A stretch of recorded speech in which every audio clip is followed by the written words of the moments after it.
Number 2 in our bundle of videos, the County Assembly.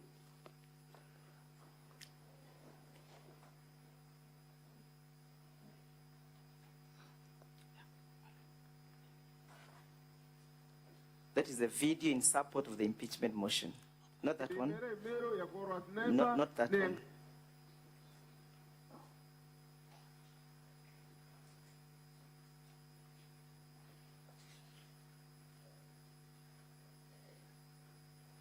The folder appearing as videos in support of the impeachment motion.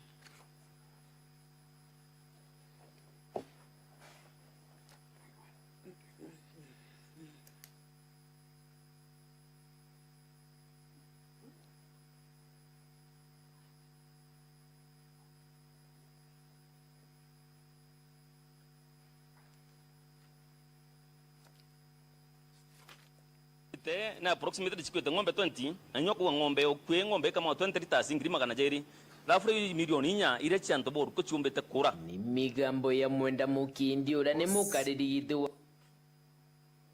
Wandiri yoruko igorora chumirite gutariria sarira bokurukira tarimi bangombe sheria ntereu ni kwidra bamwe barimi ngombe shaono kachigutotoro ne ontuchite mtinda wa morimo jwa ngozi na ndina rwemsi wa korotwa kirebunge ya miro zipola kinyawijeke. Yes, you can interpret. Thank you very much, Honorable Speaker and Honorable members. My name is Muthengi Mpara from KBC, Mwago FM. We came here as translators, and I'm with Dan here, my friend.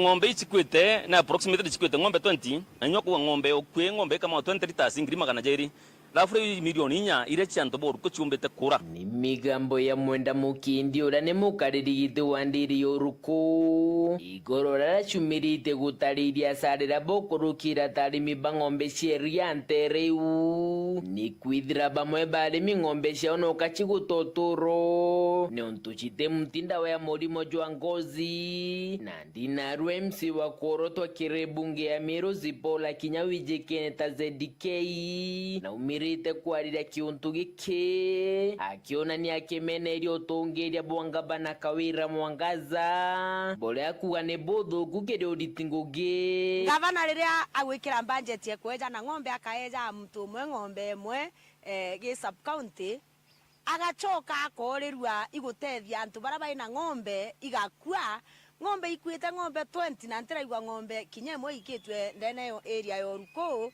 ndenda kuuga thirikari ikie tumitukuga thirikari witigwa nombi na ikie tumitukwira wananchi ba Meru na antu ba Kenya in general Kawira Mwangaza na remingugi no ntutumba kuikira budget ya kuraira mtu mwenyo ngombe ndene ya sub county kantura uchoka urekeria ngombe 20 cia baraba inacio batikwenda kuewa ikwa utikweja na services cia extension Nkorokize ndike inaugite kirirwa ngiruro ni mibwandithia Gavana Mwangaza aditire alitinguge barabara ko bisine aleta bangi babero barabate na kadhalika kulita nguge Kawira Mwangaza gutonyo bisine alitire director uria we nguge ya kumenyera nguge ugwetwa David Mugambi a PhD onda amurito ofisi neu amuikia Kaguru Mugambi utenguge alita Kaguru no tutengugire Kaguru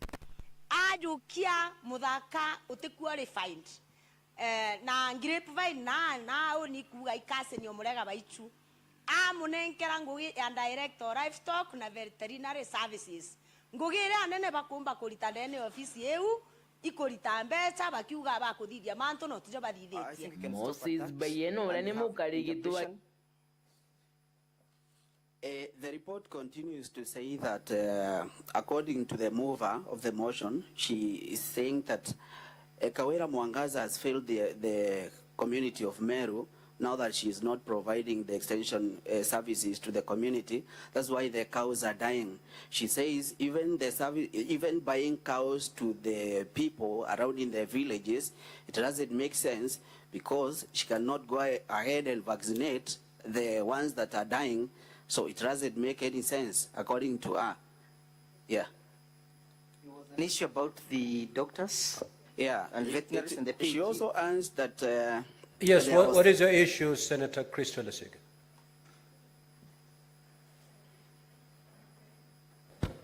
Thank you very much, Speaker. I would have hoped, Speaker, that because the Meru County Assembly have brought us here for a third time, they would know that there is a senator with a visual impairment here. And what, Speaker, I am witnessing happening is a paraphrasing of the video and not a direct translation. The video has gone on for almost 2 minutes, and the translator has paraphrased for about 15 or 20 seconds, which means that it's not a direct translation, but a paraphrasing. And that, to me, is unacceptable, Chair. Everyone else can see every single word, and I feel that the translator should do a better job. Otherwise, we can bring somebody else who can translate verbatim. Thank you, Speaker. So, Counsel for the County Assembly, I thought as the video was running, the translator was taking notes so that they can be able to translate verbatim. We are going to replay that video, one sentence at a time, so that it becomes a true rendition of what has been said in that vernacular. I don't know with the technology that is available, Secretariat, because I've seen the tendency, I've witnessed a tendency where you pause and it disappears altogether. Are we able to, after one sentence, be able to pause, take a translation, and then proceed that way? Or if we do pause, then the video disappears altogether like I've just witnessed? Ngombe chikwete ngombe 20 anyokuwa ngombe okwe ngombe kama 20 liters ngirima kana jeri.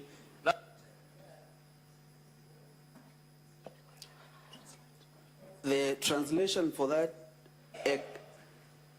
a cow producing 20 liters of milk costs 200,000 Kenya shillings.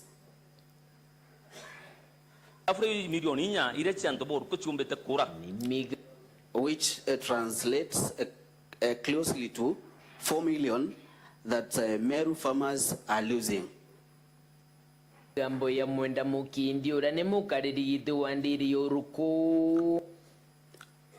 Those ones are from chairman of Oruko Dairy, who has explained the laws that the dairy farmers have incurred and also and the grievances.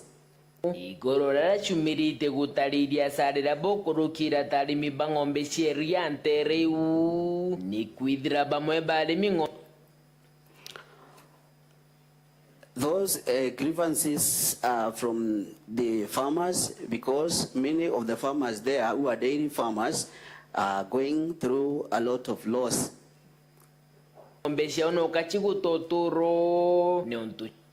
Their cows are losing lives every day.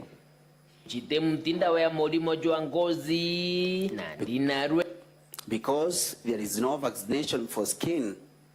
MC wa Koroto kirebunge ya Meru zipola kinyawije keneta ZDK na umirite kuarira kiuntu gike. Now the nominated MCA ZK Kenywa has come out to talk about the issue. Kiona ni akemene ilio tongeria Bwangabana Kawira Mwangaza. Bole akuwa. She has come out to discredit the governance of Meru Governor Faith Kawira Mwangaza. Nebodo gugere oditingoge. She has been saying it is banned for the service of Meru.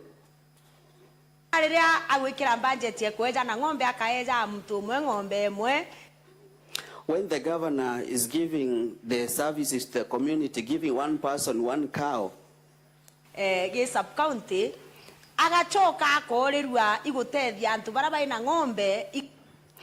when governor is giving one cow in every sub-county and she is forgetting the people, ngombe ikwite ngombe 20 na ntiraiwa ngombe kinyemo ikitwe ndene area yoruko.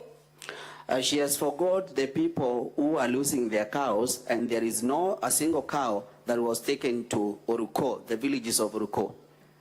Ndenda kuga dirikari ikietu mitokuga dirikari itegwa nombi.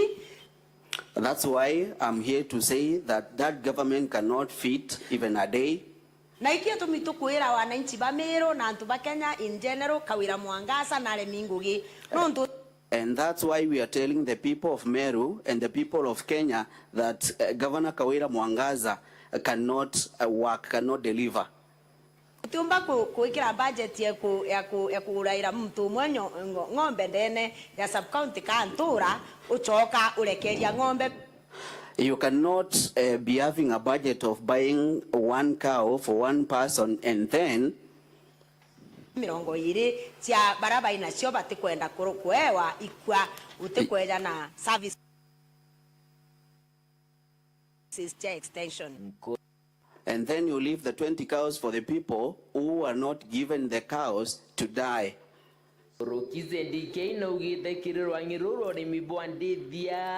Gavana Mwangaza alitiria litinguge barabara kwa bisine.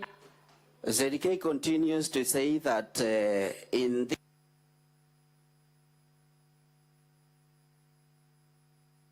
was working there,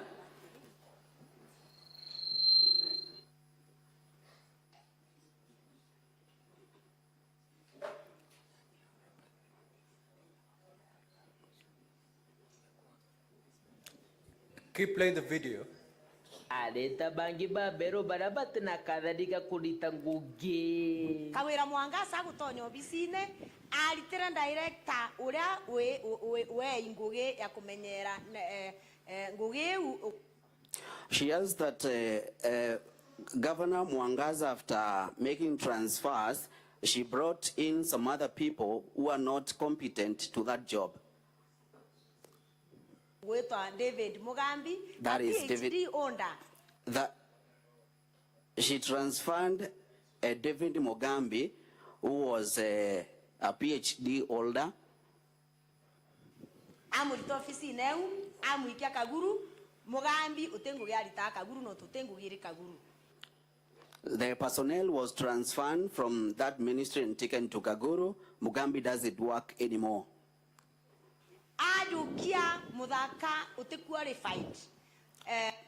She allows that the governor took someone, a young man who was not competent. Their story is talking about saying that that person who was brought in is related to Murega Baichu. Director livestock na veterinary services. And then this person was given the work of livestock and veterinary services.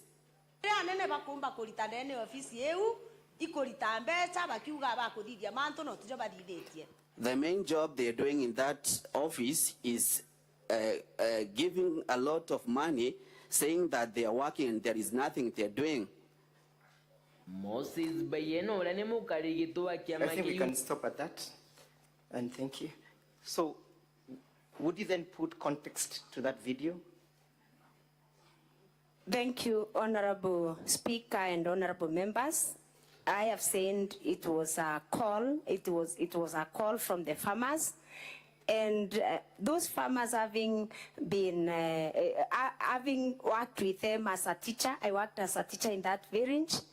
They expressed their frustrations to me, and actually that is what I was addressing.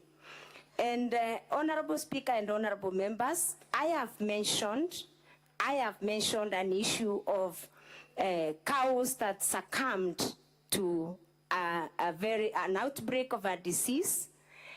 And when the farmers sought help from the offices, they were not getting any help. And personally, I took an initiative as a person who was very close to those people. I took an initiative. I called the director livestock and veterinary services, who was my former colleague at the county government. And when I called him, Honorable Speaker and Honorable Members, and asked him why there's an outbreak that has not been attended to, he told me that he was just transferred from the office and taken to Kaguru. I would want this house to note that the director is the substantive director for livestock and development and veterinary services in Meru County, but he was displaced for no good reason. And then the cows are dying in Meru County. And that was my great concern, Honorable Chair. So in that video, at the end, Honorable Chair, that is where I am saying, because the government is not sensitive to the cry of the people of Meru, even if it means taking the governor again and again for impeachment, we shall do it, because we cannot let the people of Meru suffer, because the constitution is very clear that it doesn't matter how many times, somebody violates the constitution, the remedies should be sought. Thank you, thank you. So that's one of the evidence of the breakdown of delivery of services in Meru County, yes? Yes. Let's go to ground number 1, and Honorable Senators, I'll be referring largely to volume 2 of the bundle of documents when delivering this ground. Exhibits in support of the impeachment. It's a volume that appears in this color. And kindly, Honorable Senators, turn with me to page 1 of the said bundle. You have alleged and you want the governor to be removed from office for illegally revoking the appointment of Virginia Kawira, yes? Yes. Who was Virginia Kawira? Virginia Kawira is the current CEO of the Public Service Board, Meru County. Why are you saying that there was an illegal revocation?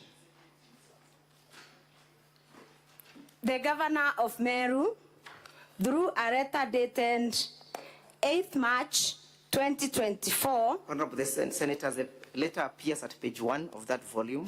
Yes? Proceed. The governor of Meru County, through a letter dated 8th March 2024, wrote to the Secretary Public Service Board revoking, the reference is revocation of your appointment as the Secretary / CEO, Meru County Public Service Board. So, why are you calling it illegal revocation? Was the right procedure followed in the revocation of the appointment?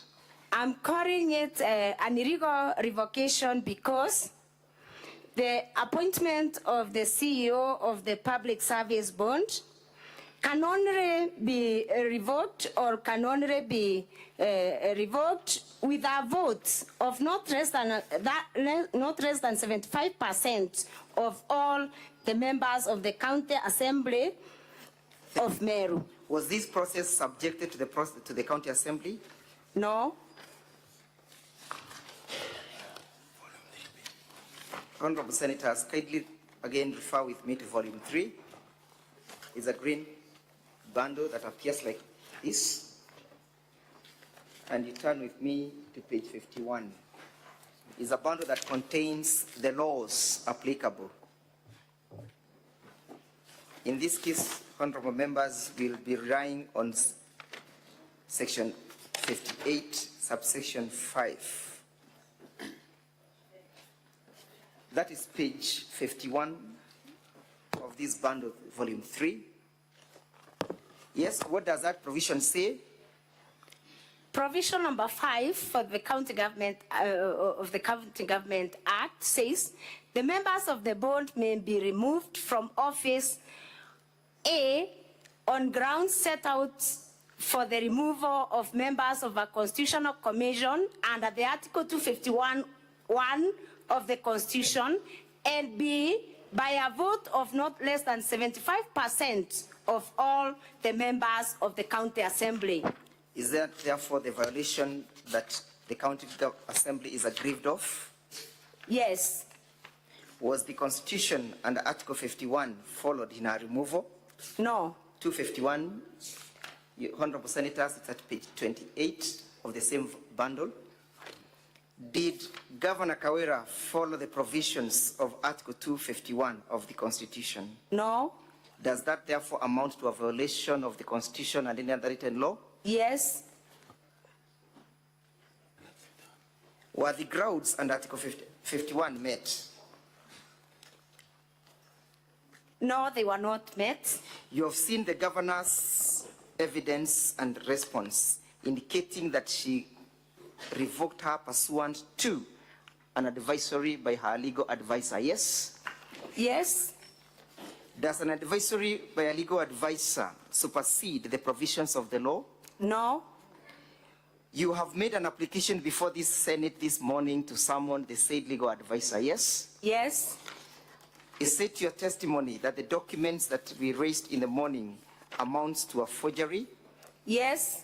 Have you called a witness to testify to that effect through the summoning by the Senate? Yes.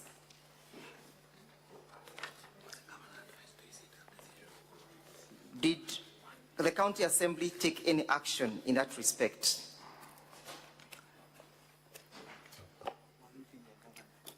The County Assembly has taken the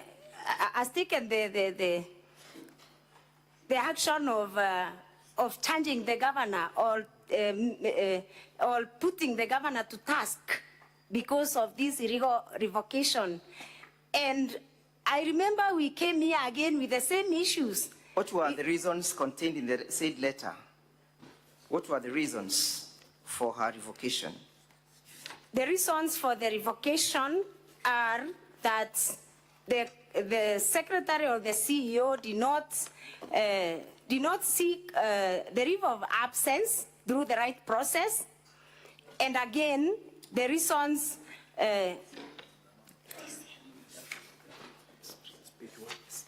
yes, you're referring to page 1 of the said volume? On page 1, sorry, Honorable Chair and Honorable Members, I'm sorry for that mishap, but I am noting that the reason for the governor revoking this appointment is found on page 1 of volume 2. In summary, please. In summary, it is said that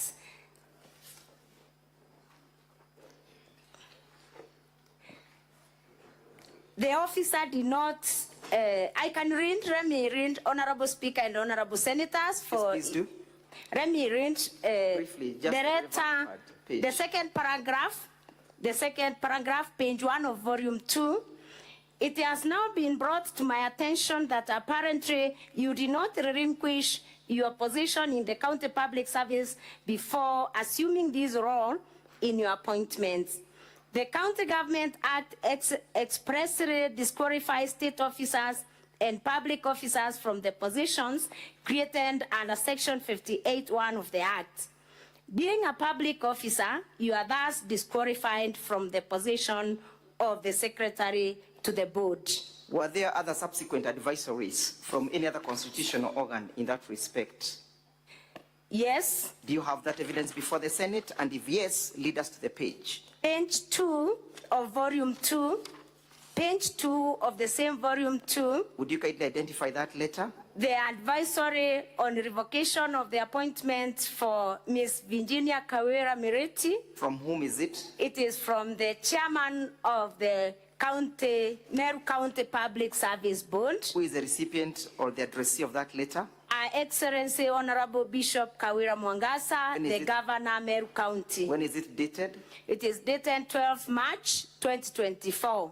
What is the advisory in conclusion? In conclusion, it's on page 3 of volume 2, the last paragraph. In conclusion, it is the board's considered opinion that your letter dated 8th March 2024 to Ms. Virginia Kawira Mireti revoking her appointment as the Secretary/CEO of the Meru County Public Service Board is not legally binding, as the officer is duly appointed as per the existing laws. Thank you. Did the governor respond to that letter? Yes. Do you have evidence before the Senate? And if yes, kindly read us the same. Page 4 Yes. of the same document, that is volume 2. Yes. Page 4, the governor writes back. Yes. Writes back. Who to is the, writing back? The governor. Yes. The governor writes back. When is the date of the letter? 12 March 2024. And who is Julius Kianga Mitu? Julius Kainga is the chairman Meru County Public Service Board. Is he the recipient of that letter? Yes. Who is the author of the letter? The author of the letter on page 6 of the same bundle, that is volume 2, is Her Excellency Bishop Kawira Mwangazza, Governor Meru County. Would you kindly read the conclusion? On page 5 of the same volume, the last paragraph, in conclusion, Ms. Virginia Kawira Mireti failed to resign as a public officer before taking the position of the Secretary of the County Public Service Board, despite promising to appointment amounts to an irregularity and as such, I have revoked the same to cure and correct this irregularity. Between the governor and the county assembly, who was supposed to make a finding of whether the process was illegal or not? The county assembly. Thank you. Do you have any other advisory in that respect? And if yes, kindly read us to the page that contains the same. Yes, there was another advisory on the same. From whom? From the Public Service Commission. When is it dated? 16th February 2023. Who is addressed on that letter? The letter is addressed to the then Acting Chief Officer, Public Service and Administration, Department of Legal Affairs, Public Service and Management, County Government of Meru. What is the content of the letter? Advisory on leave of absence for serving county public officers wishing to take contract as county chief officers. What did the commission say in respect to leave of absence? Is a person who is on leave of absence deemed to be holding 2 jobs at the same time? No. Would you kindly read the conclusion to that letter? The conclusion on page 8 of the same document, that is volume 2, reads, please note that care must be taken to ensure that leave of absence is only granted for employees that take up contractual positions that are not within the staff establishment of the county. Leave of absence may be therefore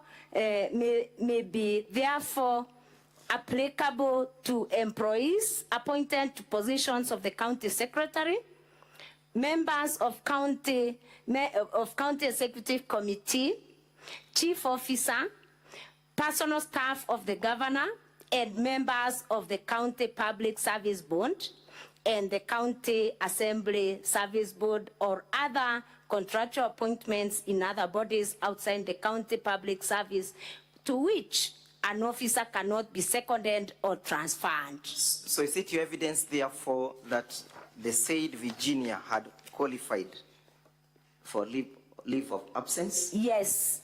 And what circumstances is she holding the current position? Is she permanent and pensionable, or she's on contractual basis? Virginia Kawira is on a contract of 6 years as required by the law. Have you lined up her as a witness before this assembly? Yes. And did the governor, you have evidence that the governor never heeded to that advice, yes? Yes. What did she do therein after? The aggrieved person, that is Virginia Kawira Miret, went to court. Yes. And she is in the office courtesy of a court order. Do you have that evidence before the assembly? And if yes, it is on page 9. Is that a copy of the court order? Yes. And you have the court pleadings before the Senate to prove your case?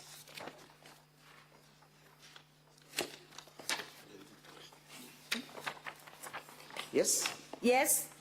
And you wish to tender them as evidence before this assembly? Yes. In summary, in respect to that particular ground, was the revocation lawful?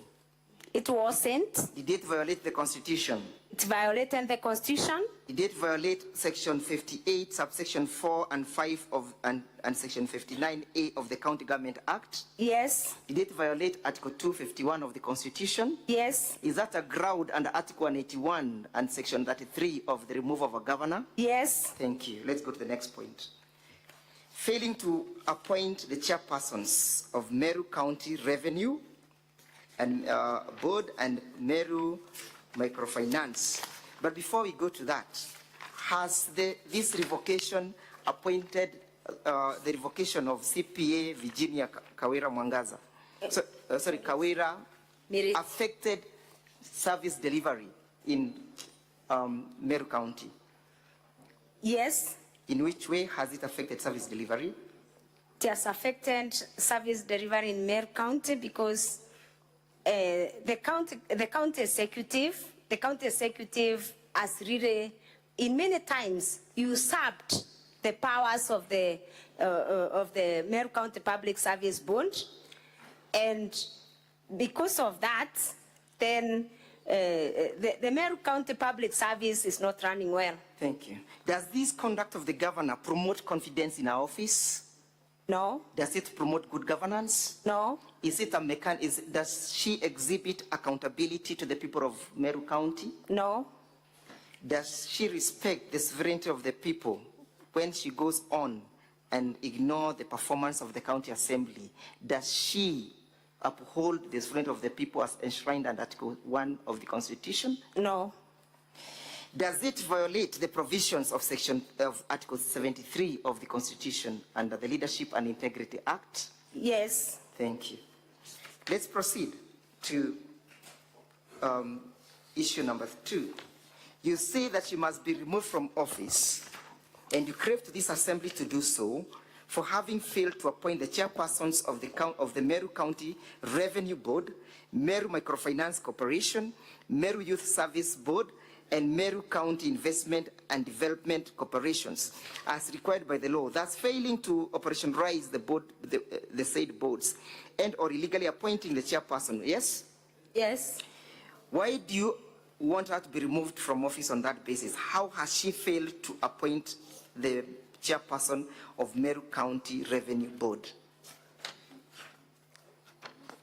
The governor has failed to appoint the chairperson of the Meru County Revenue Board because after the expiry of the terms of office of these bonds have had no board chairman, and I believe even the board members, because we have not seen any board member gazetted after the expiry of the other board members. So by not appointing the board members, who are actually the ones who are supposed to supervise and also ensure accountability in these bonds, this means that the bonds have continued, or the secretariats of these bonds have continued to expend public funds without authority. And this is an action that may be subject to abuse. And I believe yes, Yes. Proceed. And I believe when there's a bond and it's not constitutionally constituted, it amounts to abuse of office and a violation of the statutes that govern that institution. Who was responsible of appointing these boards, the chairpersons of these boards? The governor.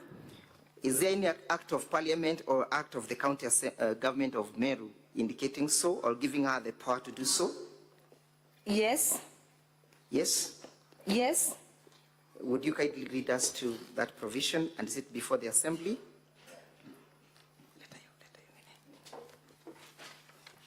Yes?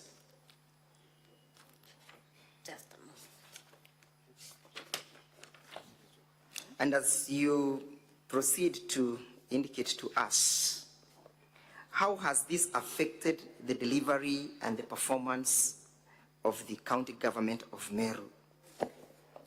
I have said it has affected the development and performance of the county government of Meru because in the budget, these bonds are allocated a big amount of money, millions and millions of money, and this is public funds that should be spent prudently, and also the amounts of money should be spent with a lot of accountability and also and supervision. And again, these bonds are the ones that approve expenditures for these bodies. The bond is the one that approves expenditures for the bonds. So it means without a bond, there's no approval of expenditures, and then there's no accountability.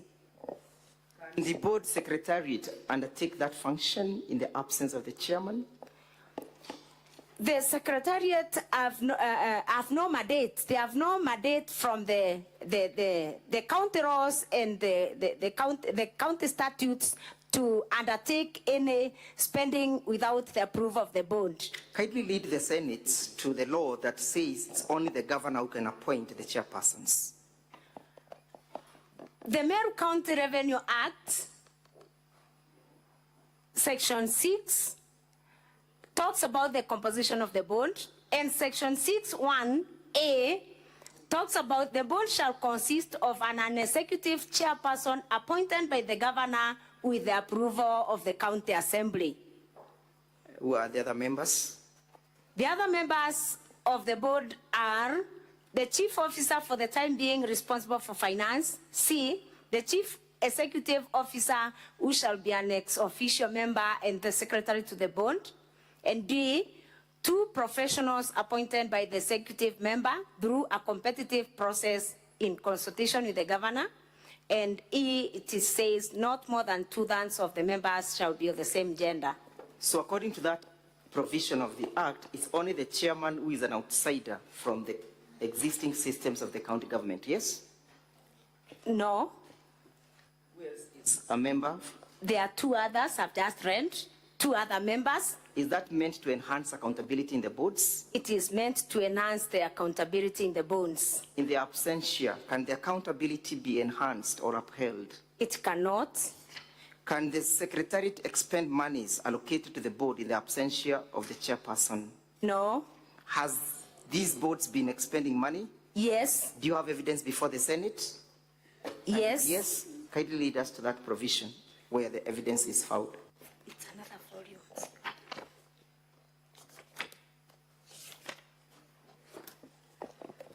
Yes. Senators, kindly go with me to volume 2. Volume. At page 358. Sorry, 383, Honorable Senators.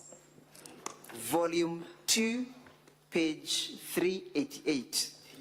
383, I beg your pardon. 383, I beg your pardon. Kindly lead the senators to understand that piece of evidence, count by count. You can see where we have number 1, yes? Yes, number 1 is Meru County Microfinance Corporation, correct? Microfinance Corporation. Next column speaks about approved budget allocated for the year 2023-2024, yes? Yes. How much was allocated? The allocation was, the allocation for the financial year is 76,155,481. And the next column speaks about exchequer issues, yes? Yes. What does, and how much is the 51,911,631. Then the next column speaks about actual expenditure, correct? Yes. How much has been expended? 63,201,198. The next column speaks about submission of financial statements as at 31st March 2024, yes? Yes. What is the status? Yes. What does that mean? It means they were submitted. Yes? Yes. So during the expenditure of, during incurring of this expenditure, was the board fully constituted? No. How much was expended in the current status of the board? The actual expenditure for the period in question is 63,201,198. In the absence of a legally constituted board. What evidence do you have that at the time of the expenditures, the board had not been fully constituted? Honorable Senators, kindly go with me to from page 51 of the same bundle. 52. 51. 51. Would you kindly identify that document for the Honorable Senators to understand? Yes. On page 51 of volume 2, we have a Kenya Gazette. Yes. When is it dated? Dated 14th June 2019. What is the Kenya Gazette number? The Kenya Gazette number is 5202. Yes. Yes, the minority leader, what is the issue? What's your intervention?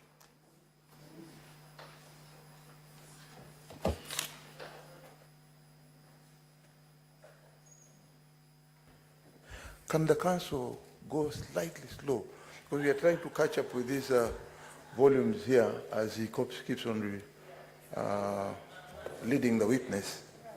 So if you can go slow, we are slightly, we're also recording. So, Council, if you refer to a page, allow the senators to get to that page. I am well guided. Before you flip to another page, otherwise then you will lose them along the way. I am humbly Proceed. guided, and I beg, I apologize for the same. You have done slightly over 1 hour, so just be guided on the time. Let's go to page 48 of the same bundle. Madam Witness, what is reflected in that particular page? Page 48, we have It's a gazettement, correct? it's a Gazette notice. Who is being gazetted? We have a number of Gazette notices. You can for- see the Gazette for- number 5200, correct? 5200. Yes, let's deal with that first. The Gazette notice on number 5200 is the Meru County Investment and Development Corporation Act. Yes. And the gazetted person, the chairperson is Felicity Biriri. When is it dated? It is dated 13th November 2017. When was the period of the chairperson supposed to run?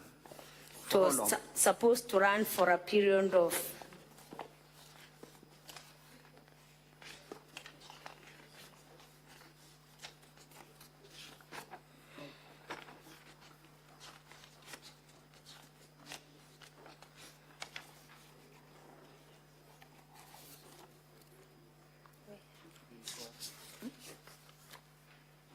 Yes, from the Act. When was it supposed to run?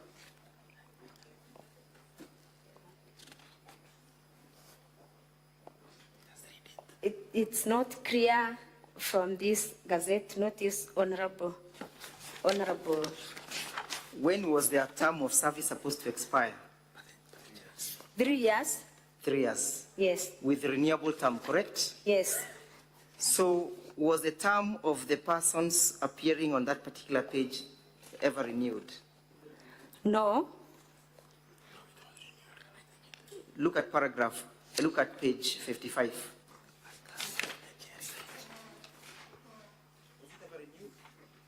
or what happened to that chairperson?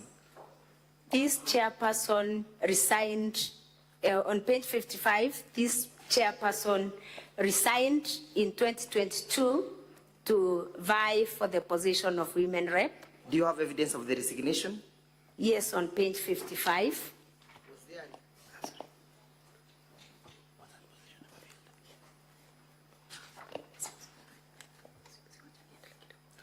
Was the position ever filled? No. Pursuant to the resignation? No. What is the status of that chairmanship? Still vacant. Still vacant. And were they expending all these amounts while the position is vacant? The evidence that you give us at page 383? Yes. Is that... Let's go to the next gazettement. At page 49. You can see where we have the Gazette notice number 5202, yes? Yes. You can see that it relates to the Meru County Revenue Board, correct? Yes. You can read that the gazettement was done to run for a period of 3 years, correct? Yes. And that it was done, the appointment was done pursuant to section 4, subsection 1 of the Meru County Government Revenue Board, correct? Yes. Who was being gazetted? The chairman, Meru County Revenue Board. And he was gazetted on the 14th of December 2027, correct? 2017. When was his term supposed to expire? 2017. And upon the expiry, was it ever extended? No. Look at page 52.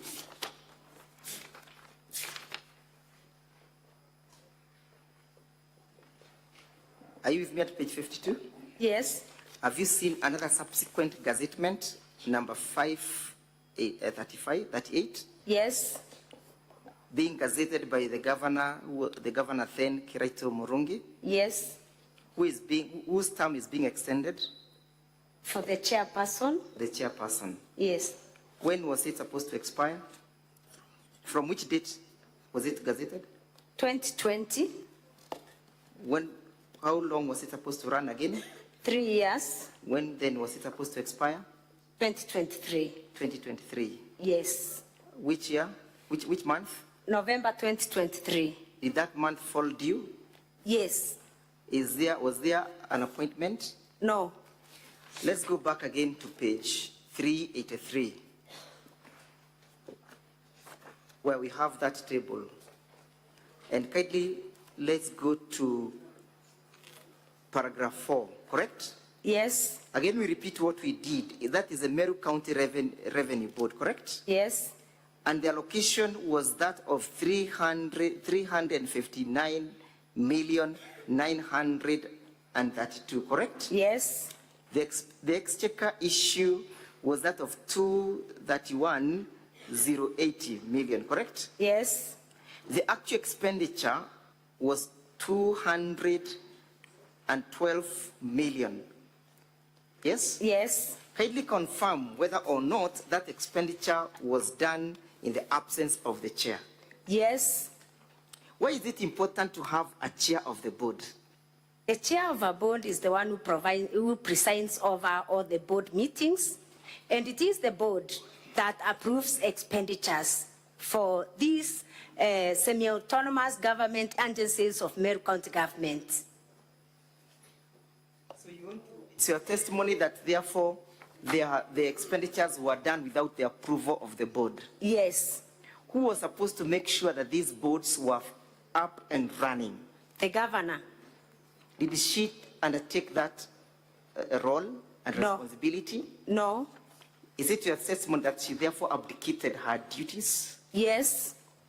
Does that inspire confidence in her office? No. Does it contribute to good governance? No. Does it contribute to upholding the rule of law under Article 10? No. Does it enhance accountability under Article 10 and the prudent use of public resources under Article 2 or 1 of the Constitution? No. Does it therefore breathe confidence under Article 73 of the Constitution that she knows how to manage the affairs of the county government of Meru? No. Is it a ground that meets the impeachment under Article 181 of the Constitution as read together with the Section 33 of the Constitution? Yes. Is it your prayer, therefore, that the Senate should uphold and consider this ground as fully substantiated? Yes. Let's go again to the laws that requires the governor to undertake this role. Honorable Senators, we are at page, volume 3, I beg your pardon. But before we go to that, you have also alleged that people have been appointed to exercise those functions without undergoing the due process, correct? Yes. Is there any person of any of this board who has been appointed unlawfully? And if yes, who has appointed that person? There is one. Yes? Do you have evidence before this assembly? The chairperson, Meru County Revenue Board. The chairperson, Meru County Revenue Board. Board. Where is that evidence? Honorable Senators, again refer with me to volume 2 at page 43 of that bundle. Honorable Senators, volume 2, page 43. Yes. Page 43 of volume 2. What is that document about? It is the responsibility of the board to recruit on behalf of the board. So on this page, we have a Meru County Revenue Board job advertisement, advertising for a vacancy for the position. Again, who is the originator of that advertisement? The originator of the advertisement on page 46. No, I'm asking, who is the author of this document? Is it Meru County Revenue Board? The Meru County Revenue Board. Are they advertising for vacancies and positions of the chief executive officers? Yes. Are they therefore inviting the members of the public to participate in that process? Yes. Yes? Yes. Who was to be the recipient of the application forms? The chairman, board of directors, Meru County Revenue Board. Do you wish to refer the honorable senators to page 46 of your evidence? Yes. What is contained at that page? It is the instructions for those who will be the applicants. Yes. They are instructed that the suitable qualified candidates are invited to apply and can access the detailed job description from their website. Yes. Named there, and all applications and documents should be sent through email. Yes. Or by post or courier. Yes. And addressed and delivered to the chairman, board of directors, Meru County Revenue Board. Which date are they supposed to have these applications reach the desk of the chairperson? 10th June 2024. Is there a chairperson currently holding that position? None. But the letter addresses or speaks that they must be forwarded to the chairperson, correct? Yes. Who appointed this chairperson? The governor. The governor. Yes. Did it follow the due process as prescribed by the law? No. Was the county assembly ever involved in that process of the appointment of this governor? No. Did you vet and or approve that particular chairperson? No. Then therefore does that amount to a violation? Yes. Let's, honorable senators, go to what the law says in terms of the appointment and look at volume 3 of the same document. Honorable senators, we look at page 59, which is the public appointment into bracket county assemblies approvals. Yes? Page 59, honorable senators. Page 59.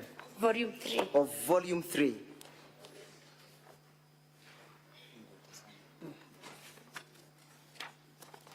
And honorable senators, if you're with me, kindly let us look at section 4 of the said provision. Kindly read it out, Madam Witness.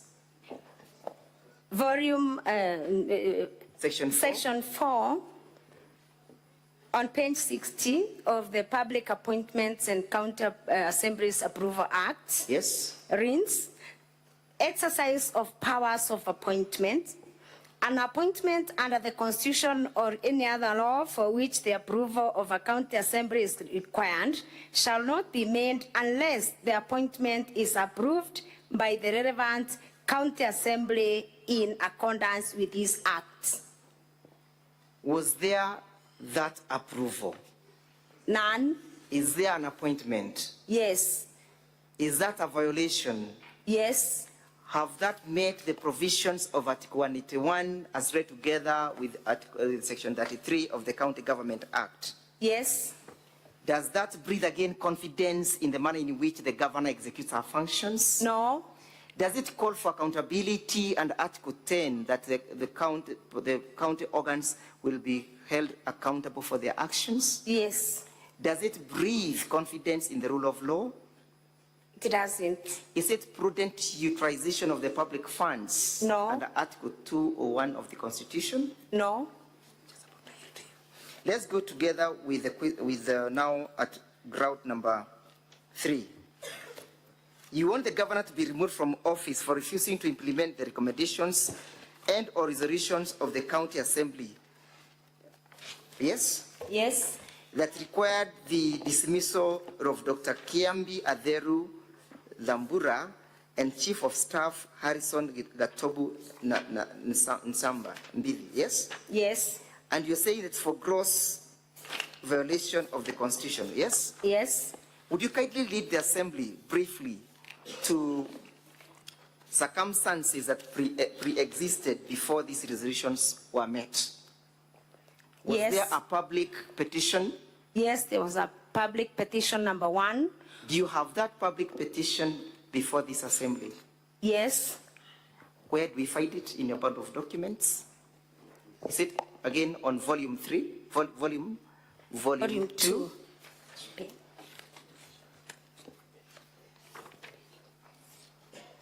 Volume 2, Honorable Senators. Again, the same volume.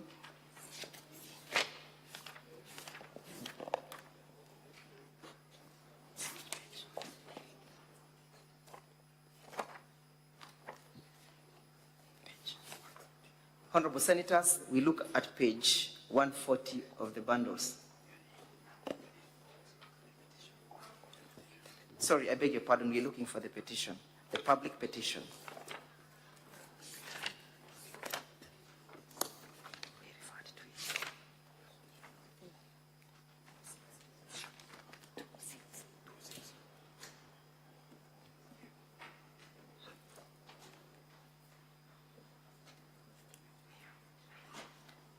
Honorable Senators, we find it at page 206.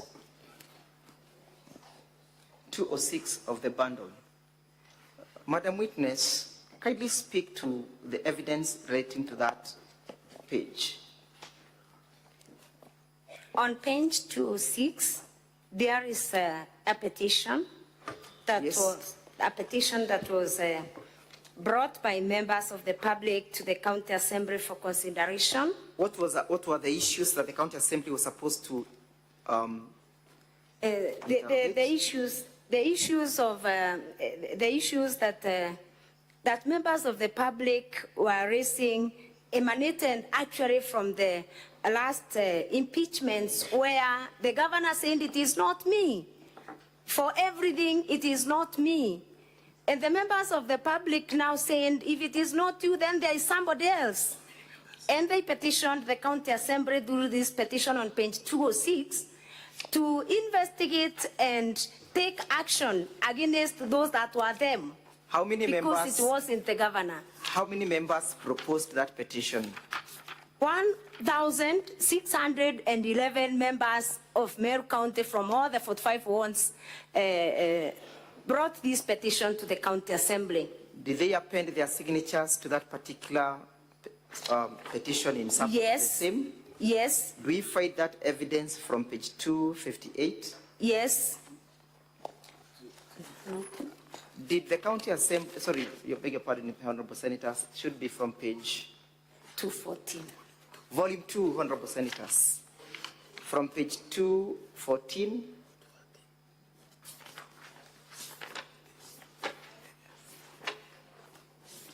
to 258. Those are the signatures in support of that particular petition, correct? Yes. Did the county assembly consider that petition? And if yes, what was the outcome? Yes, a joint committee of the Committee on Labor and Justice was directed to consider this petition. And upon consideration, the joint committee made recommendations to the governor. Did the county assembly generate a report? Yes. Emanating from that particular petition? Yes. Where is the report found in your bundle of documents? Page 90 of volume 2. Page 90 of volume 2. Yes. Honorable Senators, I hope you are there with me. Page 90 of volume 2. That is the report of the particular committee concerned, correct? Yes. Were there recommendations that ensued therefrom? Yes. Where do we find those recommendations? There were Where do we find them? Do we find them at page on page 140 of volume 2. Page 140 of volume 2. Page 140. Yes. Did you conduct a hearing, or did you give these individuals a fair opportunity to appear before the committee before the decision was rendered? Yes. Did all the members who were affected by the petition participate in that process? They participated except. Yes? They all participated Yes? except the chief of staff, Harrison Gatobu Arias Nchambambebe, Yes. who did not respond to the summons. Did the petition relate to only those two individuals, or there were other individuals who were also involved in that petition? There were 12 of them. There were 12 of them. Yes. All of them in the executive office of the governor, correct? Yes. Were all verdicts positive or negative in respect to all the 12? All verdicts were not, some verdicts were positive, others were negative. When you say they were positive, what do you mean? Some of the county executive committee members were very clean. We did not have an issue, we did not find any issue with them. So, They were acquitted, correct? They were acquitted, yes. So, at page 140, what is the county assembly recommending? Page 140, paragraph 14, Honorable Senators. Paragraph 14 on page 40, that the Chief of Staff, Harrison Gatobu Arias Nchambambebe, contravened section 18(1) as read together with sections 22 and 27 of the County Assembly's Powers and Privilege Act 2017 by failing to honor the summons and invitations to appear before the various assembly committees, including this joint committee, to produce evidence and respond to the allegations leveled against him in this petition. Those are the findings, correct? Yes. Does he always oblige to summons, or is perpetually and notorious of ignoring the same? He doesn't. Again, what then do you continue to read? This wanton disregard for all for summons and invitations by the respective committees of the County Assembly was not only in contravention of their foreseen laws, but also acted to undermine the standing of the County Assembly as a whole. Was this communication ever made known to the governor? Yes, it was made to the governor. Where in your evidence are you recommending their removal? On the same page, page 140. On committee recommendations, I would wish Honorable Speaker and Honorable Senators to read recommendation number 2 on page 140, that the governor do dismiss the county secretary, Dr. Kiambi Adero Thambura, and the chief of staff, Mr. Harrison Gatobu Arias Nchambambede, from office for gross violation of the Constitution and other statutory laws. Was this communication ever made known to the governor? Yes, the communication was made to the governor. Where do we find that evidence in the bundle of documents? Page 144 of the same document, volume 2. Page 144. Yes. Of the same document. Yes. Let's describe that document. From whom is this document? The document is from the County Assembly of Meru. When is it dated? It is dated 14th December 2023. Who is the author of the document? The author of the document is the Clerk, County Assembly of Meru. Was the document ever served upon the intended recipients? Yes. Do you have evidence of service? Yes. Where is evidence of service found in that document? Page 145. No, I'm asking on page 144. Did the governor or the office of the governor acknowledge receipt of that letter? Yes. How did they acknowledge receipt? The office of the chief of staff acknowledged receipt on 18th December 2023. How did they acknowledge it? How did they acknowledge? The stamp. They acknowledged it by stamping. By stamping it on 18th December 2023. So on that date, the governor was made aware of that particular resolution, correct? Yes. Did she act upon that resolution? No. Does that therefore amount to upholding the rule of law and Article 10? No. Does it contribute to good governance? No. Does it contribute to respecting other constitutional institutions as the status of the county assembly? No. Does it amount to a governor who wants to be held accountable and responsible? No. Does it undermine the integrity and the power of the county assembly? Yes, it undermines. Does it therefore equally amount to violating Article 1 of the Constitution on the sovereignty of the people? Yes.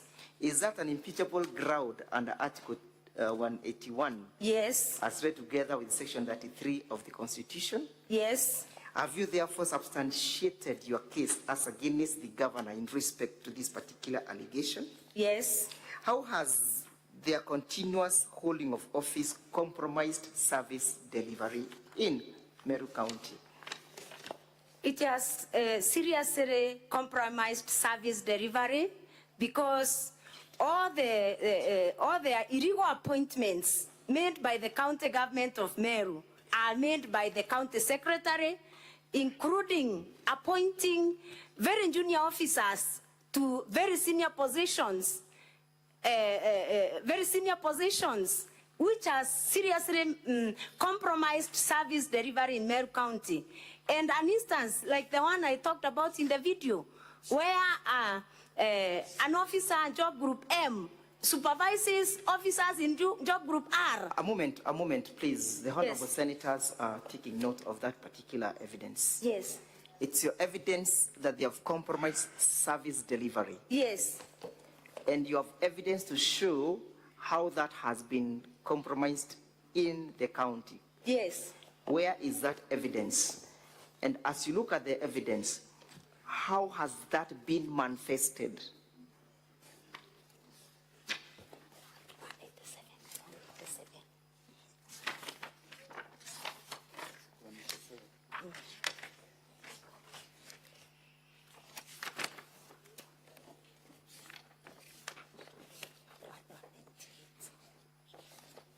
On page? Volume, identify the volume and Volume page. 2. Volume 2. Volume 2. Volume 2. Yes, volume 2. Yes. Page. Sorry, The volume 2, we have the document on page 198. 198. But because in the bundle of documents it's not clear, the page is not clear, we made a clear copy. It's in volume 6. Volume 6, a replacement of this document on volume 2, page 198. Yes, let's, honorable senators, go to volume 2. Volume 2 is not clear, so I'm talking about now volume 6. We made Volume a clearer copy. Okay. Volume 6 is a replica of what we find at Page volume- 198. At page 198. Volume 2. Honorable senators, if you'll go with me to page 30 of volume 6, which is a replica of the same evidence. Volume 6 at page 31. Sorry, honorable members, it's volume 6, page 31.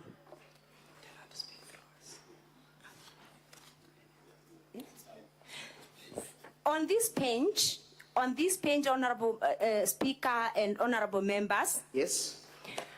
I sought a statement from the county government in June 2023 on the deployment of directors in the county government of Meru, Yes? which a statement which was never responded to Whom had you sought the statement from? from the county executive in charge, From the county executive in charge. committee in charge. Right. The county executive was summoned by the assembly and gave us a list of directors that are working in the county government of Meru on page 31. Yes? And the illegal appointments I'm talking about, honorable members, are found on this page 31. And honorable speaker and honorable members, I would want to take you to the column on serial numbers.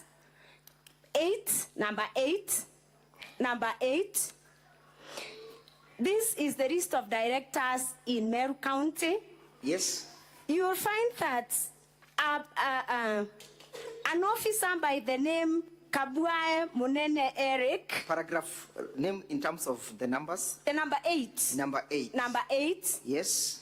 Honorable members. We have the identification number, correct? Yes. That one is lacking, yes? The name is Kabuae Munene Eric. Kabuae Munene Eric, a male. Yes. A male. Job group J. Job group J. Yes. Job group J has been deployed illegally by the county secretary to act as the director ICT. For those who have experience in public service, honorable members, will bear witness that an officer in job group J is a very junior officer to supervise officers in job group P, job group Q, Thank you. job group R. That is delivered. Those are the illegal appointments we are accusing the county secretary of. Thank you, Madam Witness. Among others on that list, honorable members. Would you kindly point out other ones that amount that violation? Yes. Yes, just. Let's go down on serial number 24. Serial number 24. Yes. We have another officer in the name of Karaine Susan Gitura. Yes. Yes. Job group F. A female. Female. Female. Job group L. Job group L. Job group L is still a very junior job group. Cannot be appointed. A moment, Madam Witness. Sorry. And kindly listen to me, that we may move together. Sorry. What is she being appointed to? Which department? Roles. Which position? Director. Which job group? The substantive appointment is R, job group R. Ordinarily it should be job group R. R. But who is being appointed here and she is in which job group? Susan, Karaina Susan Gitura is appointed to her job group R, and she is in job group L. What is the status of the roads and transport network in Meru County as we speak? Very bad. Is there hue and cry? Indeed, there is. Hue and cry. Yes. Thank you. Is there any other entry that you wish the senators to look at? Serial number 25? Serial number 25. Yes. Who is being appointed? Maraine Cyprian, Yes. a male, Yes. job group L, Correct. Director? Director Roads and Transport in charge of fleet management. And she's being appointed to oversee the road transport and energy sector, correct? Yes, And she's the Directorate of Fleet Management, yes, correct? yes. Does she qualify for that appointment? She doesn't, he doesn't, it's a he doesn't. Doesn't qualify. Yes, Kindly confirm that this is a list of directors that you received pursuant to your search of information and that the same came from the county executive. I can confirm. And at page 32, do you have any other indication that you'd wish the senators to note? Counsel for the County Assembly, just pause a bit. Senator Boni, what is your intervention? Thank you, Mr. Speaker. Mr. Speaker, I'm following page 31, and I would like further clarity because the 4 officers whom Madam has referred to don't have payroll numbers. You will have that opportunity, Yes. Senator Boni. Could they tell me so that I know whether they are real or not? Not now. She'll tell you, but not now. You will have an opportunity to seek those clarifications. At that time, you'll be given your clarification. Proceed, Counsel for the County Assembly. Madam, thank you, Honorable Speaker. Madam Witness, Yes, kindly refer to me with me at page 30 of the said document, yes? yes, That is a letter dated the 25th of June 2024, correct? yes, The letter is addressed to the Clark County Assembly of Meru, correct? yes, And that the same comes from one Dixon Munene Nkatha, correct? yes. Who is Dixon Munene? Dixon Monena is the CCM, the County Executive Committee member for Legal Affairs. Is this the letter that forwarded this list? Yes, And therefore you confirm its source, correct? yes, And that the same was received by the County Assembly Clerk on the 25th of June 2024, correct? yes, Honorable Senator Khalwale yes. wanted you to confirm whether there is payroll indicated there too. Number. I can confirm that there is no payroll number. Yes. That is indicated there. And I may not know the intention, the reason, because that's an official document from the county government. But you have evidence before this assembly that they have maintained 2 types of payrolls, correct? Yes, Both manual yes, and IPPD. IPPD. Yes. And that you have evidence to that effect that you shall be leading in the future. Yes, Now, before I yield you to my learned friend, I'll only ask you one question about ground number 6. Yes? yes, Ground number 6 is that you are accusing the governor of deliberately and knowingly misleading the public. But before we go to that, do you have evidence before this assembly where service delivery has been compromised? Do you have a video indicating how service delivery has been compromised?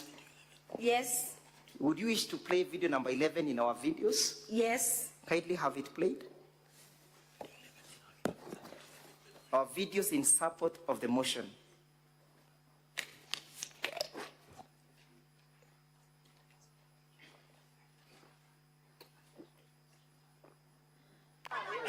Honorable Madam Speaker, we might be requiring the assistance of the interpreter once more.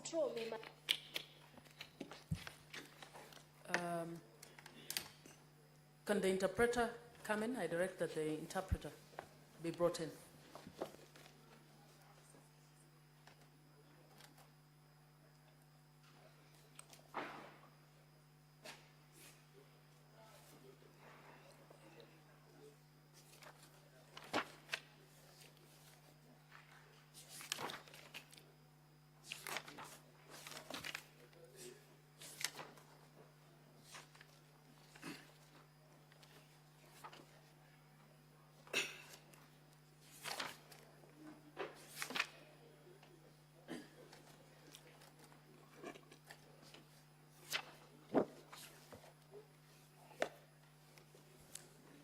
interpreter is here.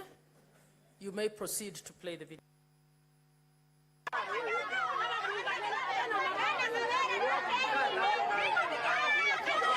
Akari muno ekoroba kiwochwa tigania central me maternity sibitari kiwochwa.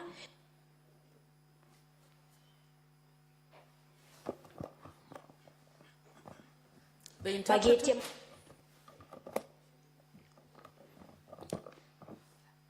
Thank you, Mr. Speaker and honorable members. These are residents of Kiwochwa Ward. Once again, my name is Muthengi Mpara. I'm from KBC, Mwago FM, the translator.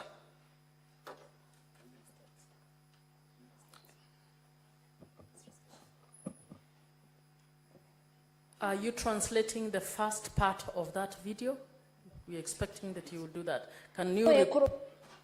Kiwochwa tigania central me maternity sibitari kiwochwa bagetia machokio kuma kemandaitari nara kinyaba kwenda kunenkerwa mwana ora inala simekire kwerwa mwana keni neke sibitari.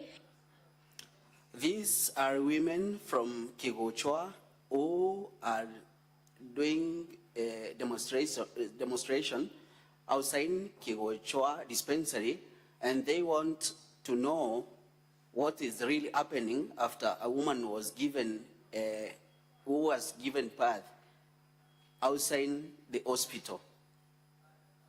Aitederwa ne kurubangi bantora untuba kuwa ne watibo nene ke mwana na kinyeina. The woman is delivered, assisted by other women from the village, and the people, the residents, say that it is a big risk to the kid and the mother herself.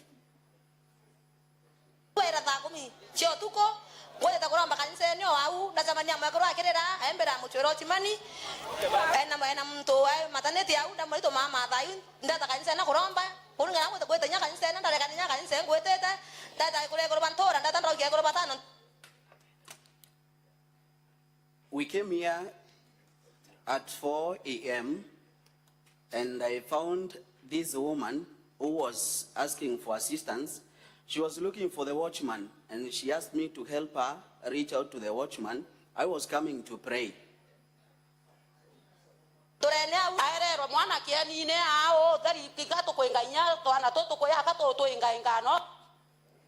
She was given the kid outside here on the field. We are chasing away the kids who want to join us in the process of helping during the delivery.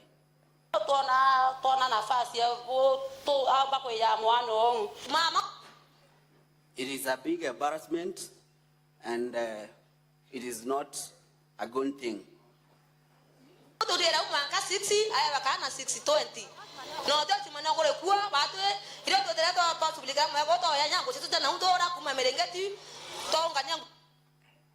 She was given the kid around 6:20. That's now when we came in, we went to the village to look for some clothing, the blankets, so that we can help cover the kid.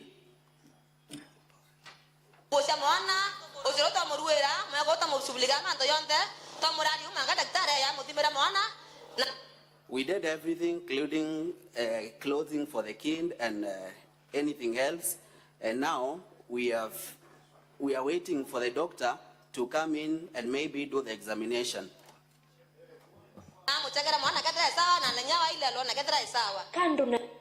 The doctor will come. We are waiting for the doctor to come so that he can confirm whether the kid is okay or not.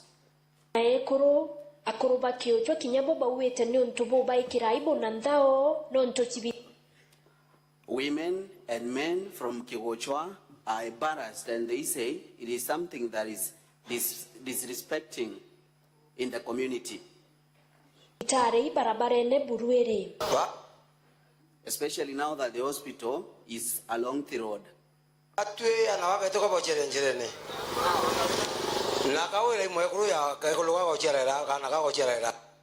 Women are delivering outside. Governor Kawira Mwangaza is a woman just like the women that are delivering outside here.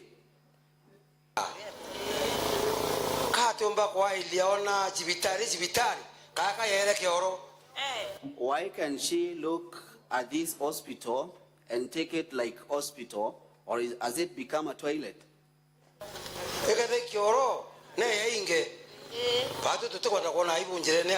If it is a toilet, let her come and close, because we don't want to see this embarrassment here.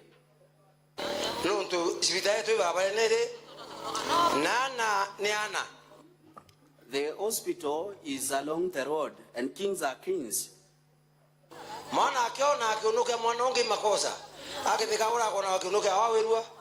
When the kings are looking at the private part of another kid, it is bad.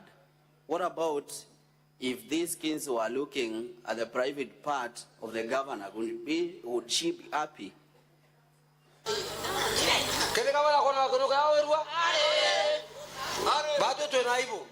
Would Kawira be happy if it was done to her? That's why we are embarrassed.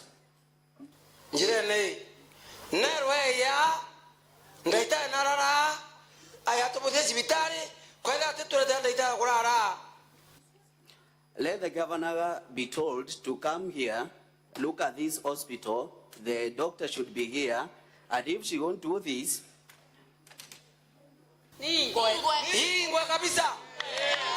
let the hospital be closed forever.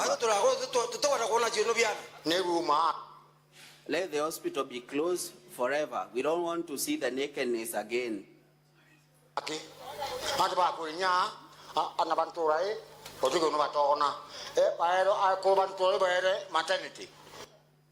The kings from this village have seen everything, including the nakedness.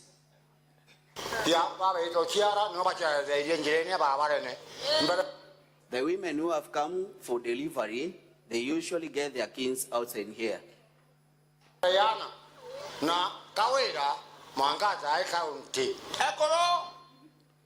Sorry, pardon that one, Kylie.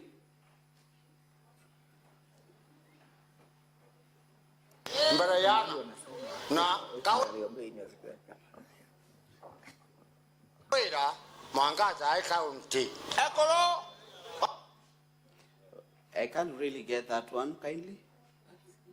There is a something. Yes.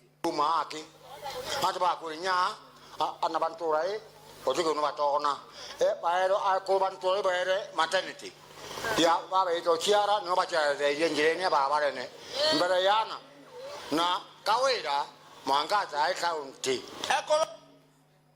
The kings from this village have seen everything, and Kawira should know this.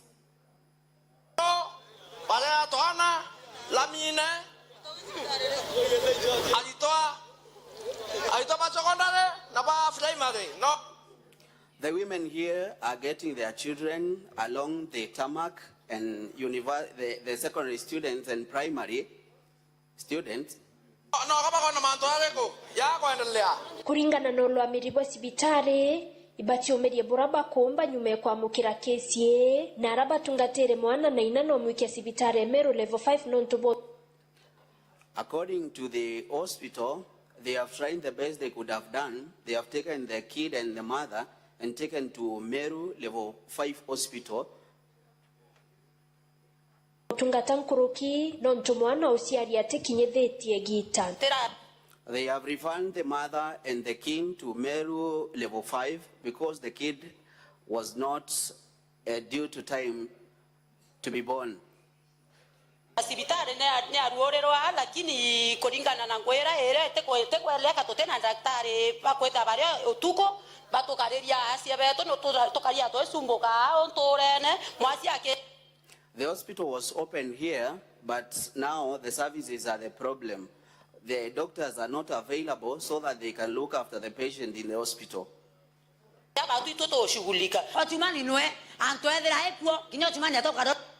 We have been left to do everything in the hospital, looking after the patient, and the watchman himself is not available.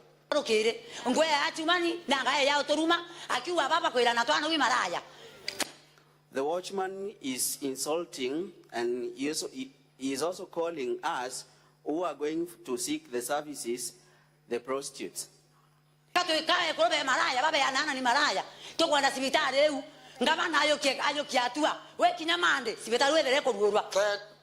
We want the governor to take action before Monday. Something has to be done. I think we can stop at that. Thank you. Madam Witness, Yes. what is the status of service delivery in Meru County in respect to that hospital? And are you aware of that hospital? Yes, I'm aware of that hospital. It is in Tigania East. Council, just to alert you that you have done 2 hours now. We're just about to conclude. Thank you, Madam Speaker. Yes? Is that the current status of hospitals? Yes. Did the governor offer any explanation or apology? No. Did the governor take any actions, any disciplinary actions to make sure that the hospital is up and running? No, I'm not aware of any. Look at page 10 of the motion, and you look at ground number 6. Which is the count? What are you charging the governor with? Honorable Senators, in the volume 1, the grounds of impeachment. Yes. What are you charging the governor with? Gross misconduct. Count number 2. Yes. Gross misconduct. How has the governor misconducted herself in this respect? Briefly. The governor has engaged in gross misconduct by deliberately and knowingly misleading the public by giving false information that Kenya shillings 86 million yes. and been raised through the pay bill number 247 account number 04001639178899 established after the murder of Daniel Mutiani, alias Sniper, thus violating the moral and ethical requirements expected of state officers, contrary to section number 19. That's okay. What did the governor say in respect to this amount of money? And what is the actual fact? The governor, in a video that I would wish that is played. It's okay. Just what did she say?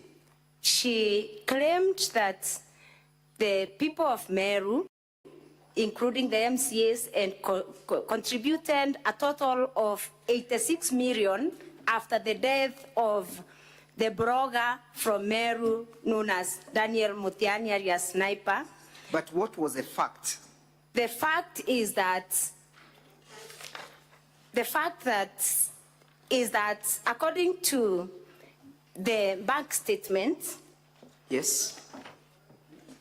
According to the bank statement on page 277 in volume 2, 277 yes. to the last page. The last page is 330. The correct position is that a total of 286,518,000 was contributed by the members of the public. What is the evidence appearing at page 277? The evidence those are bank statements, correct? These are bank statements. Who is the account holder? The account holder is Irene Kawira Kamencho. Where is she operating this account? She is the widow to the deceased. And therefore she was one who was in charge of operating this account, correct? Yes. Have you ever had an opportunity to interact with the said Irene Kawira Kamencho? I interacted with her when she called me. She called me when she had me mention about the case of 86 million the day that I read a notice of motion. Yes. And she told me she got interested on this issue because I touched on an issue that is affecting her directly. Are you calling her as a witness in this case? Yes.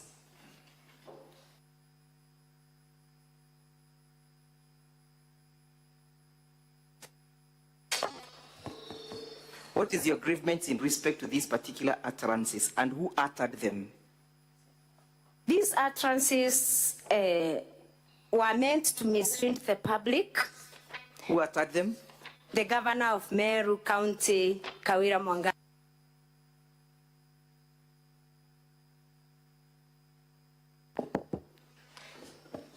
She uttered the utterances in a press briefing. Yes. Yes, she did in a press briefing.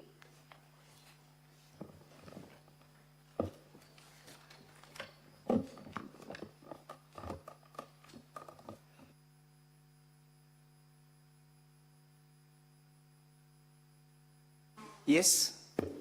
Yes. What else did she say in that press briefing?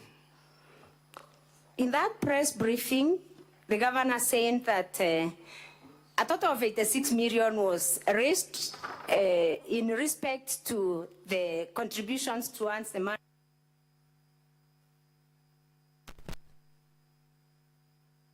Was big. The window should be bought a Prado. Yes.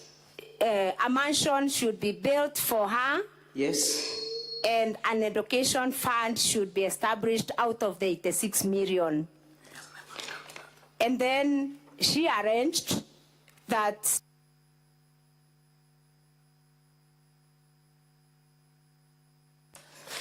it is a business that the MCAs are used to get fuel for their vehicles. Yes. It is an avenue for playing politics. And I believe those ones were not kind. She said in respect to the death of Sniper. She said that those that were agitating for the justice for Sniper were playing politics. And it is not only Sniper that has died in Meru County.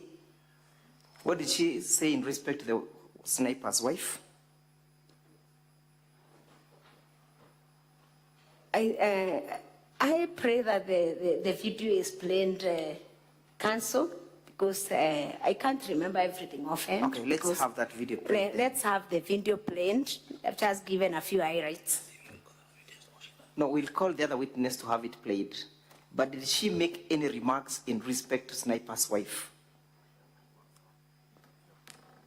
Yes, she talked about the Sniper's wife being built a mansion. No, in respect to her being or living with an MC. Oh, sorry, and forgotten that. She also arranged that the wife to Sniper had already been taken by one of the MCAs and was living with the MCAs, and therefore, well, it was meant to undermine the integrity of the MCAs. Thank you, Madam Witness. I want to yield you to my learned friend, Mr. Boniface Mawira, to take you through the last count. Thank you. Good afternoon, Madam Witness. And Honorable Speaker, I'll pick up from where my learned senior has left. So on this count, that is count number 2, gross misconduct. These utterances, Governor, you have a witness in respect to that allegation, correct? Yes. And that witness, that video will be played then. Yes? Yes. So these conduct that you say is gross misconduct, yes, by the governor, does it fall below the expectations of the conduct of state officers under Article 75 of the Constitution? Yes. Specifically, does it demean the office that the governor holds? Yes. Does it demonstrate respect for the people? Yes, it doesn't. It doesn't demonstrate respect. Does it bring honor and dignity to our office? No. Okay. Honorable Senator, stand with me to page 11 of the impeachment motion. I'll take you to the that is abuse of office. That is volume number 1 of our impeachment, that is our impeachment motion, the green copy, is on page number 11. Specifically, ground, that is count number 3, ground number 8, you accuse the governor of irregular payment of emergency call allowances to 161 doctors and medical officers using the wrong rates, correct? Yes. And The governor in opening statements stated that there are circulars to that effect. Yes. And that it was pursuant to a collective bargaining agreement between, I think, the Council of Governors and the Union for Doctors, that is Kenya, KMPDU, correct? Yes. So, at page number 331 of our volume 2, that is exhibits in support of the impeachment motion. What document is there? The report of Auditor General on the County Executive of Meru for the year ended 30th June 2023. The governor in a response says that the County Assembly has not considered this report, and that, and my question to you is, would considering this report that has already been, has this report been committed to a committee of the Assembly? I'm a member of the committee and I'm not aware. Okay. Yes. So if would consideration of this report by the Assembly change the conclusions that were made by the Auditor General? No. Is the County Assembly an appellate chamber for the recommendations that were passed by the County Assembly, for the conclusions that were drawn No. by the Auditor General? No. So the consideration by the County Assembly would not in any way change the conclusions that were made by the Auditor General, correct? Yes. Turn with me to page, still in that report, page 344 of our volume 2. Okay. That is irregular payment of allowances to doctors. Yes. And I want you to read the second paragraph, that is point number 7, right? Yes. Read the second paragraph where, from although management. Yes. Although management provided a circular referenced MOH/ADM/CONF/staff/76, volume 1 of 19, dated 18th April 2017, which was issued after negotiation with the striking health workers, and was one of the issues contained in the return to work formula agreed between the Ministry of Health and the unions of the medical practitioners. It was only valid for 4 years from the date of the circular, which had expired. So at the time of preparing this report, the Auditor General had the benefit of the circular the governor was referring to, correct? Yes. What conclusion did the Auditor General arrive at? The next paragraph. And the correct rates being applied, doctors and medical officers were entitled to 51,780,000 instead of the 126,120,000 paid, resulting to an irregular payment of 74,340,000. So the Auditor General confirms that there was an irregular payment of 74 million Kenya shillings, correct? Yes. What conclusion does the Auditor General make? In the circumstances, management was in breach of law. I'll take you back to the first page of that document. The report begins at page 300. The report begins at page 331, Honorable Senators and Honorable Speaker. The report begins at page 331 of our volume 2, the exhibits in support of the impeachment motion. And at page 336, in fact, at page 336, the key, number 2, key entity information and management, the background information. Who is the first person in that list? The first person on that list on the county executive's day-to-day management is under the following key organs. Number 1, Our Excellency Bishop Kawira Mwangaza, the Governor of Meru County. The key management team, the person on top of that list is the Governor of Meru. Yes. And up there, in the background information, the first person still is the Office of the Governor. Yes. And the major responsibility, you will agree with me, is coordination of the overall running of the county government. Yes. Okay. So this is the key, this is the management team that the Auditor General concludes was in breach of the law. Yes. Would consideration by the County Assembly of this report change that conclusion? No. Okay.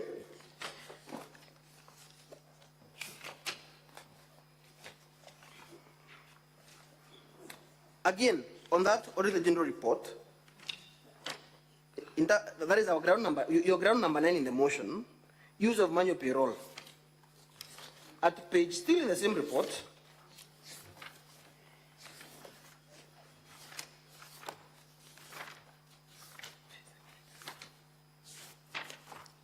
at page 347.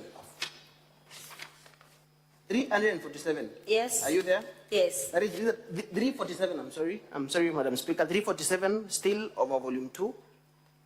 347. Yes. Use of manual payroll. What is the conclusion that the Auditor General makes? I only want you to read the conclusion in the interest of time. Yes. In the circumstances. The management was in breach of regulations. And this is the management that is headed by the governor. Yes. So can the governor say it wasn't me? No. Can the governor say it is a CEC finance? No. She is the head of the management team. Yes. The buck must stop at her door. Yes. Article 229(6) of the Constitution, I just want you to read what that provision says.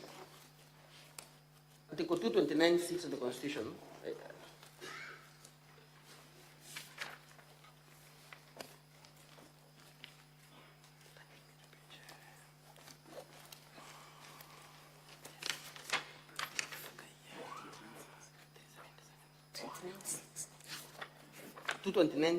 What does it say?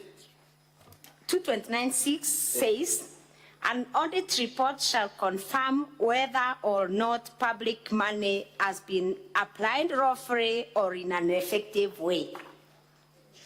An audit report is the final authority on whether money has been spent lawfully. Yes. Now the County Assembly can change what that audit report says, correct? Yes. Okay. Turn with me, Honorable Speaker, to page 377 of our volume 2. That is the Controller of Budget report. For the first 9 months,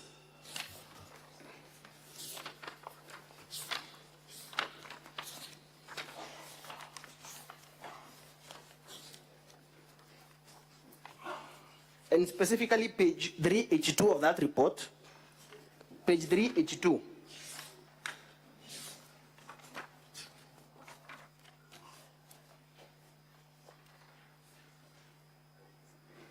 Are you there? Yes.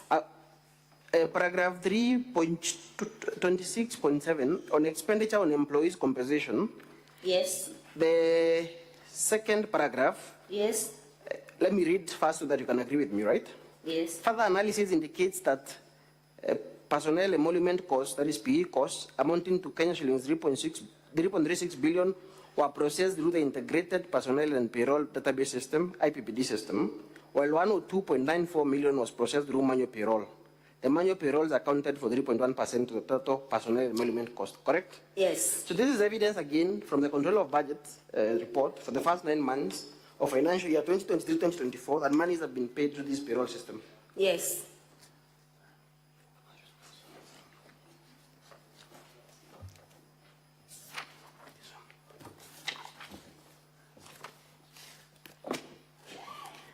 The governor in a response says that the first question for me, Madam Witness, is the County Assembly on trial in these proceedings? No.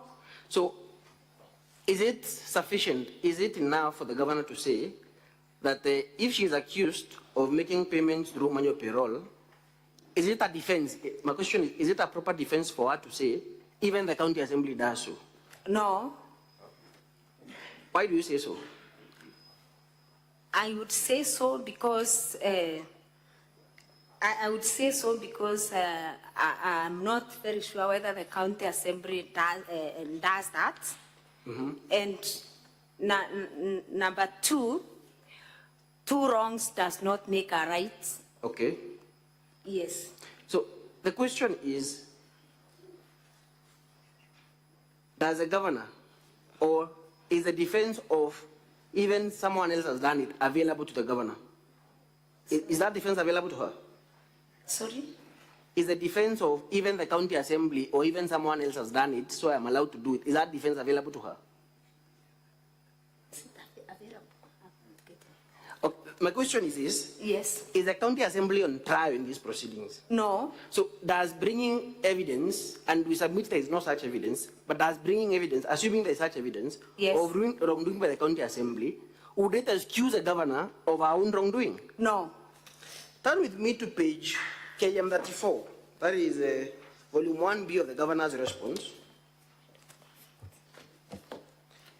Page 229 of volume 1B. That is the index of documents by the governor. It's a blue copy, Madam Speaker.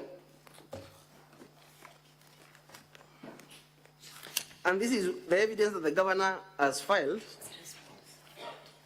This is the evidence that the governor has filed to show that the county assembly also maintains a manual payroll.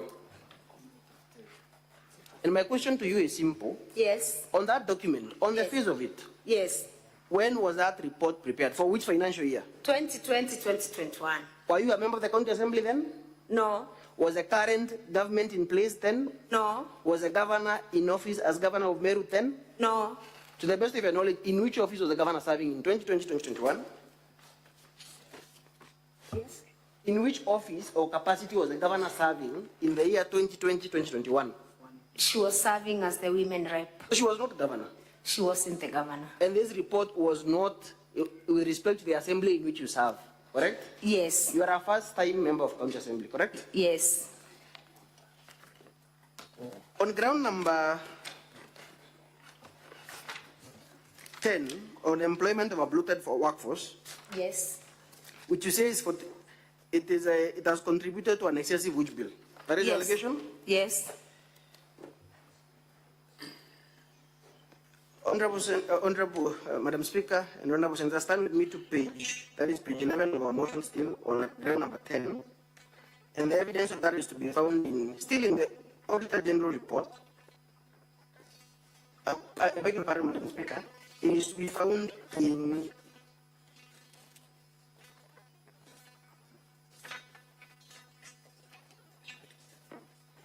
a moment, Madam Speaker.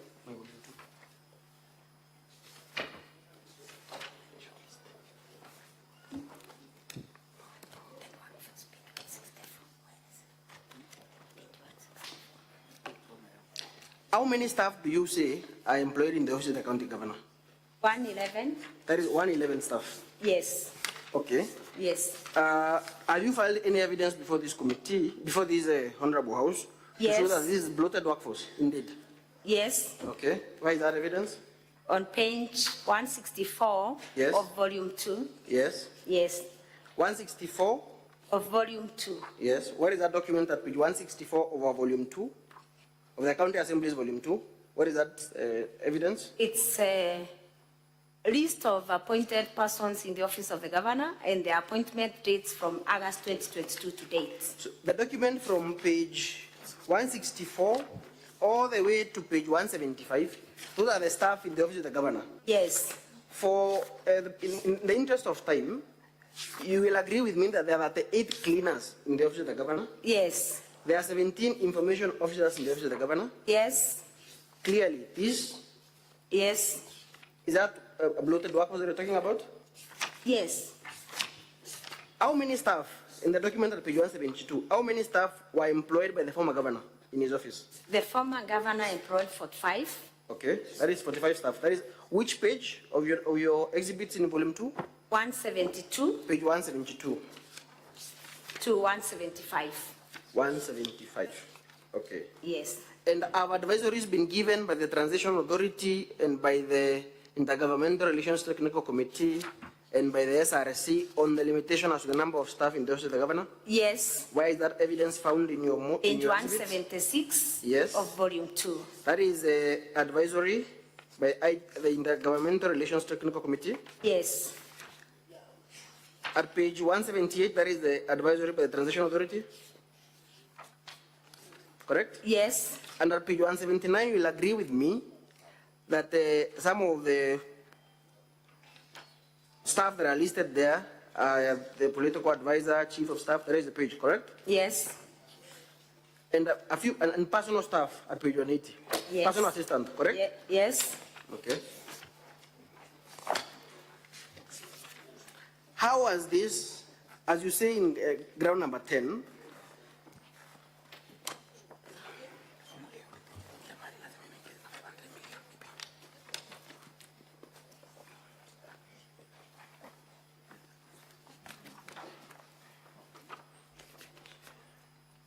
at page 353, Madam Speaker, turn with me to page 353 of the County Assemblies Volume 2. I believe it's a pink copy. Page, Volume 2, page 353. You say that as a result of this bloated workforce, Madam Witness? Yes. You've spoken about illegal appointments. Yes. In the office of the governor, correct? Yes. You've spoken about how these illegal appointments, people serving in other job groups, through the impunity of these two officers serving under the mercy of the governor, has hampered service delivery in the county government of Meru, correct? Yes, yes. Now, with respect to this bloated workforce, yes, at page 353, yes, you say that the wage bill for the Meru County government from the financial year 2022-2023 to 2024 has increased by 500 million, correct? I can make a correction. It is 2020-2021. Thank you for that. On the extreme right. On the extreme right? Yes, the outer year, the previous year. Then the next column yes. is on 2022-2023 when the governor took over. Thank you for that correction. Yes. So in financial year 2021-2022. Yes. And the governor took in the first quarter. Yes, the first quarter. In fact, in the last quarter of that year. The first quarter. The governor took over in the first quarter. Of which financial year? The first quarter of 2022-2023. Yes. In August. In August? Yes. Yes. So when does the first quarter begin? The first quarter begins in July. In July, 1st of July. Ends, yes. And ends in which month? It starts in July. Which date of July? 1st July. Yes. When does the first quarter of the financial year end? The last financial year. When does the first quarter of which is the last date of the first quarter of a financial year? The last date is the end of September. End of September. Yes. That is A quarter is made up of 3 months. Yes. Okay. Yes. So this is the time when the governor took over. Yes. And between then and 30th of June. Yes. Following year. Yes. In the first quarter and the last quarter of the financial year 2022-2023, yes, compensation of employees increased by 500 million. Yes. What are the actual figures from financial year 2021-2022? I want you to read it out to the during the 2021-22 financial year, 2021-22, it was 4 billion 496 million. You can just leave it at that in the interest of time. Okay, 4.4 billion. 4.4 billion. Yes. By the end of the year? By the end of the year, it was 4.9 billion. Is this what you're saying has been contributed to by this bloated workforce? Yes, and other appointments. And the short list that we have seen of the 111 personal staff. Yes. I'll take you back there. Yes. At page 164. Page 164 of our volume 2, Madam Speaker. On the top of that page, it says appointed persons in the office of the governor and the appointment dates from August 2022 to date. Correct? Yes. You will agree that these appointments were made when the governor came or assumed office? Yes. And in the first quarter of that financial year? Yes. Okay. I'll take you to the last allegation. Yes. Madam Witness, this allegation of a bloated workforce, you're also saying that the wage bill for Meru County government exceeds far beyond the 35% limit that is set by law. Yes. Because it stands at what percentage on your page 11? Yes. This recurrent expenditure and this excessive, it stands at what, percentage? It stands at 49%. 49%. Yes. Thank you. The last allegation in your motion is paying Kiambi Chrisas Manyara, a public communication officer in the office of the governor. His full salary and benefits while in remand, correct? Yes. What evidence do you have to show that this Christas Kiambi Manyara is a staffer in the office of the governor? Yes, he's a staff in the office of the governor. What evidence do you have? I have his pay slips. Yes. And I also have an appointment letter, volume 6. Appointment letter. You can check in volume 6. Yes, we have a pay slip on page. A pay slip is at what page? Page 392? Page 146 of volume 2. Madam Speaker, turn with me to page 146 of our volume 2. That is the pay slip for Christas Manyara Kiambi. As a road date? Yes. It is for which month, that pay slip? The pay slip is for the month of June 2024. June 2024. Yes. Where is the other pay slip? Page 392? The other pay slip is on page 392. 392 of the same document, Madam Speaker? Yes. For which month? For the month of April. And page 393 for which month? 393 for the month of May. Yes.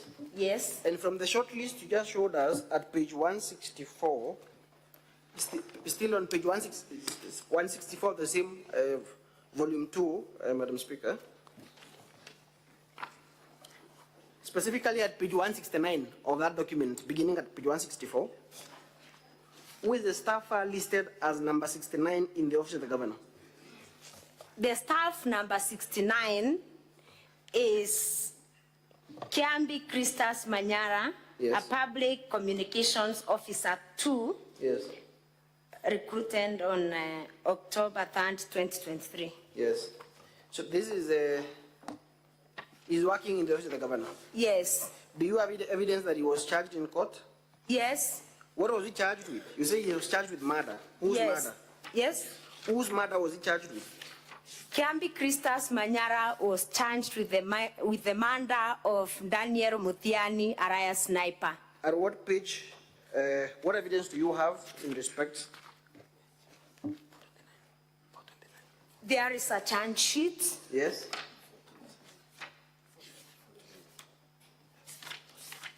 Page 429 of our volume 2, that is a pink document, Madam Speaker. Thank you, Honorable Speaker and Honorable Members. Who is the fourth accused person in that information or charge sheet? The fourth accused in the charge sheet is Christas Manyara. Charged with murder. Charged with murder of Daniel Sniper. And you say he was paid. We've seen the pay slips. Yes. And from the charge sheet, when was he charged?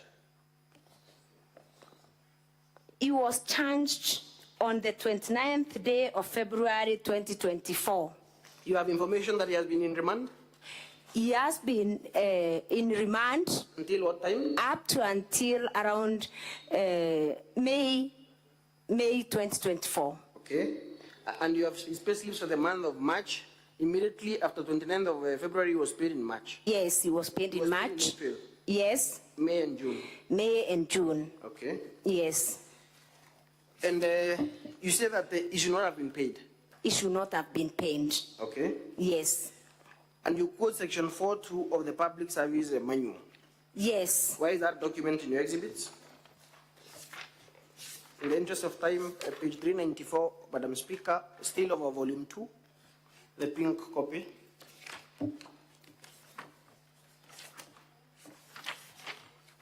Specifically, page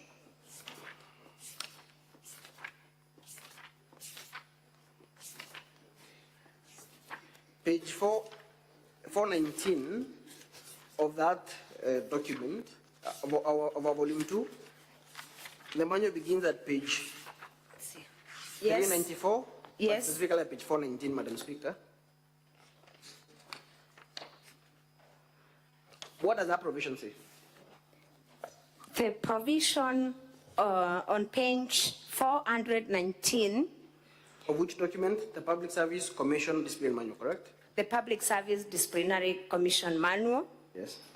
talks about absence from duty without leave, reasonable or lawful cause.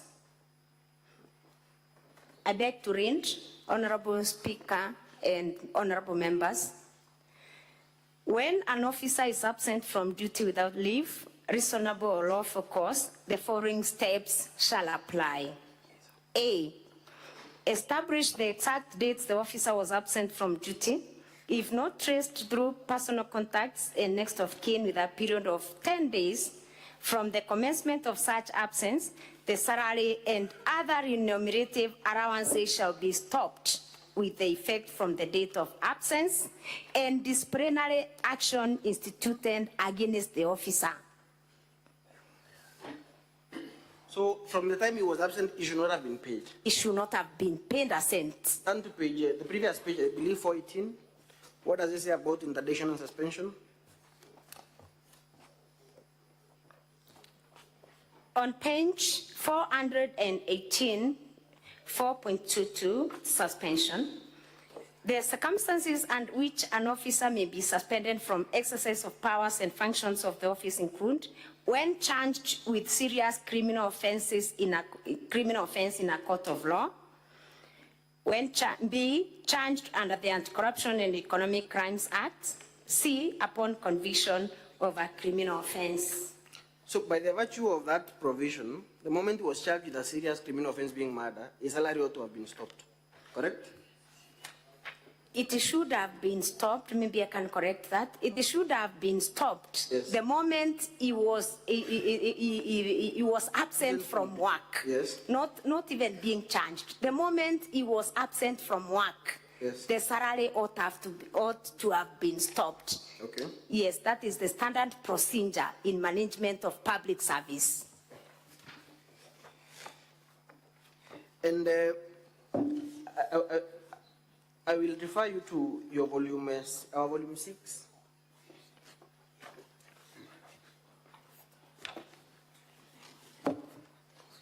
Our volume 6, the first two documents there,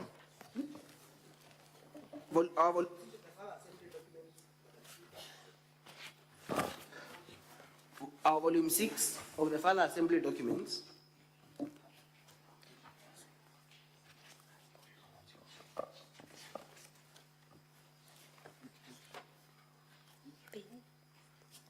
of the county, that is page 1 and 2. What documents are there?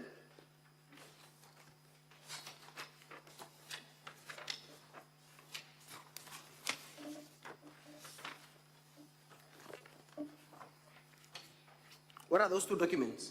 Page 1 and 2? Page 1? And 2. Page 1, on page 1, Honorable Speaker and Honorable Members, we have an appointment letter for Sabina Gatumi. Yes? Yes. What is your contention? Because in your motion you filed, in your volume 2, you provided documents that evidence illegal appointments. That is volume 2 of the exhibits in support of the impeachment motion. Yes. What is your contention with respect to those two officers? Page 187 of your volume 2.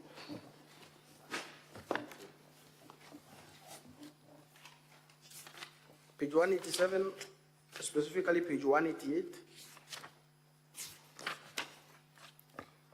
My contention with those two documents on volume 6 is that it is on other irregular appointments where... Irregular appointments by who? By the county secretary of the county government. This is the notorious of Meru, county secretary. The notorious county secretary. Whom the governor refused to take action against, despite the recommendation of the assembly. Correct? Yes. Okay. Yes. Where is the evidence of those illegal appointments? The illegal appointments are on page 187 to 188. Kindly explain what is illegal about the appointment of Jane, is it Jane Kanana? Jane Kanana. Yes. Jane Kanana, on page 188. Page 188 of our volume 2, Madam Speaker. Yes, page 188, we have serial number 2. There is an appointment of Jane Kanana as the assistant director, who is the assistant director of a department that is not known on that page. And she is appointed an acting director, human resource management, by the county secretary. And this appointment, in my view, is illegal because the Department of Human Resource has a substantive director. And this appointment means that where is the evidence? Sorry to interrupt. Where is the evidence of the substantive director? The substantive director is on volume 6, page 3. Yes. Page 3. So Mary Kemaita, yes, that appointment letter is a substantive officer. Yes, Mary Karemi Kemaita is the substantive director of that department. Is it proper or legal for the county secretary to appoint another person to act in a position where there is a substantive office holder? It is not procedural. Yes. And it also amounts to misuse of resources. What does the County Government Act say with respect to acting appointments? The County Government Act section 69(2)(a) yes, stipulates that you cannot appoint or designate an officer to act in a position that is not vacant. Yes. Yes. That is the appointment. That is the director human resource. That is the Assembly list and bundle of authorities, Madam Speaker, page 57. That is a County Government Act, section 69. You can read the provision. Page 57. On page 48 of the bundle of documents, that is volume 3. I'm reading section 69(2), where it says, a public officer shall not be designated to own or act in a public office if A, the office is not vacant. So if the office is not vacant, you cannot deploy another person to act in that office, correct? You cannot. Does that apply to Sabina Katumi? Does that apply to her as well? Yes. Who is Sabina Katumi as per your first page, page 1 of your volume 6, the further assembly documents? Sabina Katumi, as according to my documents, is the substantive payroll manager. She is the substantive payroll manager, correct? Yes. Who has been deployed to act in our office when there is a substantive office holder? An officer by the name Solomon Mongera, yes, has been deployed to act in that office. Yes. Whereas Sabina Katumi is the substantive holder of this position. And at page 189 of our volume 2, turn with me to page 189 of our volume 2, Madam Speaker.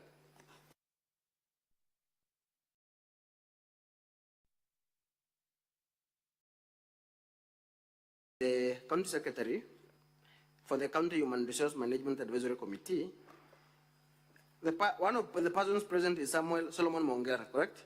Yes. And he is present as the acting payroll manager. Yes. And the same is replicated at page 188. Yes.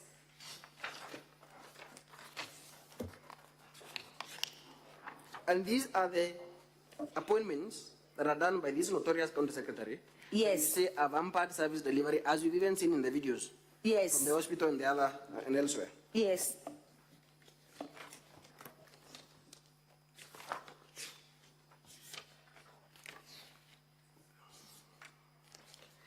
Madam Speaker, I'll request that some videos in the governor's videos be played.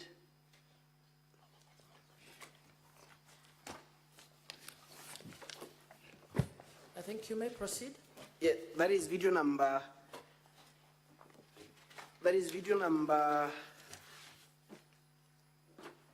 7, foremost, Madam Witness, you told us that this person who was speaking, purporting to be the Secretary General of the Bas Party, do you know him?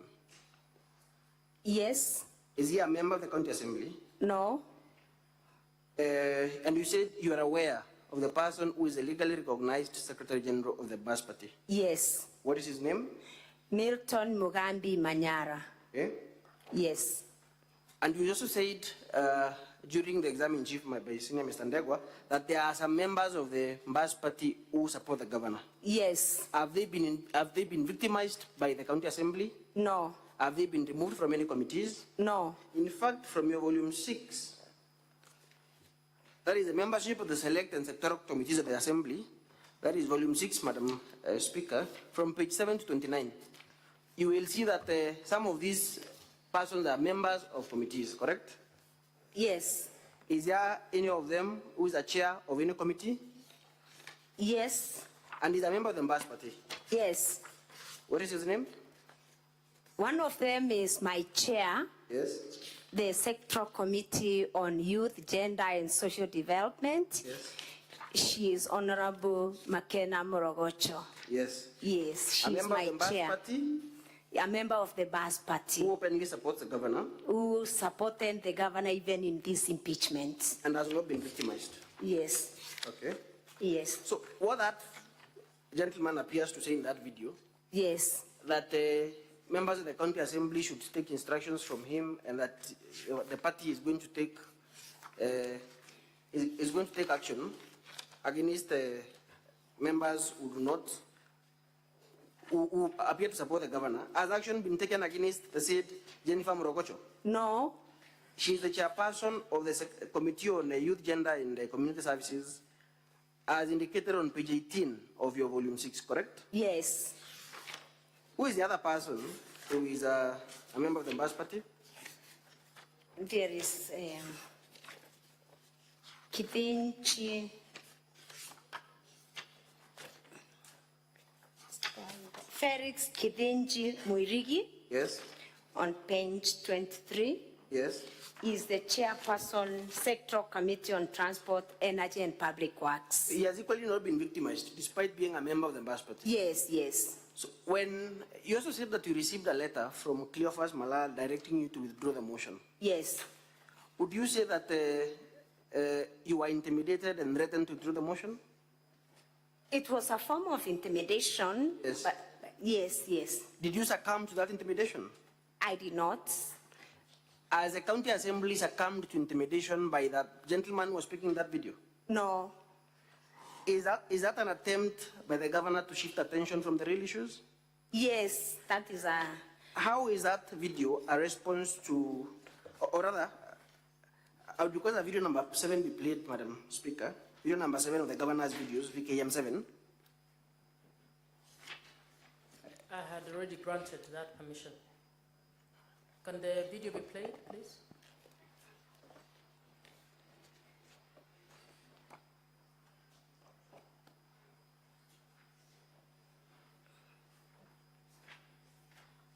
Kakumba kuga impeachment ya governor akwenda kueleza Mumeru. I'm sorry, Madam Speaker. I'm sorry for that. It is video number 13, 12 and 13. I'm sorry. I'm coming to this in a moment. Video number 12 and 13 of the governor's videos.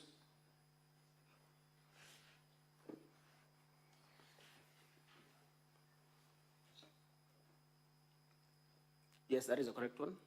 Finally, as I said, I want to tell the county assembly member, we can't wait any longer. We lost in the second impeachment. Give us the third and the fourth and the fifth and the sixth impeachment.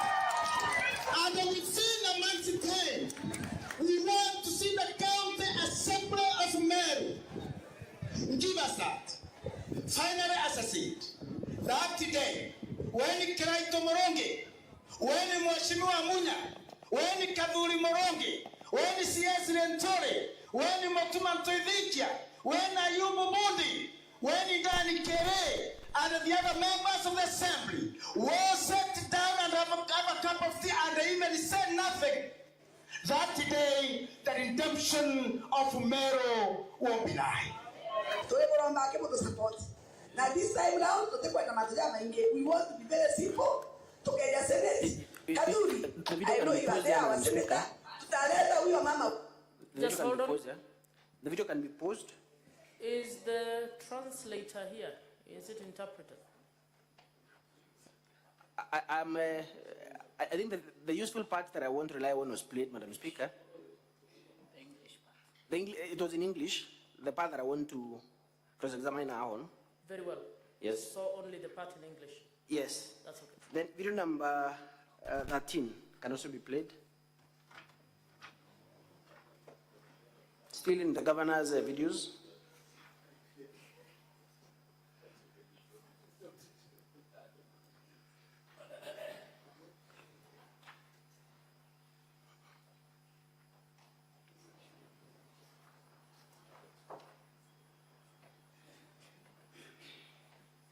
Video number 13.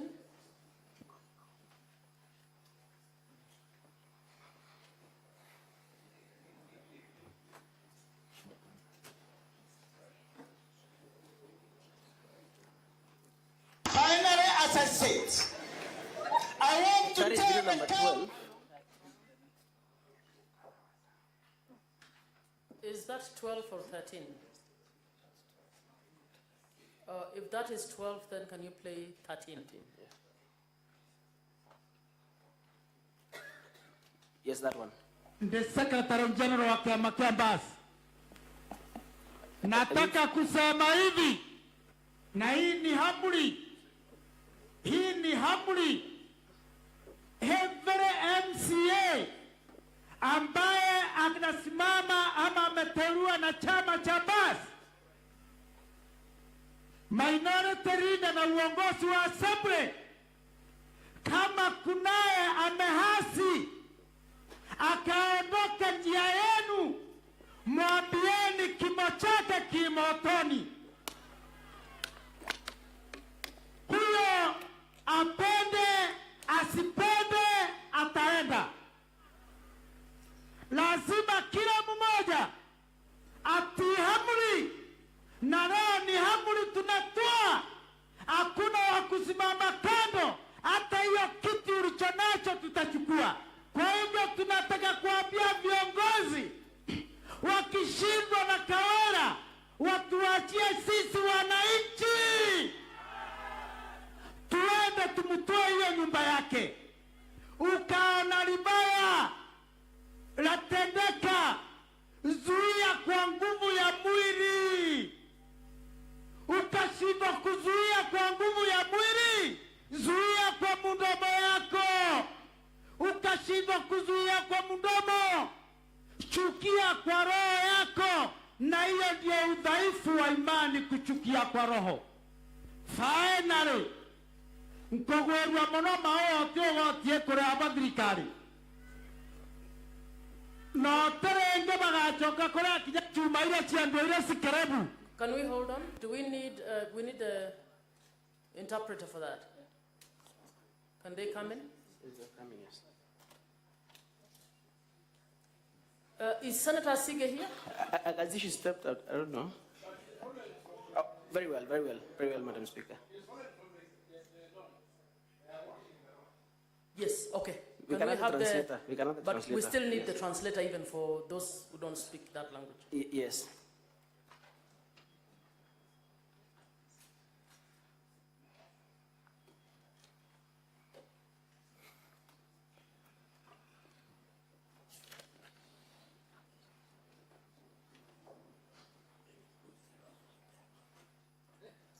Translator, are you ready? Can they replay that? The bit that is in vernacular, please. Ya kwa roho. Finally, nkogwerwa muno maote ogotie kure abathirikari. Mheshimiwa Spika, Mheshimiwa katika Bunge la Seneti, kwa jina ni Kitonga Kabori, na kupea tafsiri iliyo kwenye kanda inayoendelea sasa. Anasema kwamba amefurahi kwa sababu hakuna mtu yoyote analipa kondi katika kaunti ya Meru ya maua huko. Iendelee. Na terenge bagachoka kola kija chuma ile chiambo ile skrebu. Na hakuna siku atarundi tena kulipa hata ito masuma zikiuzwa scrap. Chuma ile chiekera chiambo ile. Chuma zenye zimewekwa kule ziuzwe zikiwa nini? Ile skrebu. Zikiwa scrap. Atuete tagotangaza. Na tunaenda kutangaza. Hakuna mahali kwingine kondi italipwa. Tuje tukapatia na pesa zetu ziende kutolewa kama ongo kwa maseniti. Kwa seneti. Hatutafanya hivyo mara nyingine. Hatutafanya hivyo kwa mara nyingine. Kiswahili jamani. Tumekubaliana kwa mikono. Kwa mikono. Asanteni sana. So, Madam Witness. Yes. These two videos that I've played from the governor's record of videos. Yes. That gentleman who is talking in that video, you said you know him, correct? Yes. You said he is not the Secretary General of the party? Yes, he is not. And because he seems to, what would you say his role is in the party? Does he have a role in the party? I'm not aware. Okay. So to the best of your knowledge, you'd say he's an imposter. Would you say he's an imposter? He could be. Are you sure? Are you aware whether he has a role in the party? Council, I'm not just aware. hold on. Yes. Senator, Minority Leader, what is the issue?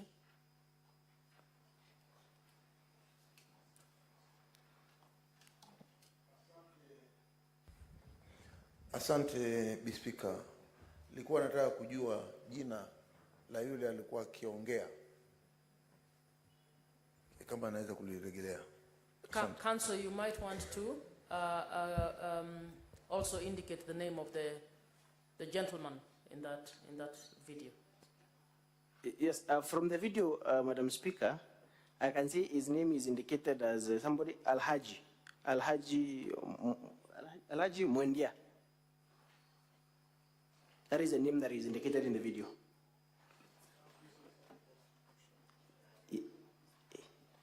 Proceed, Council. I think members. Thank you, Madam Speaker. Yeah. So, this gentleman, are his views representative of the views of the Assembly? No. Is he a member of the County Assembly? No. Is he an elected leader in Meru? He is not. So, to the best of your knowledge, has any of the members that appended their signatures in support of the impeachment motion, have they been coerced by that gentleman? No. You've confirmed a few minutes ago that even members of the party he purports to come from, some of them support the governor. In fact, Yeah. I record 3 of them support the governor. Yes. And they have not been victimized or removed from any of the committees of the County Assembly, and some of them are even chairpersons of those committees. Yes.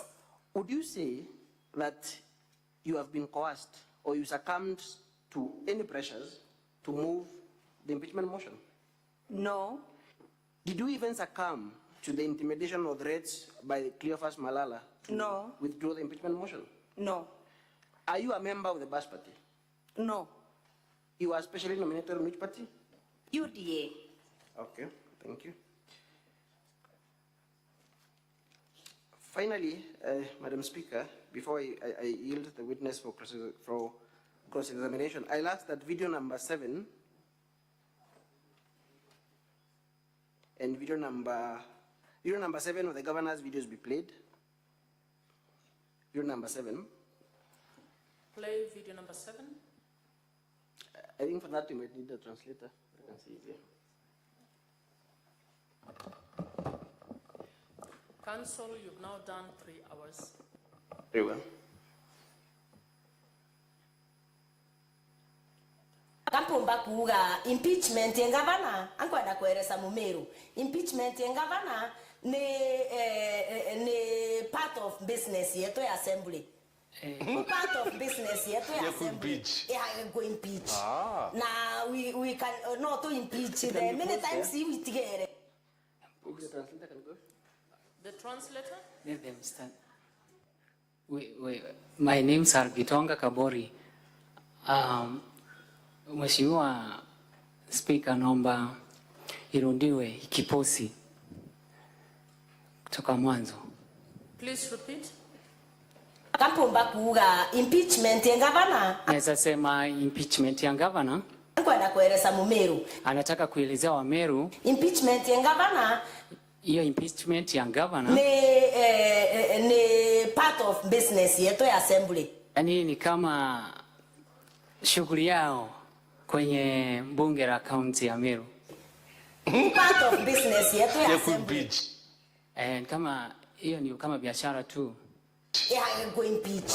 Now we can not to impeach the many times we together. Na wanaweza kuimpeach mara mingi yenye nabaki. By the way, ndenda kuga motion yure inya drafting na kubanga junde. Sasa naweza sema mambo hiyo ya drafting na kupanga wabunge. I was very key there. Alikuwa mmoja wao pale. Na iwona aringa ikia motion yo Mutembe. Na yeye alikuwa apeleke hiyo motion mbele. Ini ndaringa ikia motion yo until the last minute. Ndiye alikuwa wa kupeleka hiyo motion wa kwanza, lakini until the last minute. Mpaka pale dakika za mwisho. Kada mwandikirira Evans Mawira bwega. Kama ulisikiza Evans Mawira vema. Akiongea. Bali convinced ngavana ageta. Alikuwa yani na hakika kabisa gavana ataenda. Kwao akwa convinced ngavana ageta. Kwa hivyo alipokuwa na ile hakika kabisa gavana atatolewa ama kwenda. Au bakaju kekendage ana ngirole kwengai. So naye akachangamkia achukue ndio posa kaweze kuchukua hiyo tuseme ni heshima ama kupewa glory yani. Actually ini ndaringa ikia motion jo. Anasema kwamba ni yeye alikuwa ipeleke si Mawira. Na kuira Ameru badikirete oruga. Na nataka kuambia Wameru wakiwa nasikiza. Ini ndaringa ikia motion jo. Yeye alikuwa apeleke hiyo motion. Na tu mwanka mwisho buru. Mpaka siku ya mwisho kabisa. Mheshimiwa ZNK waikete motion. Ni Mheshimiwa ZNK aliyekuwa apeleke hiyo motion mbele. Kwao actually Mawira kaje ukiria motion jo akwa. Kwa hivyo Mawira alichukua motion yake. Ndio akuweko kinyae. Akijaribu kufikisha mwisho. What is the context in which that video was what is the context in which you said the things you said in that video? The context in which I said that that I can't remember because it was an interview of 1 full hour. And Honorable Speaker and Honorable Members, you can see it's just an extract of a very short part of my full interview. And again, Honorable Speaker, the video is not dated. I cannot even remember which date was that. So I believe I talked about so many governance issues, and that's why I'm saying that our business is to oversight the county government of Meru. Yeah. And I believe the law does not limit the many times or how I oversight the government of Meru. Yes. So in totality, now as I yield the witness to cross-examination, in totality, from all the evidence and the testimonies and the witnesses you're going to call, of course you shall get to that, but from all the evidences, the video evidences you've played, that have been played here, and the documents that have been shown in terms of the exhibits, what do you ask the Senate to do? Thank you very much. I believe that from the case that I've presented to the Senate, I personally believe that the gross violations by the governor of Meru have impacted negatively on service delivery in Meru County. Honorable Chair, Honorable Speaker, and honorable members, I would want to submit that the people of Meru are crying. I would want to submit that service delivery in Meru is highly compromised. I would also want to submit that there is poor governance, and also submit that there is no witch hunt, there is no malice, and there is no external influence on the County Assembly of Meru. My prayer is that this Honorable House, Honorable Chair, listens to the people of Meru, listens to the cry of the people of Meru, and saves the people of Meru from the agony of crying each day, in and out, from January to December. Madam Witness, the final question, how would you like the Senate to treat the videos from that gentleman? The gentleman who his name is? Al-Hajj, the gentleman, yes. On the videos, on the video of the gentleman called Al-Hajj, I would want really to say, Honorable Speaker and honorable members, that it is really unfortunate, it is uncalled for. Those sentiments do not represent the feelings of the Assembly. Those sentiments do not represent the feelings or the view of the people of Meru. And I believe he made those remarks on his own behalf. And I believe the people of Meru, including the County Assembly of Meru, has a lot of confidence in this house. And that's why we have come again and again, so that we can get reprieve from this house. So I regret those comments from Al-Hajj, and on behalf of the County Assembly of Meru, those comments are highly regrettable. Thank you. Thank you, Madam Witness. Thank you, Madam Speaker. I yield the witness for cross-examination by the Governor's team. Thank you. Now, Counsel for Governor for cross-examination. Thank you, Madam Speaker. Counsel, how much time do you think you'll require for this? That's why I come here. My learned colleague, Mr. Mutuma, is the one cross-examining, but I came here to seek direction on the question of time. Reason being, at the very least, Madam Speaker, it's not asking for too much to ask for equality of arms. It is actually the bare minimum the law expects of us. The County Assembly has done something very unique. They have taken 3 hours and 10 minutes on this witness out of the 4 hours allocated for the entire County Assembly case. Meaning that even if we took the remainder of their entire time, we are not even getting a third of the time they have taken with this witness. My learned colleague, Mr. Mutuma, would have desired to have at least a half the time the County Assembly took with this witness in order to do justice. We are not asking for the same time. We are asking for half the time. Madam Speaker, we urge that you give direction on that question.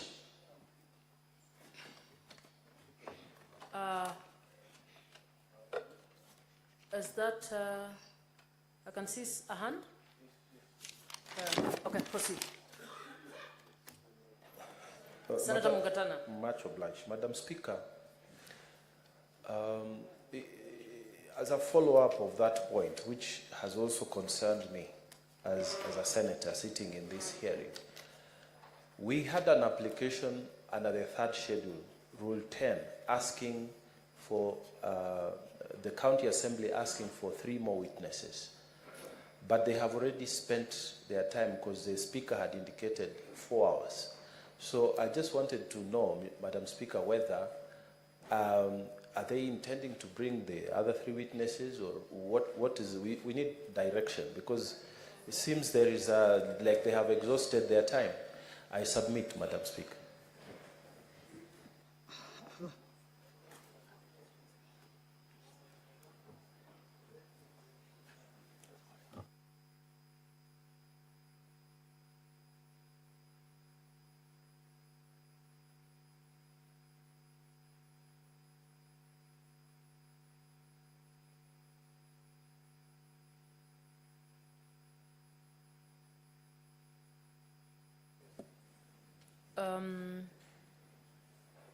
The Council for Governor,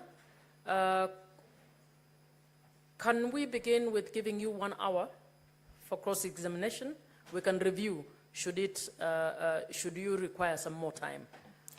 Thank you so much, Madam Speaker, sir. My learned colleague, Mr. Elias Mutuma, will take on the witness in cross-examination.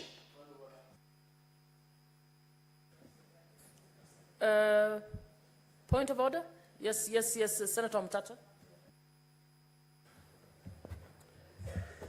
My lady, as somebody who believes in human rights, Madam Speaker, I don't think it is fair for us to keep a witness standing for so many hours. You have seen even proceedings in the US Senate, witnesses are cross-examined sitting. So I've seen this lady is trying to lie on the rostrum, and I don't know if it is really fair to keep somebody standing for 3 hours and then it's under cross-examination for an hour or 2 hours. It will not be good for the health of that person. Senator Mtata, I don't think there is a rule that says she cannot sit, and she has not requested. Witness, you may sit down during cross-examination. Thank you.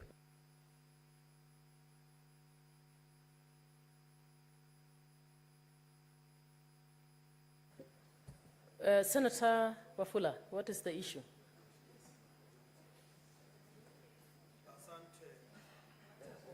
Asante Mheshimiwa Spika, ningependa upeane mwelekeo. Sisi kama Senate, sisi ni kama majaji katika kesi hii, na ni vema tupate mwelekeo iwapo majaji wataweza kupea mwelekeo mshukiwa ama mshtakiwa jinsi ya kukabiliana na mwenzake katika hafla ya kujitetea. Asante Mheshimiwa Spika. Senator Wafula, I think the procedure was properly guided by the Speaker at the beginning. It is time for the Council for the Governor to do cross-examination. Let us allow that to happen.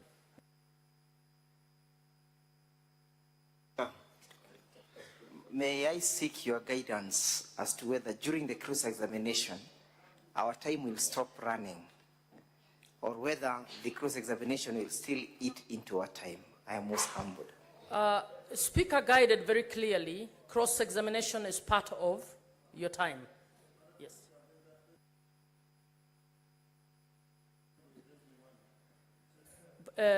Senator Siengo. Thank you, Madam Speaker. I only need to seek clarification from the witness whether she's a previous executive member of the previous administration. Senator Beth Siengo, what's the clarification? Senator Gloria, please allow me to preside over this. Order. Senator Siengo, your clarification, what are you clarifying? We are not questioning, we are not asking questions at this time. It is a procedural issue that we've been discussing, and we are moving on to cross-examination by the Council for the Governor. So it is not yet time for senators to ask questions. Council for the Governor, please proceed. Your time starts running now. Thank you, Madam Speaker. For record purposes, my name is Elias Mutuma, Counsel for the Governor in these proceedings. I will begin by asking the witness. Good evening, Mheshimiwa Zipora. Yes. Good evening. Good evening. Good evening. Thank you. Kindly confirm your full names and what you do at the County Assembly. My full name is Zipora Kinya. I am a member of the County Assembly of Meru, specially elected by UDA and the Deputy Leader of the Majority Party. Indeed, you have previously served as a member of the executive in the previous regimes. That is right? Yes. In what capacity? I served as a sub-county administrator then later redesignated as the Deputy Director Administration until I exited. When were you appointed as a sub-county administrator? 2013. Which governor appointed you in that position? Governor Munya.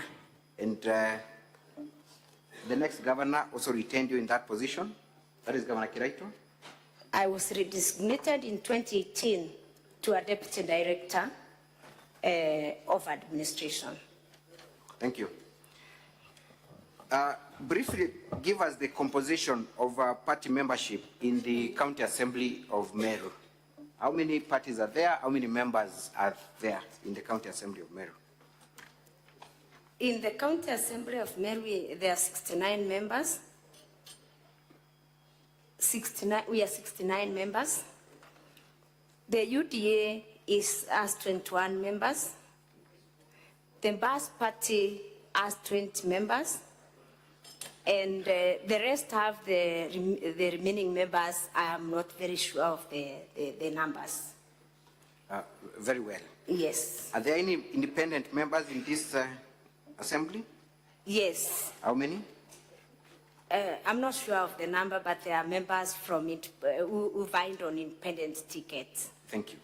You have indicated to the honorable senators that this impeachment motion has been supported by a majority of residents of Meru, and you gave a percentage. What percentage is that? 85% according to the public participation.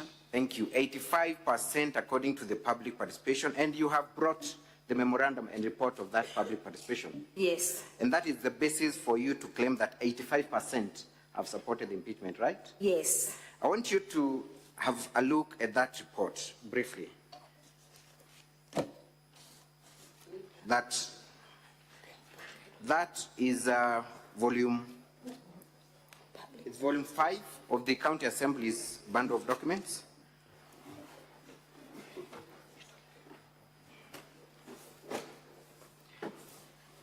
I want you to go straight to page 286.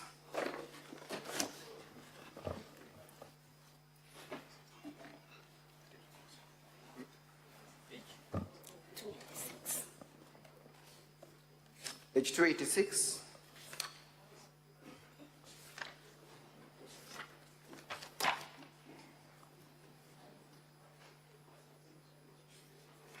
Yes, I'm there. I want us to identify the anomaly in that minute. According to the title of that meeting, when did the minute start? First of all, tell us where that public participation exercise took place at. Which ward? Kionyo Social Hall. What time is indicated at the top as the time when the meeting began? 10 a.m. 10 a.m. Can you look at minute 1? What time does the minute show that the meeting began? What time? It means I can read minute 101. The officers of the County Assembly arrived at the venue for public participation at 8 a.m. It says 10 a.m. They arrived at 8 a.m. I have not, just kindly wait for my question. What time does it indicate the meeting began? As per minute 1. 10 a.m. 10 a.m. Yes. But at the top it shows it began at 8 a.m., correct? No. The first page says it is the officers from the County Assembly that Correct. arrived at 8. It's the other way around. The top shows 10 a.m., correct? Yes. Is that the position? I'm The title of the minute shows Social Hall in Abogeta West Ward of Meru County at 10 a.m. Exactly. But the minute number 1 shows the minute began at 8, correct? I'm disputing that, and I'm reading the minutes council, because the minute says officers of the County Assembly arrived at the venue for public participation at 8 a.m. Thank you very much. Full stop. Then at 10 a.m., the meeting was called to order. Can we go to another page, page 291?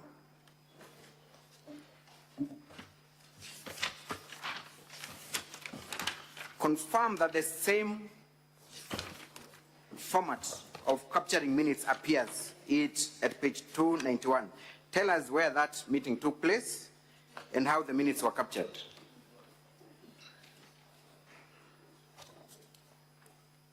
The meeting took place at MCK Kidare in Jiawand in Meru County at 10 a.m. Minute 1. Officers of the County Assembly arrived at the venue for public participation at 8 a.m. Can we go to page 294 and compare that with page 297? Do we find page 294 and 297? Tell us whether the same format of capturing minutes appears. That officers in all these stations arrived at 10 a.m., at 8 a.m., and the meeting began at 10 a.m. On page 294, tell us. 294? Yes. The officers of the County Assembly arrived at the venue for public participation at 8:30 a.m. Correct? Yes. And proceed to read minute 1. The minute was called to order by Mr. Raphael Mwenda at 10 a.m. and a prayer was said by Ms. Keremi Kabubania, a member of the public. Compare that with what appears at page 297 and page 299. Is it the same that has been captured?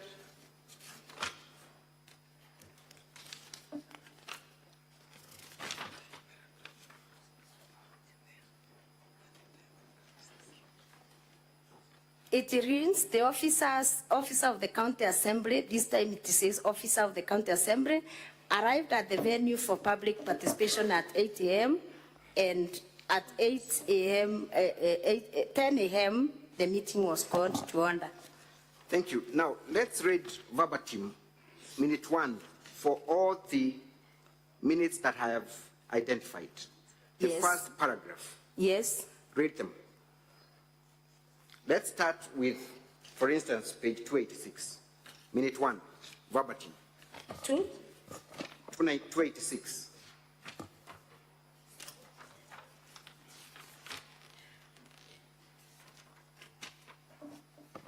The officers of the County Assembly arrived at the venue for public participation at 8 a.m. and at 10 a.m. the meeting was called to order. Proceed. Proceed. The entire To paragraph. order by Mr. Kevin Mwenda from the County Assembly of Meru, and a prayer was said by Mr. Mutugi from Kionyo Bonda Bonda Association. Thank you. That was page 286, read 297, same minute 1. Tell us whether the words used are verbatim, word for word. Officer, this one says, officer of the County Assembly arrived at the venue of public participation at 8 a.m. Full stop. At 10 a.m. the meeting was called to order by Godfrey Mutiga, and a prayer was said by Murangeri Bogori, a member of the public. Thank you. Do you find those 2 minutes to have a semblance, word for word, except for the names of individuals present? Not really. Some are talking about 8:30 and others. Show us the difference in terms of the content of that minute. The other one was 297 and 284.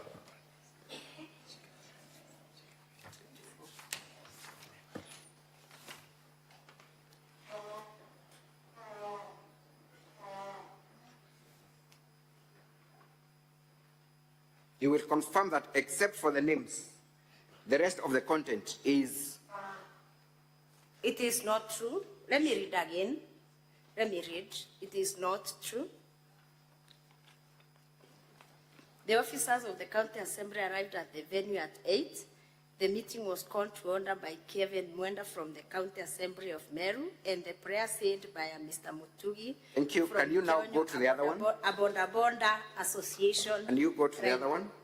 The other one is officers of the County Assembly arrived at the venue for public participation at 8, and at 10 a.m. the meeting was called to order by Godfrey Mutiga. A prayer was said by Murangiri Bogoli, a member of the public. There are two different things. Thank you. Let's go to page 783 and all through to page 794. You will confirm that those are handwritten memorandum, right? Yes. Kindly look at the handwriting. Isn't it the same handwriting that is presenting those memorandum? I can't confirm.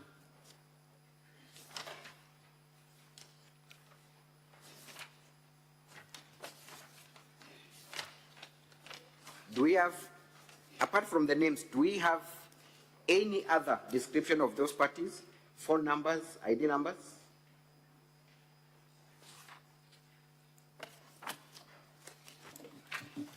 They are not there.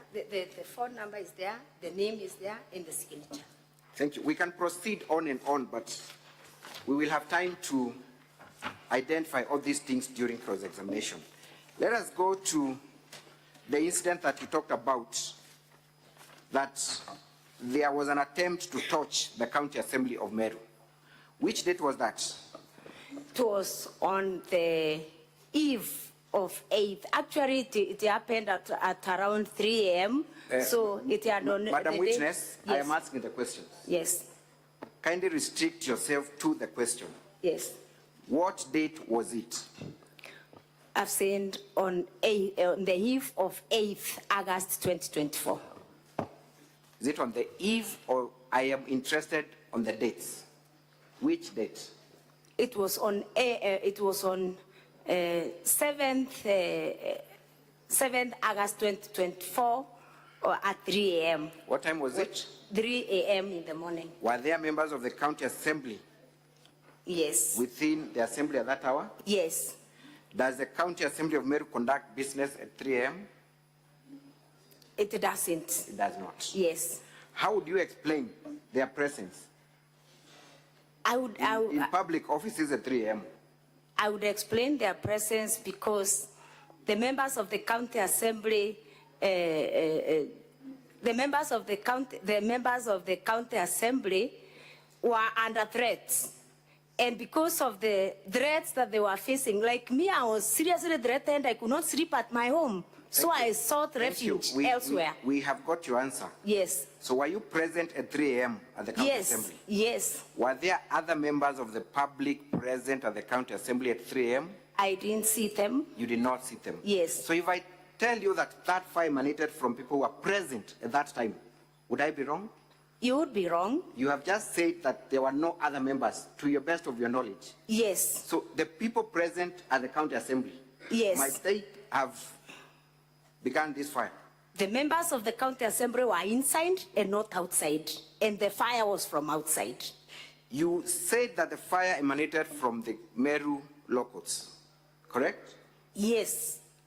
Meru Locots is a secured premise, isn't it? Yes, yes. As a County Assembly, did you try to seek any statement from the Meru Locots?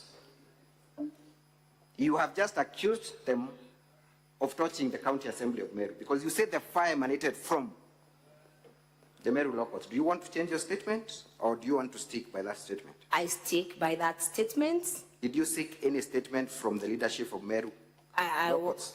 I didn't seek any statement because I was not the investigating officer. Maybe the investigating officer did.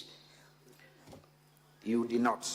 Yes, the investigating officer. You have attributed the incident to governor supporters, and you have given us a clip showing some members of the public arraigned in court.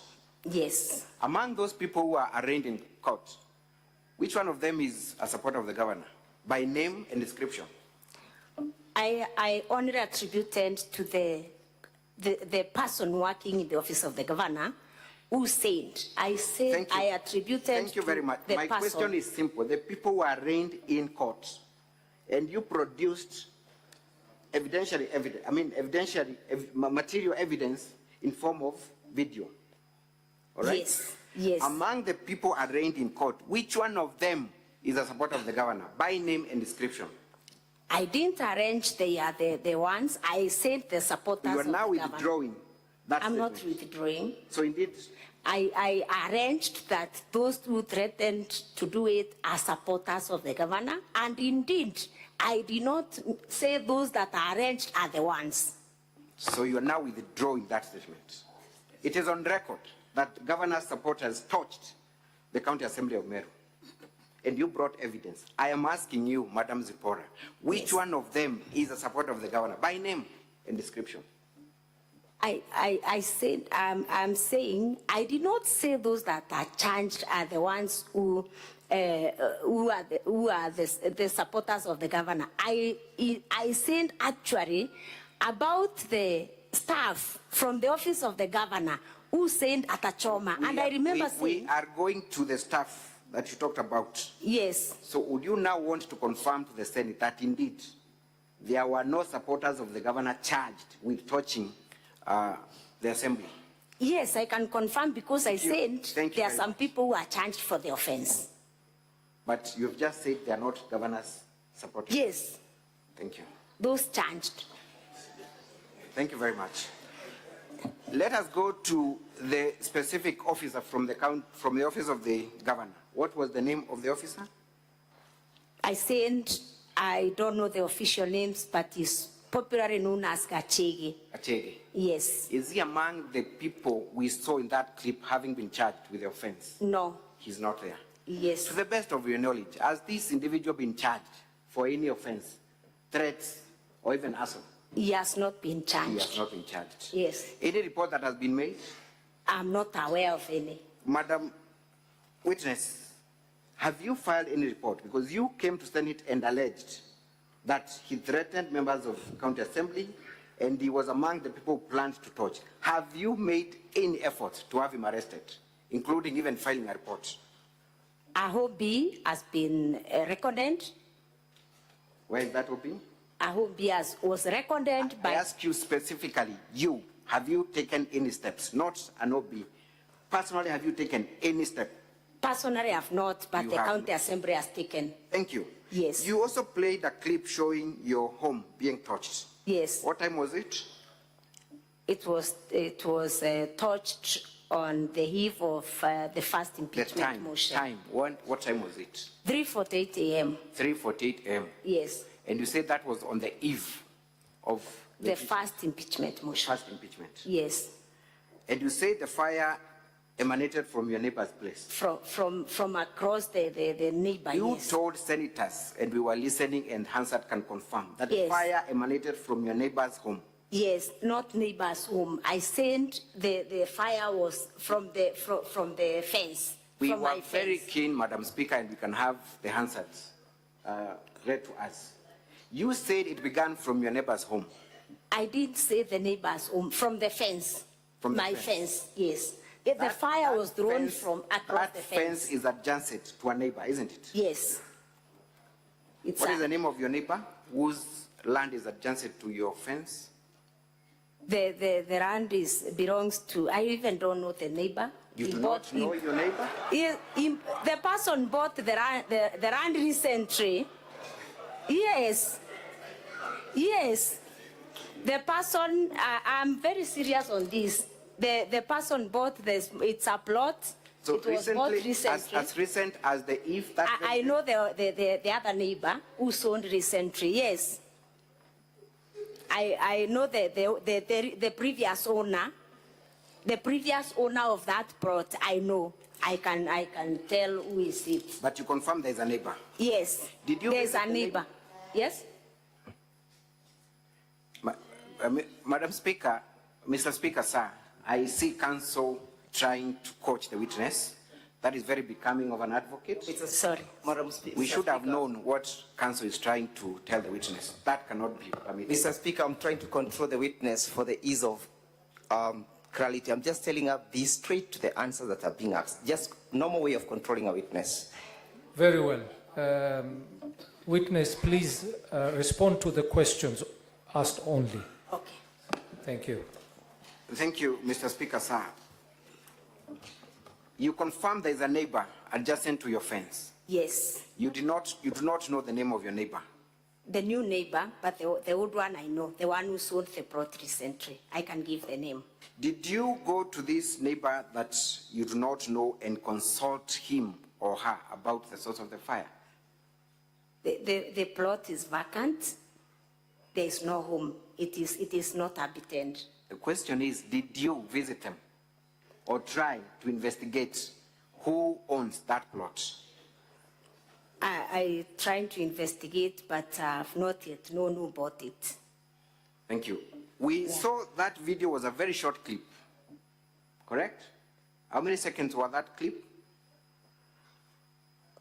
I'm not sure. You're not sure? Yes. How many buckets of water were used to put off that fire? I did not count. Can we watch that clip again? Yes.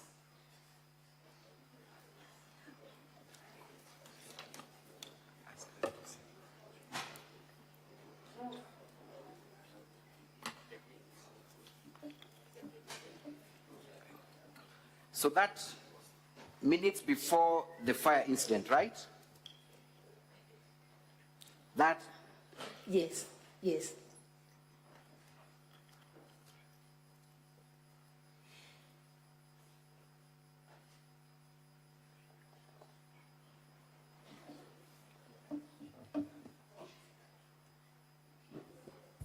Proceed. I think, Madam Speaker, the clip is still playing. So by now, we have no one at the scene, right? Correct, Madam Yes, Witness? yes, there's no one.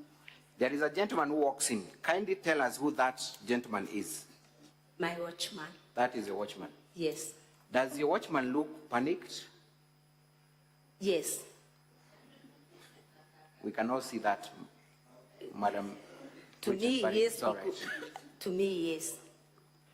And you confirm you're also home on that day? I wasn't at home. You wasn't at home? You were Yes, not at home? I wasn't at home.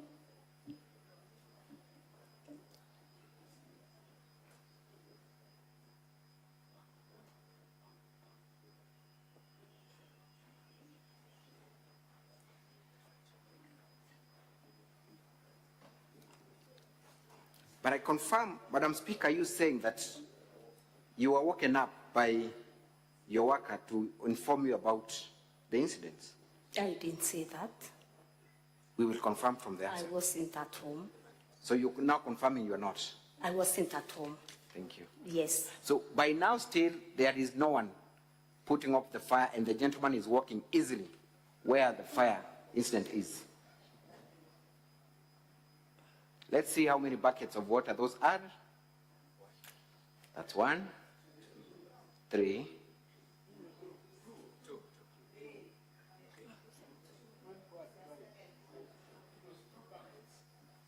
There is another one. And the fire is off.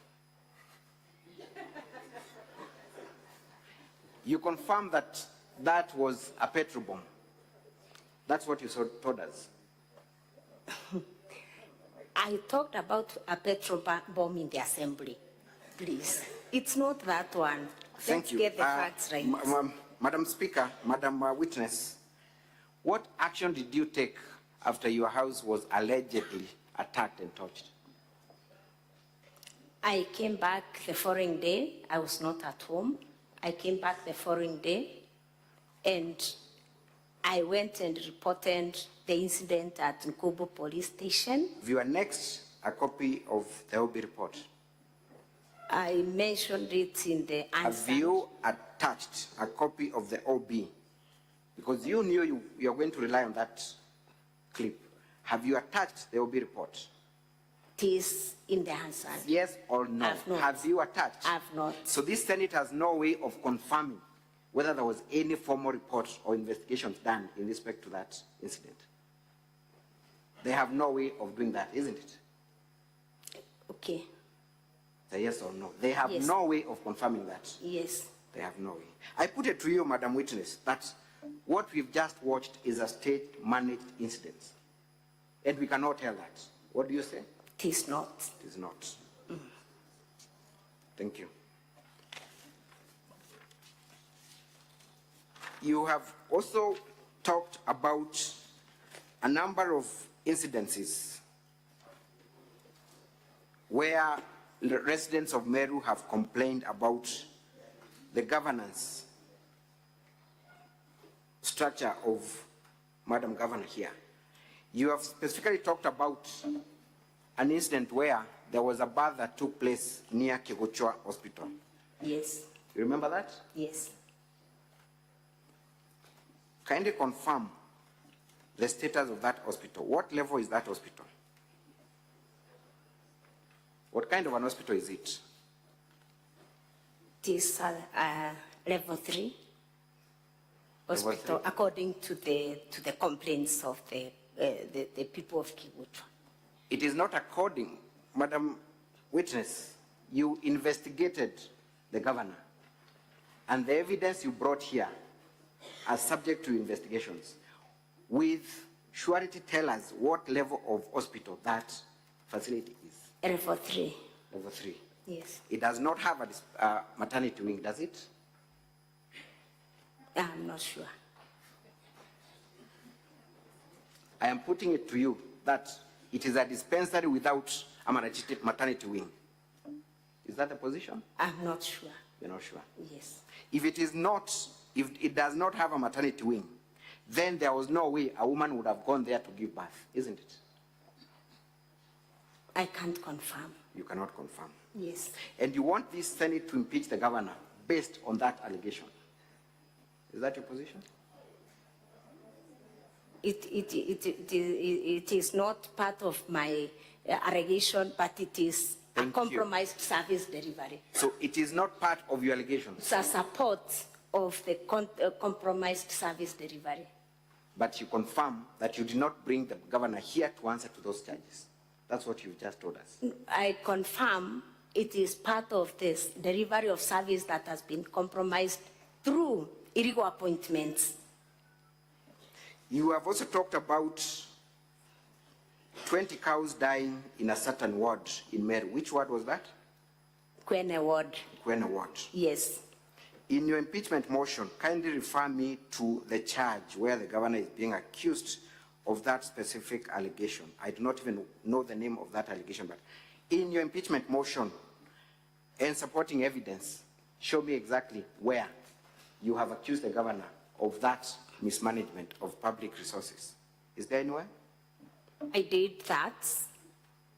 That video was meant to correct the video that was presented as defense for the governor, which also is not which also is not part of the allegations. So you have not brought the governor to answer to those charges? You have not brought the governor to the Senate to answer to those charges, have you? Yes, because that is not part of my charges. Thank you. It's only the governor defended herself through the wrong videos too. Thank you.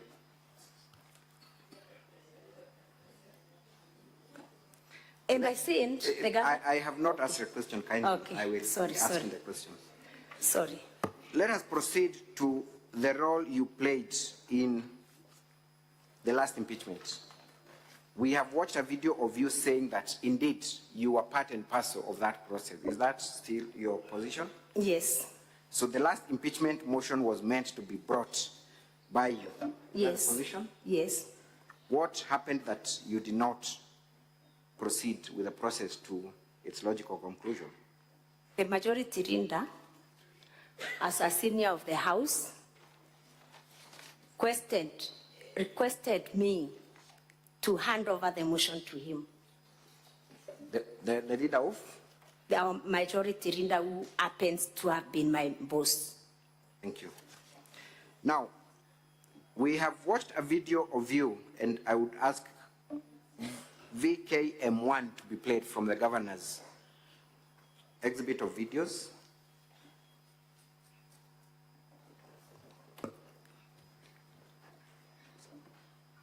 VKM1. Ndakuromba seneti yetu e Kenya bakeyo tucokeria Kawira Mwangaza bamenye Kawira twina maita yangira tatatu ja umwinga tukamwinga bachokia tukenga bachokia tukenga mwanga maita ja jonde ja tantatu jathire kenda tuja kwira Meru. We did our best itwagereria kwenga Senate igicokaia. Thank you. We can pause there. You confirm that you conducted that interview, but among the things you've said in that clip, there are also other things you talked about. Yes. Issues of governance. Yes. So you confirm that is you talking. That Yes. And the words that you have uttered are your words. Yes. Thank you. So even if Senate was to discharge the governor this time round, you would still come back in the Senate with other charges, correct?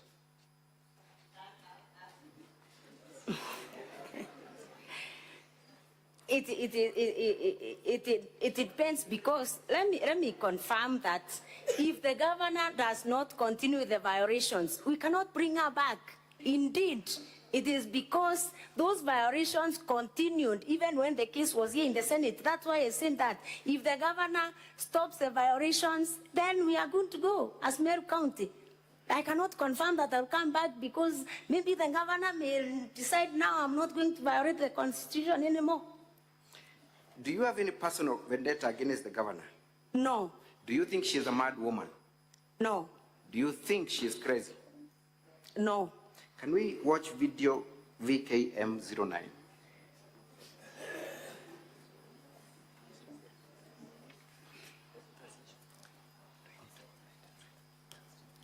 Madam Speaker, we might need an interpreter for this specific video.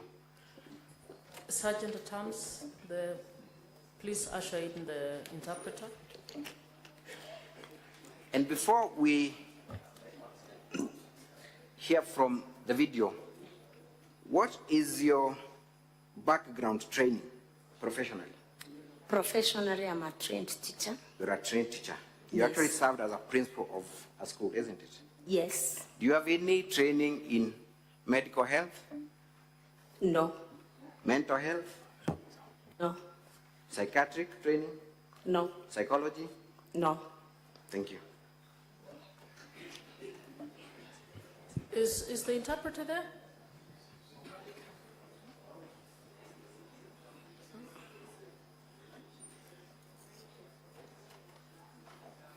Yes, we can now watch the video. Gov Kawira Mwangasa bukadugania ingavana buinawe. Thank you very much, Honorable Speaker, members of the Senate. I'll go ahead and interpret the video. Kindly, can you play back?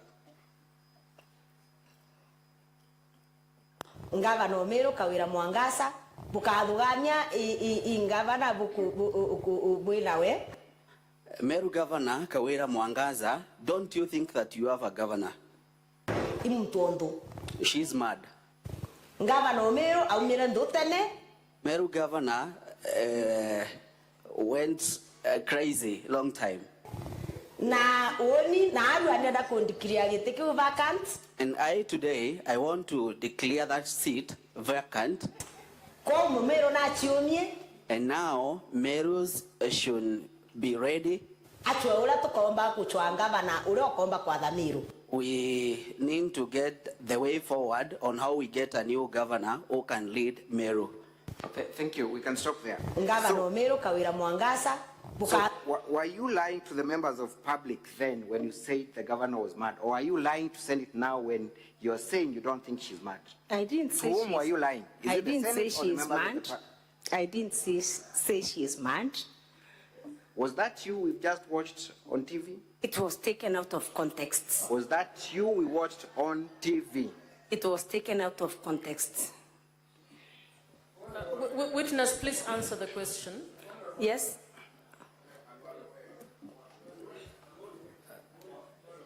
Senator Halwale, what's your point about it? As one of my colleagues who will be making a decision based on this evidence, Chair, could you remind the witness that she's under oath, and can she therefore stick to one side of whatever it is she wants to tell us? Witness, you are under oath. Please stick to telling the truth while under that oath. You want me to remind you the question? Thank you. I remember the question. Thank you, Honorable Speaker and honorable members. I just said I was taken out of context. You confirm you uttered those words, but your evidence is that they are taken out of context. Yes. So you appeared on that media house? Yes, I appeared. What is the name of the media house? Weru TV. Weru TV. You do know it is a national TV? And it... Popularly watched in Meru, correct? Yes. Thank you. So, were you lying? I will repeat the question. Were you lying to the people of Meru? Or are you lying to senators now when you say that you do not think the governor is mad? You must have been lying to at least one of those people. I said I was taken out of context. Did you explain your context in that clip? Yes, I did, because the interview was for a full 1 hour. Thank you. And yes. It was for a full 1 hour. 1 hour. We supplied you with this video on Friday. We are appearing before Senate on Monday. Yes. Have you sought leave of this Senate to produce the full clip where the context is explained? I did not seek leave because the video is even not dated. I have done so many interviews in Weru TV, and because the video is not dated, I could not even remember the date of the video. But the date notwithstanding, you have confirmed you appeared on that show. Yes. And you uttered those words. I did. And you have not sought leave to produce that full clip, even by asking the specific TV station to provide you with one. You have not. I did. You have not. I asked Weru TV, and they told me unless I get a date for the video. Where is the evidence of that request? I just made a call, and they could not trace the video. Thank you. The mover of this motion is yourself, Madam Witness. Yes. And you have made it a business to impeach the governor, and there is actually a direct financial benefit to you and other members of the county assembly who impeach the governor. Is that correct? No, not correct. Not correct. Yes. We have seen you on video VKM7 stating that it is your business to impeach the governor. Can we watch that clip once again? VKM7.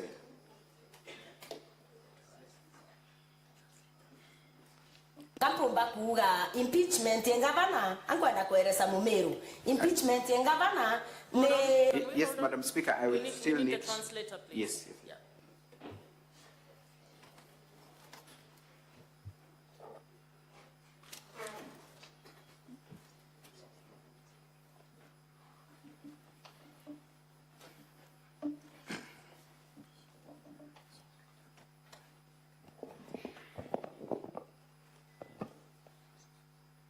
Can we watch the video kindly? Impeachment ya gavana. All I can say, the impeachment of governor, Angwenda kueleza Mumeru. I want to explain to Ameru. Impeachment ya gavana The impeachment of the governor ne part of business yetu ya assembly. it is part of our business as county assembly members. Part of business yetu ya assembly. Yeah, go impeach. Yeah, it is part of our job to impeach. Now we can not to impeach them many times we together. And we can as well impeach over and over again as many times as they are remaining. By the way, the motion draft. I also want to say that that motion I was very key there. during the drafting and everything, I was behind it. And I was to take it to the Senate Mutembei. It's me who was to take it until the last minute. the last minute. Until the last minute. Until that last minute. If you listen to Evans Mawera very well when he was talking, he is saying that they were very convinced that the governor will go.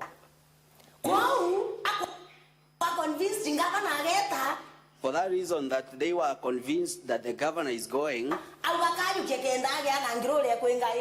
he wanted to take the motion so that he can get that fame.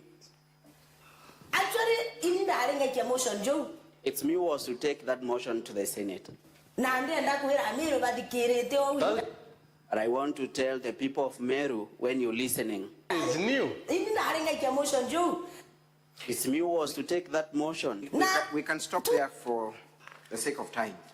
You have talked about two issues in that interview. One, that it is your business. The business of the assembly. It is your business to impeach the government. The CRIP says the business of the assembly. Business. Not private. Business, yes, in Swahili is biashara. True or false? True or false? We transact businesses in the assembly. Business in Kiswahili is biashara. True or false? You are versed with the Swahili language. It is biashara, correct? Kwa Kiswahili ni biashara. Kiswahili ni biashara. You have also said that Mawira took away your glory of trying to impeach the governor. That's why you ran with the motion. You were involved with the drafting until Mawira took the glory. Is that what you said? He took the motion from me. You have said that he took the motion from you and got the glory of impeaching the governor. Isn't that what you have said? I've said... You want us to play that clip again? It can be played because I've said Mawira took away the motion from me, and he told the people, Meru, he took the motion because he was sure the governor was going. You want us to replay that clip again, where you're saying that he took the glory of trying to impeach the governor? Yes, him, not me. Have you heard yourself say that Mawira took the glory? He was taking, not me. You were confused and said I'm the one who was taking the glory. It is Mawira. Thank you. So yes. Two issues here, Madam Witness. Yes. Motion processes in Meru ni biashara. And second, there is a glory attached to it. And I want to take you there shortly. One, tell us, and you have just told us that you drafted the motion. You are not a lawyer, are you? Honorable members, please allow them to finish. You'll get your time. No, you'll get your time to actually just note. Write it down. You'll get your moment to actually speak to that. You have said you were involved in the process of drafting the motion. Is that still your position? Yes. But you're not a lawyer. You could not have possibly. I drafted even this other one. I'm a teacher, and I'm aware of the violations. Did you have any help of a lawyer to draft that motion? Of course, I got a help of a lawyer. For legal services, at a pay, isn't it? You must have paid your lawyer to do that. Don't worry, I'm not asking you how much. But you must have paid your lawyer for that. I did not pay anything. You did not pay anything? Yes. Is that the same lawyer representing you before the Senate today? No. Who drafted? Which lawyer helped you draft the motion? The lawyer who presented the county assembly in the last proceedings. Which process you were involved in? That's what you've just told us. You were involved in the previous motion as well? Yes. Including the drafting? Yes. So the lawyer who represented you in the last impeachment process was the lawyer who drafted the motion for you? He assisted me in drafting the motion. And subsequently represented the county assembly? Yes, because I was doing it on behalf of the county assembly.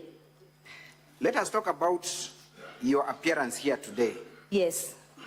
You are seated here today and you're earning allowances for conducting this business, correct? True or false? Not true. You are earning per diems today. Not true. I've not earned any. I've not been facilitated by anybody to come here. I facilitated myself. So, if later it is confirmed that you received funds during the process of impeachment, you would have taken away public funds without having any justification. Is that your evidence? And be very careful because it is going on record. I can confirm I've not received anything personally. Thank you. During the last impeachment, were other MCAs and yourself paid? Counsel? Yes. You have 13 minutes to go in your hour for cross-examination. Thank you, Madam Speaker. So it is your evidence that none of the MCAs are paid during these processes. We just want a confirmation. I'm not aware. You did not receive any funds during the impeachment process. During the last 3 processes, you have not even a single coin. I can't remember because there are so many payments that are made in the assembly, and I can't remember whether I was paying for coming for impeachment. What I'm saying is that right now, as I sit here, I've not received anything. You have not received anything? Yes. We have looked at the Auditor General's report.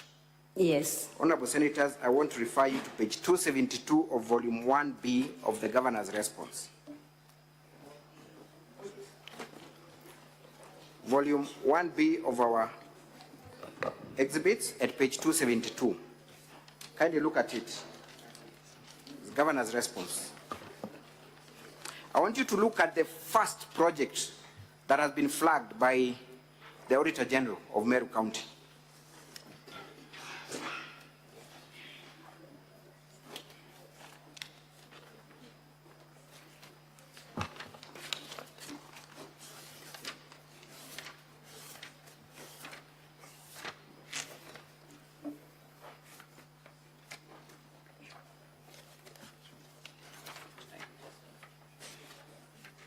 We can provide for the sake of time. Are you able to look at that specific page, 272 1B? 272. What is the first project the county government of Meru has been identified of doing by the Auditor General of Meru? By the Auditor General, sorry.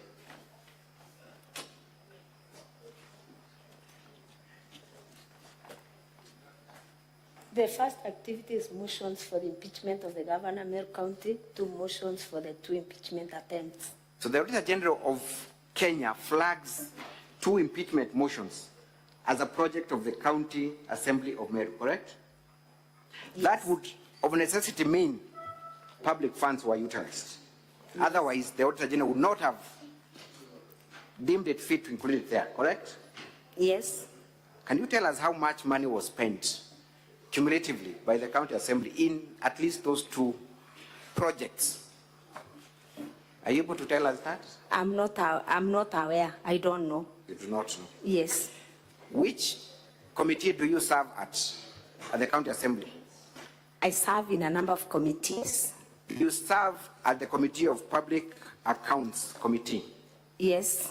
That is the account that scrutinizes the report by the Auditor General, correct? Yes. Have you come across that report? It's 272, Honorable Senator, of Volume 1B of the Governor's exhibits. As a member, and maybe let's just scrutinize your role as a member of PAC. Yes. What is your main role? My main role as a member of PAC is to consider reports that are committed to the committee by the County Assembly. I want you to look at Article 229(8), specific to your role.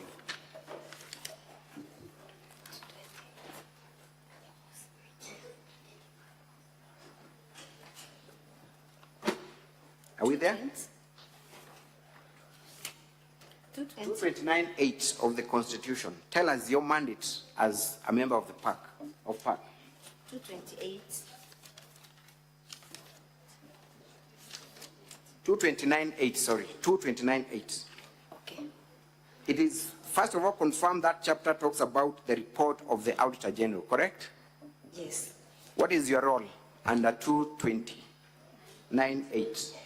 Within 3 months after receiving an audit report, Parliament and the County Assembly shall debate and consider the report and take appropriate action. Thank you. As a member of this committee, have you discussed the report of the Auditor General in the discharge of your mandate under that article? It has not been tabled. The report has not been tabled by the chairperson. That report has not been tabled. Yes. You have relied on that report to impeach the governor? Yes. Meaning you have had an opportunity to look at it, isn't it? Yes. But you have not discussed? We have not discussed because it has not been tabled to the committee. When was that report received? When did you come across this report? Because you are relying on this very report to show, number one, that the governor is using a manual payroll, isn't it? Yes. Your evidence is derived from that report. Yes. I got it immediately. I cannot remember the date, but I got it immediately. It was released by the Auditor General. So you confirm that you got it immediately? Yes. As a member of this committee, you have not taken any steps in the discharge of your mandate under that article, have you? You have not. I'm not the chair of the committee. But you're a member of that committee. I'm a member of the committee. Thank you. Let us go straight to now the charges. And I'm looking at the charge where you want the governor impeached for illegally revoking the appointment of one Virginia Kawira. Yes. Do you know Virginia Kawira? Yes. What position did she hold before becoming the CEO of the board? She was a finance officer in the Department of Finance and Economic Planning. She was? Yes. An officer, senior principal finance officer? Yes. Is that a position where services are still needed within Meru County? Yes. Has there been any replacement of that position pursuant to her joining the County Public Service Board? I can't confirm. I Madam cannot Witness, confirm. this is your motion. Were you not interested in finding out whether that position was filled? The truth of the matter is that that position has not been filled, isn't it? It wasn't a subject matter in my motion. It was not. It wasn't. You are aware that Virginia took leave of absence, correct? Yes. A person who takes leave of absence is still holding that position, isn't it? That position is not given to any other person. Am I right? No. It is not. It remains vacant for the contract period that... And for how long? Yes. Is the contract of Virginia Kawira running? 6 years. 6 years. Yes. So for 6 years, that position will not be occupied and there will be no service delivery in that position. The position can be occupied by law. How would it be occupied by law? The appointing authority in the department can appoint somebody on acting capacity. For how long can someone act? 6 months, isn't it? Then the law prohibits anyone to hold a position for more than 6 months, correct? There is deployment. Somebody can be deployed to work in that position. In a substantial, there's a difference between... In a substantial position? Yes, can be deployed, yes. By public service management laws. Thank you. When was Virginia appointed as the CEO of the board? The specific dates, when?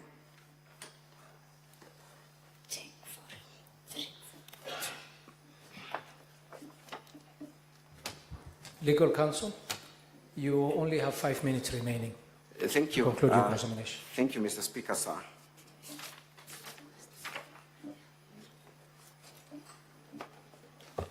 When was she appointed? When did she assume the role of the CEO?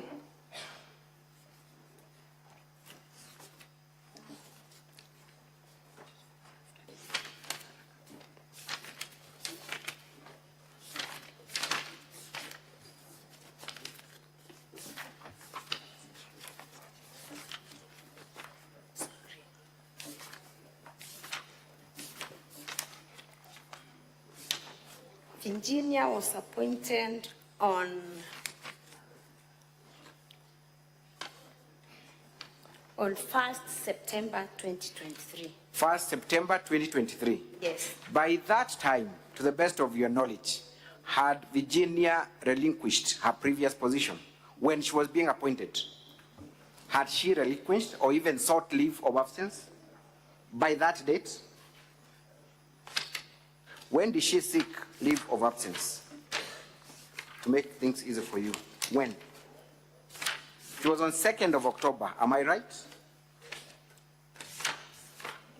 Kindly refer to our documents, Honorable Senators. Volume 1B of the Governor's response at page 8. Do you find a letter where Virginia is now seeking leave of absence on 2nd of October?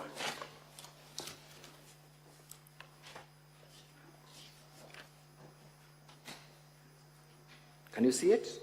Can see it. What is the date of that letter? 2nd October 2020. And when did Virginia assume the role of the CEO? She was appointed on 1st of September. 1st of September. Yes. So then, this Virginia served in 2 positions for a whole month. Am I right? I can't confirm, but as per the records, yes. As per the records, yes. Yes. Don't you think that is an illegality where an officer serves in 2 positions without any justification? Yes. Thank you. You have relied on an advisory by the board saying that the governor's revocation was illegal, correct? Yes. When that advisory was issued, who was the secretary of the board from where the advisory emanated? Virginia was the acting secretary. Thank you. So Virginia was the acting secretary of the board that issued this advisory, correct? Yes. Don't you think there's a conflict of interest then, where the secretary of this board sits and takes minutes, and an advisory opinion is generated from the same board? Not Don't you true. think there's clear conflict of interest? Not true. The letter of revocation was addressed to the chairman, and it is the chairman that responded, and responding to a letter does not require any minutes. So the letter of How the letter, are decisions of the board arrived at? Is it the chairman who makes a decision, or it is subject to the board's discussion, minuting, and subsequent communication done? I don't think there is any provision of the law that requires an advisory to be discussed in a board meeting, in my own opinion. But you confirm that Virginia was the secretary of the board by the time the advisory was? She was, I confirm she was the acting CEO of the board at that time, and that one disqualifies the area question that she served in 2 positions. Actually, I've forgotten, she was still appointed by the same government as the acting CEO of the Public Service Board. So she was still at the Public Service Board. Now, you have relied on a particular provision of the law to say that the revocation was illegal. What position was that? And in your view, what ought to have been the right procedure? Mr. Speaker, sir, with your indulgence, I see my time is up. At the beginning, we had gotten a promise that we would reconsider the timelines. Upon lapse, I kindly request to be given half an hour for me to complete. Legal counsels, I think both sides, I need to make a ruling on the time issue. I think this time around we have to be very stringent to the times allocated. We had agreed that the evidence and cross-examination will take 4 hours. The County Assembly side has taken 3 hours on one witness. We have given 1 hour for cross-examination. We are left with 1 hour, and I think legal counsel, you'll have to advise at this point in time, how are you going to utilize the 1 hour you have? If you're going to bring all the 3 witnesses, or how are you going to allocate your time? Because what we will do, and I think we have to come into an agreement here, is that we shall give the 1 hour left to the County Assembly to give their evidence, and then we shall allocate the legal counsel of the governor 1 hour to cross-examine the evidence provided by the County Assembly. So, legal counsel, how will you utilize your 1 hour?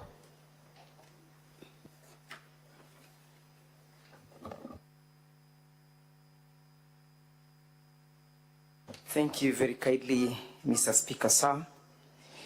In response to your question, we have 2 more witnesses remaining on the part of the County Assembly. That is one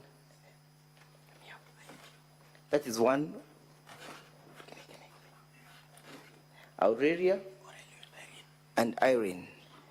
Mr. Speaker, sir, you recall that in the morning there were summons that were issued pursuant to our application. And those in our humble view are the witnesses for the Senate, who then cannot be deemed to be within the hour that was allocated to us. So to utilize effectively the 1 hour remaining, perhaps we'll only call one more witness, and then we shall be advised on how to deal with the Senate's witnesses as and when the time allows. I am most humbled.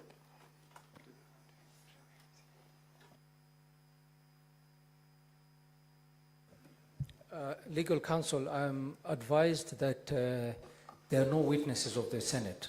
Those were witnesses that were summoned by yourselves. Yes, Mr. Speaker, sir. But even up to now, we are not aware whether or not the summons have been responded to, because the communication must come from the House that the witnesses that were summoned are within the precincts for us to be able to plan for them. So, legal counsel, we will find out if they've responded to the summons, but the summons was done as per your request. That's correct, Mr. Speaker, sir. So, as I wait for that clarification, let us agree that you are going to utilize your 1 hour for one witness, as you've indicated. Yes, then we shall be advised on how to proceed with the other 3 witnesses. Of course, stepping on the traditions of the House, that the House has previously summoned witnesses and considered them to be the witnesses of the House. I'm most humble. I'll get clarification on that and get back to you. Legal counsel for the governor, let us agree that we will stop with this witness now. We proceed to the next witness within the 1 hour for them to, and we will decide within that 1 hour if they're going to bring another witness. Once they've completed the 1 hour, we will give you 1 hour to cross-examine whatever evidence that they've produced. Mr. Speaker, sir, this is the move of the motion. The bulk of the evidence and the case that is being presented before Senate is on the shoulders of this specific witness. So we have a lot of questions for her, and it would be quite unfair for our client if we do not pose all the questions that we needed. And I humbly beg just for 25 minutes from the earlier minutes that I requested to be able to conclude. 25 minutes to be. Legal counsel, you can actually see the mood in the House. Senators don't want to go through the experience they went through the other time because of poor management of time. So I can give you 20 minutes, but it's with a caveat. Yes. I give you 20 minutes, which I'll take out from your 1 hour of the next cross-examination of the other evidence that will be brought here. Is that in order? That's okay. That's okay. I'm getting a note from my lead counsel. Very well. 20 minutes on your time. Madam Witness, back to the question of Virginia Kawira's removal from office. Yes. You are aware that upon her removal or revocation of her employment, she went to court, right? Yes. So there is a matter that is active in court even as we stand before Senate, right? Yes. That matter is yet to be heard. Yes. So should the senators then proceed and find that the governor violated by removing or rather revoking the appointment, would that not in any way affect the judgment that is pending before court? It would. It would not. It would not. Simply because our contention is not on the dispute between the employee and the employer that is in court. Our contention, according to the motion, our contention about our violations is usurpation of the powers of the County Assembly of Meru, contrary to sections, yes. And what is the dispute before court? How is it different from what the Senate is invited to listen to today? Isn't it the same question of the governor usurping the role and illegally revoking? Isn't that the case that Virginia has brought before the court? Virginia is contesting a dismissal, and this motion is contesting the usurpation of the powers of the county assembly. The charges you brought before Senate are illegally revoking. Isn't that removing her from office, dismissing her from office, terminating her employment? Yes, without a vote of not less than 75% of all members of the county assembly. Isn't that the same dispute before a court of law, a competent court of law? The court of law, the contest in the court of law is a dispute between an employee and the employer. This dispute, you've answered the question. Yes. Who are the parties in that case? The governor is a party in that case, isn't it? The governor and Madam Virginia Kawira. The governor is a party? Yes. And the governor is still a party in these proceedings? Yes. Thank you. Let us proceed to the issue of illegally dismissing Dr. Ntoiti, Paul Mwaki, and others. I want you to go straight to your impeachment motion now and read the charges. Yes. Very quickly. Read the specific charge. The specific charge reads illegally dismissing Dr. Ntoiti, CEO of the County Revenue Board, Paul Mwaki, CEO of Recon Board, Kenneth Kimathi Mbaye, Managing Director of Mer Microfinance Corporation, and Joseph Kidhure Mberia, CEO MEWAS, in usurpation of the powers of the appointing authorities. I think yes. You can stop there. Yes. Can we go to the motion that was brought before Senate last year? And I'm looking at volume 2 of the governor's supplementary list of documents at page 90. Can you read specifically? I don't. Page 19, page 90 rather. I don't have it. You can borrow mine. Page 90.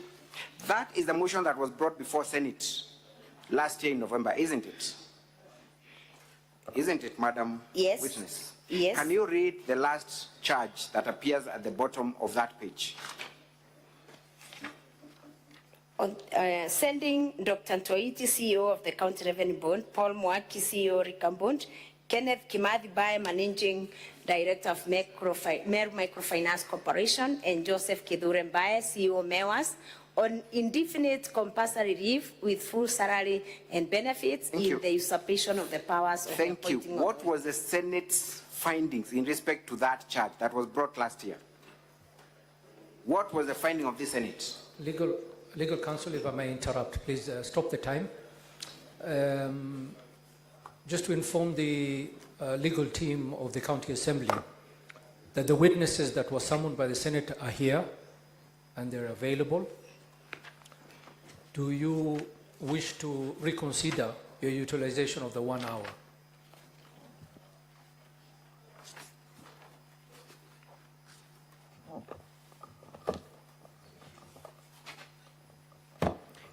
Mr. Speaker, sir, with utmost respect to the House, it's our humble prayer that, noting the content that the witnesses will be submitting on, that perhaps the House may find it in its favor to expand our time with only perhaps 30 minutes. And I understand that the senators have been sitting here, they have other commitments, they sit in other committees. We understand and appreciate their work that they do. But again, we also have a case to deal with, Mr. Speaker, sir. So we shall try to work within the 1 hour. If the circumstances do not permit, we'll still come and seek leave to have the same expanded.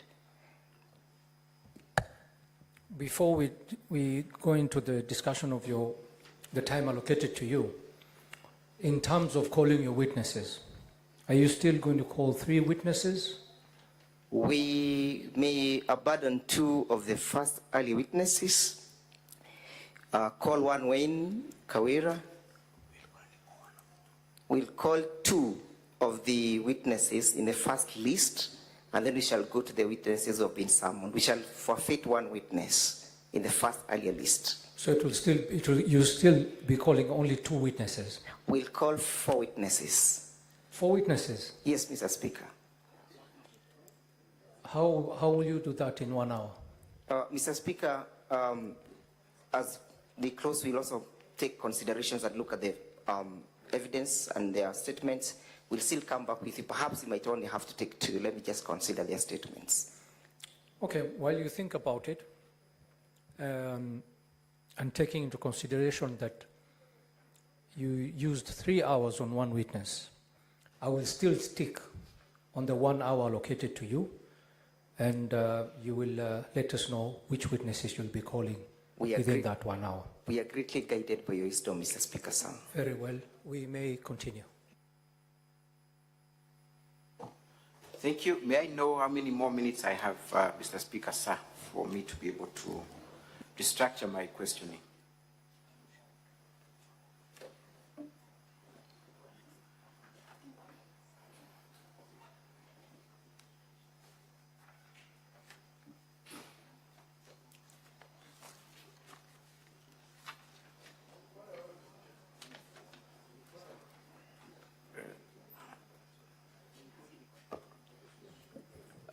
Legal Counsel, you have 12 minutes remaining. Thank you, Mr. Speaker, sir. Before you proceed, what is your point of honor, Senator Boni Kalwale? Mr. Speaker, I'm very disturbed. I appreciate you have guided the House on the application by the Council of the Assemblies for more time. Mr. Speaker, I want to appeal to you. We want to deal with the issue of Meru conclusively. And if, Mr. Speaker, due to Standing Order number 1, you can kindly allow all the witnesses of the County Assembly to come, I want us to deal with this issue of Meru once and for all, Mr. Speaker. If you give them 1 extra hour, we shall not die. We'll be here. We want to hear the truth. We can't stand the lies that are coming in this House all the time, Mr. Speaker. Mr. Speaker, I thank you. Thank you. What is your point of order, Mandago? Order 105. Did I hear the Senator for Kakamega say he's not standing the lies? What evidence does he have to adduce to this House that what we are listening to are lies? Can he provide and table in the House?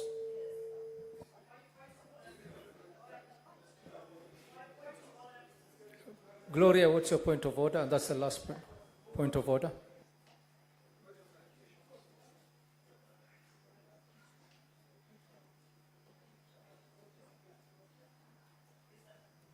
Mr. Speaker, we've been sitting here long, and I just want to appeal to you as you consider Senator Halwale's request. Mr. Speaker, I don't think that all of us sitting here can wait until all 5 or 6 witnesses are done for us to come back and seek clarifications from the first witness, Mr. Speaker. Because as per what has been scheduled, the clarifications have been put at the end. So, Mr. Speaker, that means that even the Honorable MCO seated has to wait till the very end, because we have some clarifications which we can only seek after all the witnesses, Mr. Speaker. If you can allow, because we are now putting our request, Mr. Speaker, that for every witness, even if you will guide with 15 minutes or 10 minutes, that we seek the clarifications and we are done with the witness, and then the witness can proceed to go. Thank you, Mr. Speaker.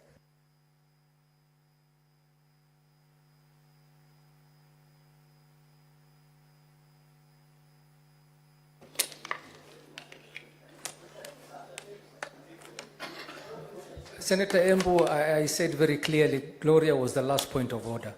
So let me make a ruling on this issue.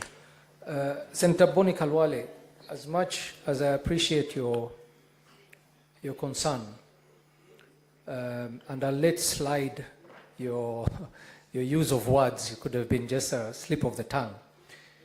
As much as we want to get to the bottom of this, we also have to deal with the matter of time management. The ruling by the Speaker was very clear when he set down the rules and procedure of this sitting. We don't want to find ourselves sitting here up to ungodly hours because we were not able to manage our time properly. So my concern is to manage the time. And we shall, if we see fit to increase any more time, we shall make that decision at the time when it arises. Honorable Senators, I think we shall proceed as agreed. I think this legal counsel, you still have 12 minutes. Please proceed and conclude. Thank you, Mr. Speaker, sir. Madam Witness, you have accused the governor of failing to implement the Assembly's recommendations. Straight away, I want you to look at your documents and show me evidence where the governor was specifically called upon and communicated to act on those implementations.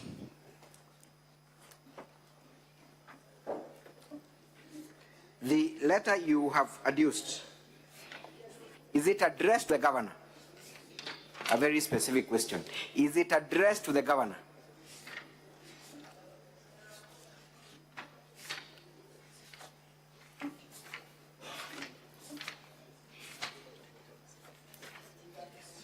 Can we go to page 144 of your bundle of documents, volume 1?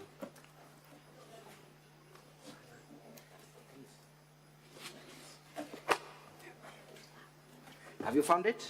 Yes, I found it. Is that letter addressed to the governor? Yes or no? What is the date? What is the date of the letter? It's a yes or no question. We have no time. 14th December 2023. That letter is not addressed to the governor, is it? It is not. That letter is not copied to the governor, is it? It is not. So there is no evidence of any communication direct from the Assembly to the governor. Is there any, yes or no? Yes, it is there. Where is evidence of the county assembly writing to the governor specifically, not to any other person? The county assembly communicates to the governor through the county secretary. That one I can confirm. Is that letter addressed to the county secretary? It is. The letter is addressed. I want to explain. This is a petition. Please, we have no time for explanation. It's a very for clarity purposes. The answer I'm looking for, Madam Witness. Honorable Chair, protect me. I have no time. I have no time. I have a right to ask for a yes or no answer. Witness. Yes. Please answer the question as asked by the legal counsel.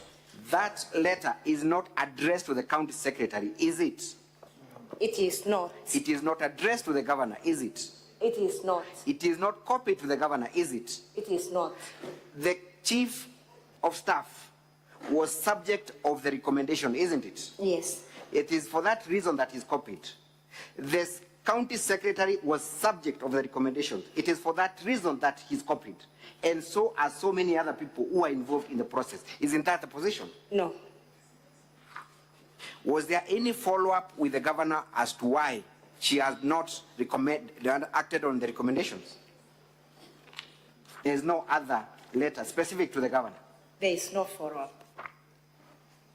So if the letter was addressed to the person who is supposed to be removed, do you think it was logical for you to expect that they would forward to the boss for acting?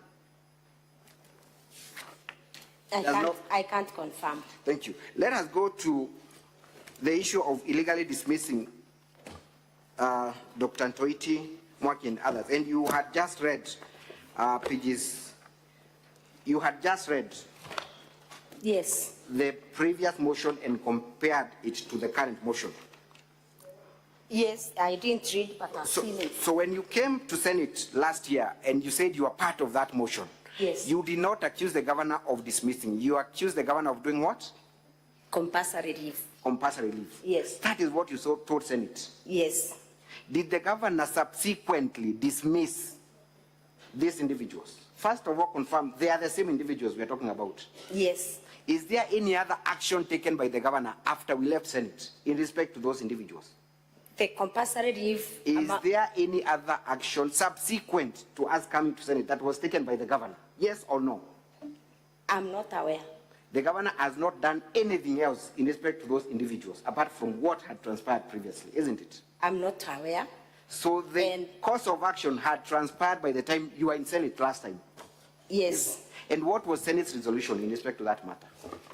The Senate found that the governor was not guilty, isn't it? Yes. Thank you.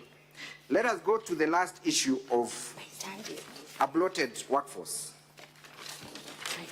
I want you to read the first 5 names and the last 5 names of the list you have attached in your current motion of impeachment, where the governor you are alleging has employed a bloated workforce. That, go to volume 2 of your document at page 164. First 5 names and the last 5 names. First of all, confirm, how many people are we talking about in that list? 111, am I right? 11, yes. 111. Yes. First 5 names, last 5 names. Yes. First 5 names, kindly. I read them. Yes, read them. The first name is Gitonga Harrison Katogo. Second name. Rinda Ngaki Kiome. Third name. Lawrence Mutwiri Mboroki. Fourth name. Gideon Kimathi. Fifth name. Mutuma Irari Mugambi. Let's go to the last 5 names. Last 5 names. Page 171. Read the last 5 names. The last 5 I could make you read the entire list, but for the demonstration of my point, let's just Kamal Bundi Ement. Yes. Number 111. Yes. Hassan Kaimeni, number 110. Yes. 109 is Francis Mutembei Mwirigi. 108 is Martin Kaimeni Kinoti. Thank you. Yes. Proceed. Turn to our volume 2 at page 140. Confirm that is the list that you supplied Senate last year in respect to the same charge. 140 of volume 2 of the governor's response. First 5 names, last 5 names. And we are talking about how many individuals in that list that you brought last year. A motion that you had participated in. 111, am I right? Yes. First 5 names.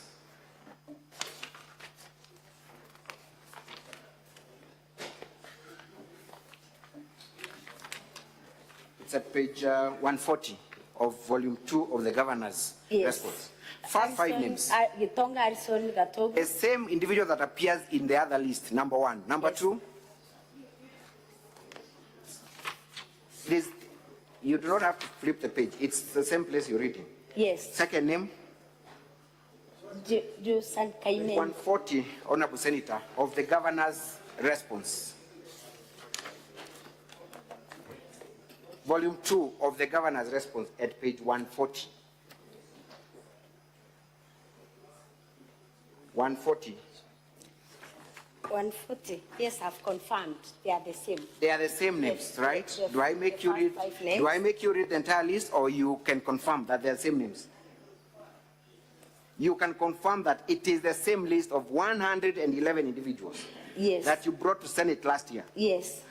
Madam Witness, when you tell senators to argue time, surely, to argue your case, don't you think you're taking senators for a ride when you bring the same charge you brought last year, and that charge was dismissed? Don't you think you have no respect for the senators? It's a question I'm posing to you. Kindly answer. No. You confirm it's the same charge, same list? The violation is the same. The same list? Yes. What was the senator's verdict last year in respect to that same charge?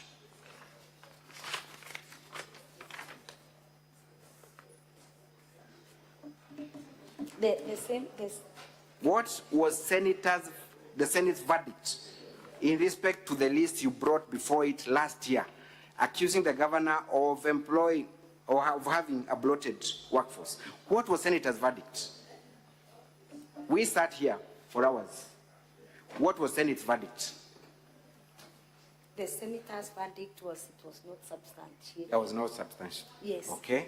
Yes. So when you were seen in that video then, saying that we will bring 6 or 7 impeachment motions, doesn't that confirm malice on your part when you keep on bringing same issues before senators for arbitration? It doesn't. How so? It doesn't.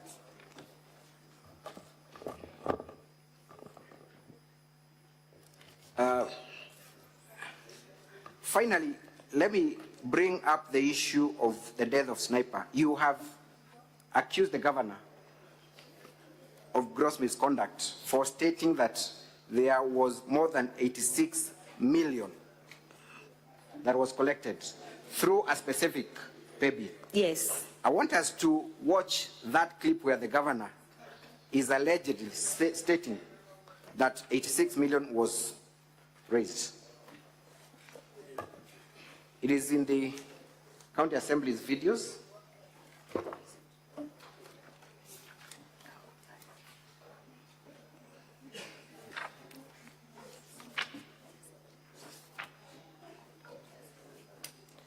Or rather, maybe I should ask you directly, what is the evidence that you brought before Senate? It is your evidence. I brought a bank statement. No, I want you to show senators where the governor alleged that 86 million had been raised. Where is that evidence? In the video. What video? The video that we presented. The number of the video, we want to play it now. 1B, can we watch 1B?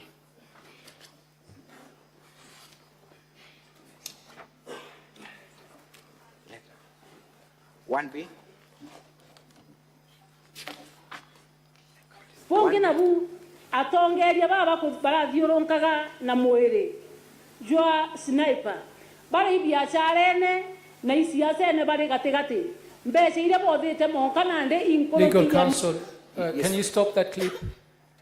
Where is the translator? We need the translator. We can also have the time frozen for just yeah, let's stop the time and to get allow. the, Yes. Sergeant at Arms, please get the translator.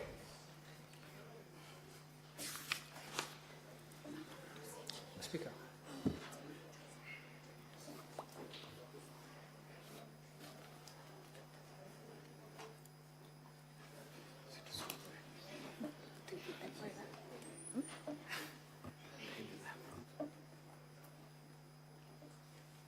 The interpreter, we can have the clip now played. Play the video. Pongina bu atongeria baba ko barathiuronkaga na mwiri.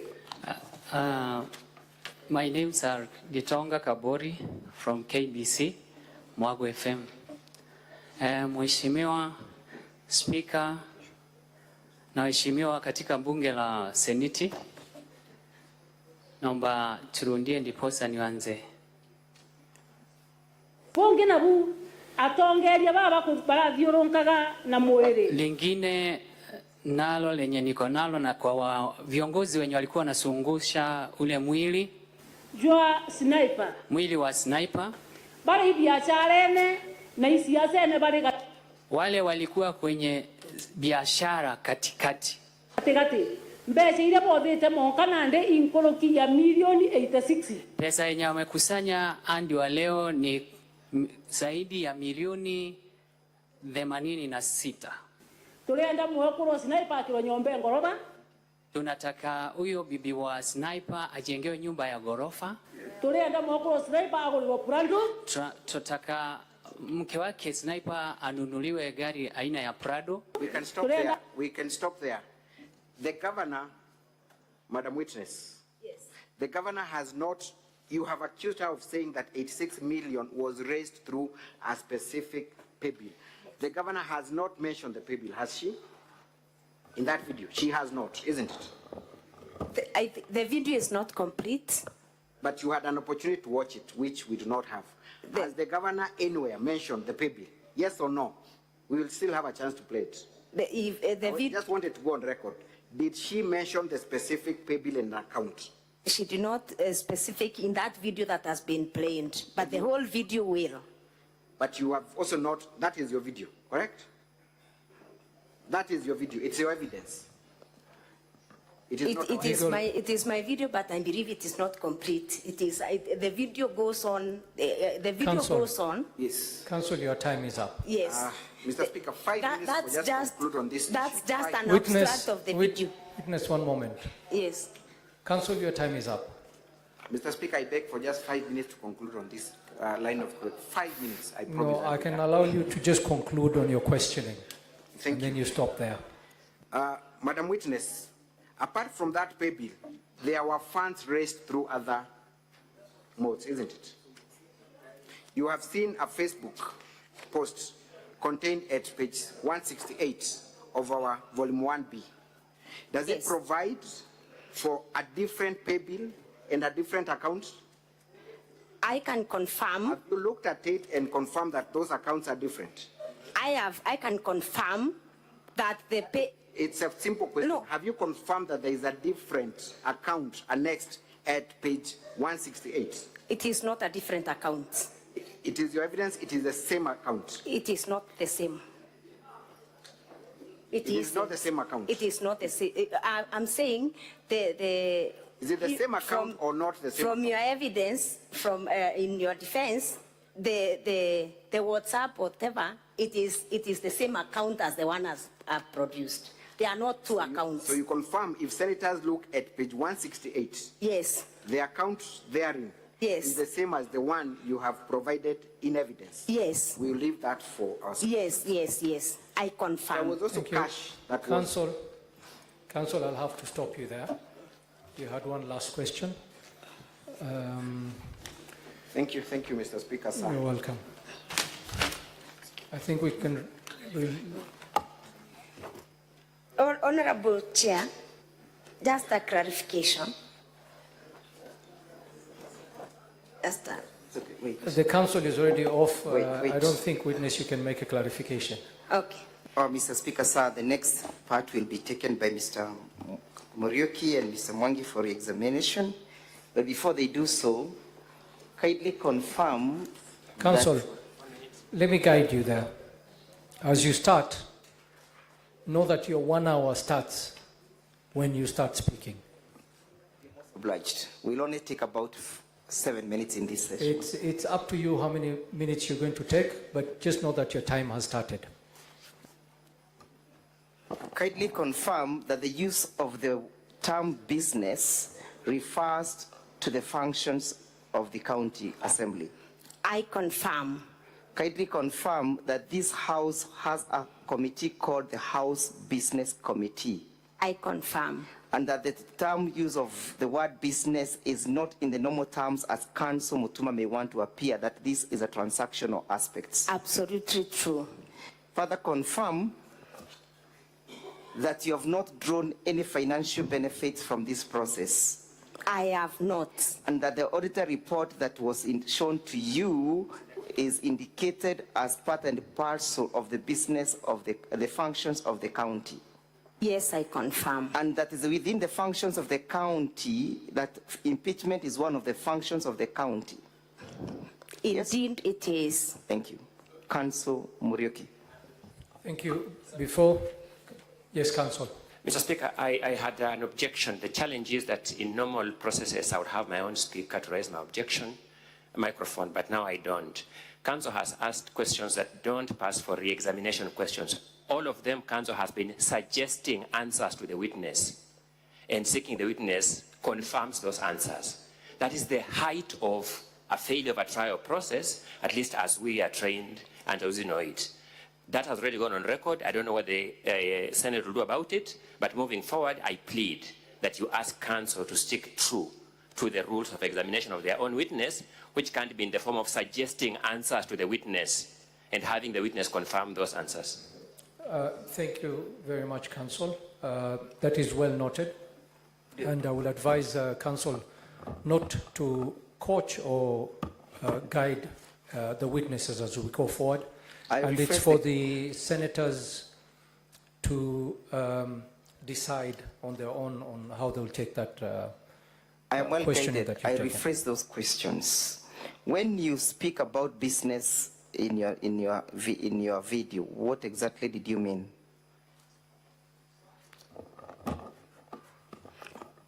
I meant that in the county assembly, we usually have a order paper, and it denotes the order of business.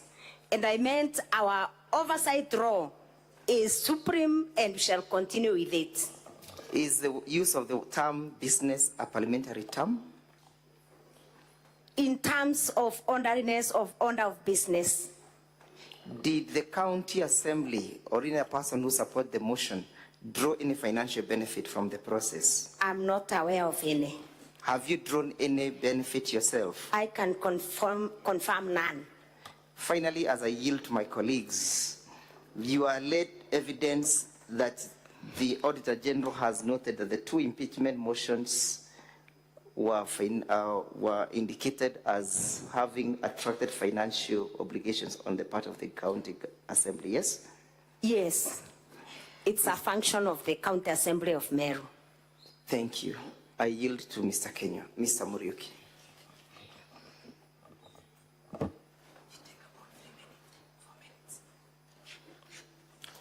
Mr. Speaker, sir, honorable senators, my name is Eric Muriuki. I will take about 4 or 5 minutes to re-examine this witness, then I shall yield to my learned colleagues. Madam Witness, yes. Did you prepare the minutes for the public participation? The minutes for public participation were prepared by the county staff, the county assembly staff. Indeed, that was a function of the county assembly. It was carried out by the county assembly of Meru and not Thank you.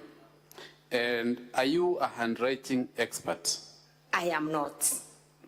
Now, why did you find it necessary to spend the night at the assembly on the eve of moving the motion? Because of the security threats. Why did you attribute the torching of the assembly to the supporters of the governor? Because I sent there's a staff who threatened that they are going to Kuchoma, and we felt very threatened. Thank you very much. You are asked whether you have taken steps personally to have this person arrested. Are you an investigator? I am not. Who is supposed to investigate and take the appropriate steps? The relevant bodies that are charged with the mandate of investigating. Is this house investigating the issue of attempted arson on your home? No. What is it investigating? It is investigating gross violations of the Constitution and other laws and other grounds that have arranged that the governor of Meru has violated. Why did it become necessary for you to play the video on the cows that died in that village? I played that video because the governor's defense gave an abstract or a small abstract of that video, and which was meant to mislead this house. So I played that clip to give the constitutional issues or the oversight issues I was raising during that media interview. Thank you very much. Now, how are the videos that were played here for you an answer to count 1 on violation of the Constitution and other laws by the governor? None. How are those videos a response to the allegation on illegally dismissing CPA Virginia Kawira? None. How are those videos an answer to the allegation on refusing to implement recommendations of the Assembly? There is none. How are they an answer to the allegation on abuse of office? None of them. Are you aware of the provisions of the County Government Act, Section 33(8)? Yes. What does it say?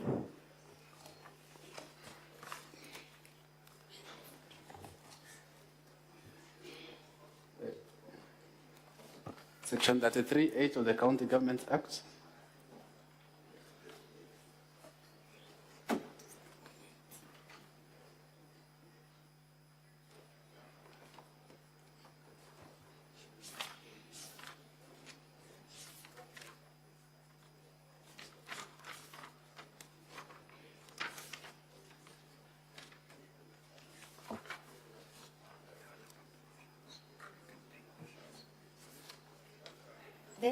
county?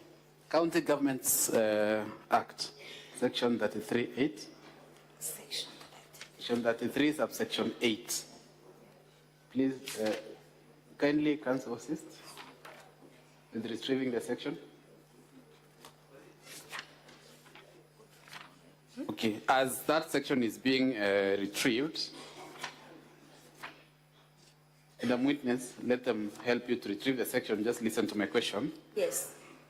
Does Article 229(8) stop you or any other member of the Assembly from moving an impeachment motion against the governor? It doesn't. Does the Assembly sit as an appellate chamber for the findings of the Auditor General? No. What is your specific complaint as regards the illegal revocation of CPA Virginia Kawira's appointment? My specific complaint is that the revocation of Virginia Kawira was done without a vote of not less than 75% of all the members of the County Assembly and in usurpation of the powers of the County Assembly. Specifically, what provision of the law are you complaining of being breached? Sections 58(4) and 5 and 59A of the County Government Act. Thank you. Now, I wanted to read Section 33(8) of the County Government Act. Yes. Kindly read the section. Section 33(8) of the County Government Act provides that if a vote in the Senate fails to result in the removal of the governor, the Speaker of the Senate shall notify the Speaker of the concerned County Assembly accordingly, and the motion by the Assembly for the removal of the governor on the same charges may be reintroduced to the Senate on the expiry of 3 months from the date of such votes. Have 3 months passed since the last impeachment attempt? More than 3 months. That notwithstanding, have you reintroduced any charges that were in the previous impeachment motions? I have not. Thank you, Mr. Speaker, sir. I will yield to my colleague, Mr. Mwangi.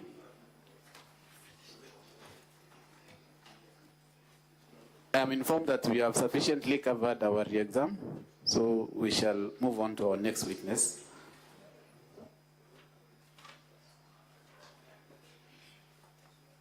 Thank you, Mr. Speaker, sir. Thank you, Council. Mr. Speaker, sir, with your kind permission, we'll call Irene Kawira as our next witness. Thank you, witness. You may take leave. Sergeant at Arms, please show in the next witness.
Council?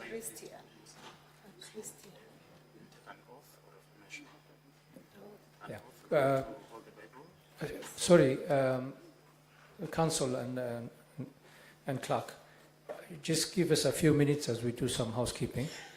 Can you please call the order to be moved now?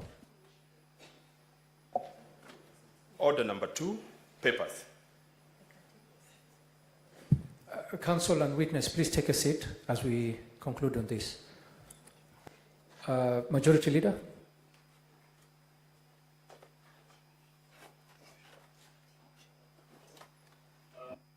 Mr. Speaker, sir, I beg to lay the following paper on the table of the Senate today, Monday, the 19th of August, 2024. This is a joint report of the Departmental Committee on Administration and Internal Affairs of the National Assembly and the Standing Committee on National Security, Defense and Foreign Relations of the Senate on the approval hearing for the nominee to the position of Inspector General of National Police Service. Mr. Speaker, I beg to lay.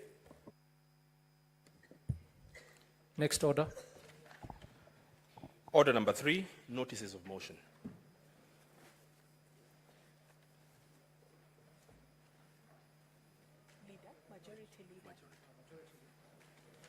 Majority Leader.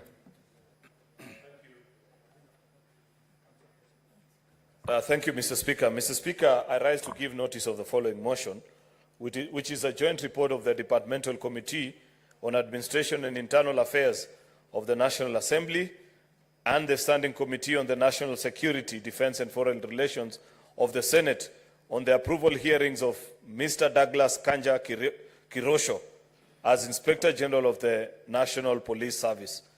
Mr. Speaker, I give notice that the Senate adopts the joint report of the Departmental Committee on Administration and Internal Affairs of the National Assembly and Standing Committee on National Security, Defense and Foreign Relations of the Senate on the approval hearing for the nominee to the position of Inspector General of the National Police Service laid on the table of the Senate today, Monday, the 19th of August, 2024, and that pursuant to Article 245(2)(a) of the Constitution and Section 12 of the National Police Service Act, Section 8 of the Public Appointments Parliamentary Approval Act, and Standing Order number 77 of the Senate approves the nomination of Mr. Douglas Kanja Kirocho for the appointment to the position of Inspector General of the National Police Service.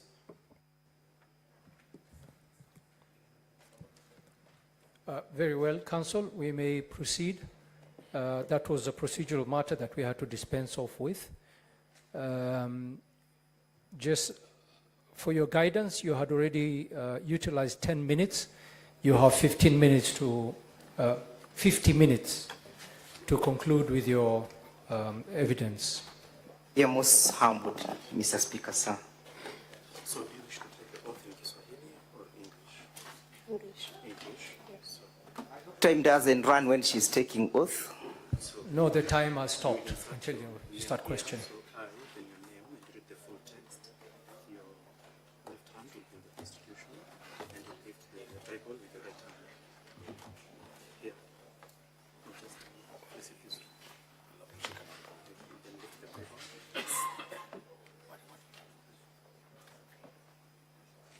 I, Irene Kawira, I do solemnly swear that the evidence that I shall give before the Senate in the respect of the matter before the Senate shall be the truth, the whole truth, and nothing but the truth. So help me, O God.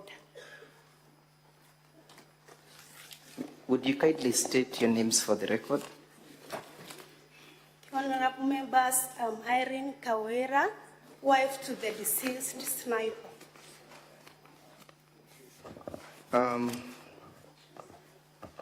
Irene, have you sworn an affidavit in this case, and would you wish to rely on it in these proceedings? Yeah. You understand that you are here to testify against the governor for the utterances that she made, correct? Yeah.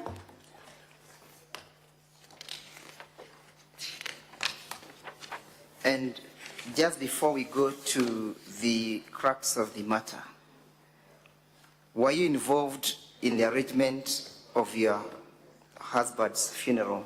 And kindly accept our condolences. Pardon? Were you involved in the arrangement of your husband's funeral? We have not yet laid him to rest.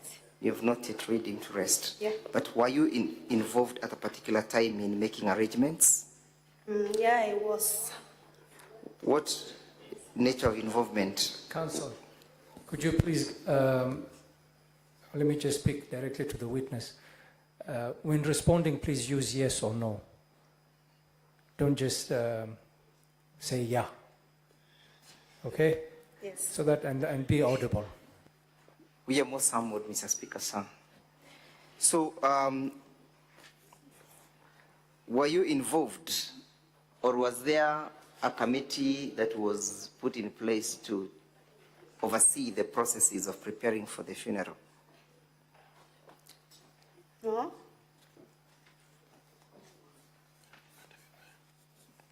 Let me put the question to you again.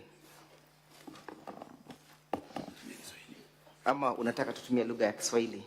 Kiswahili.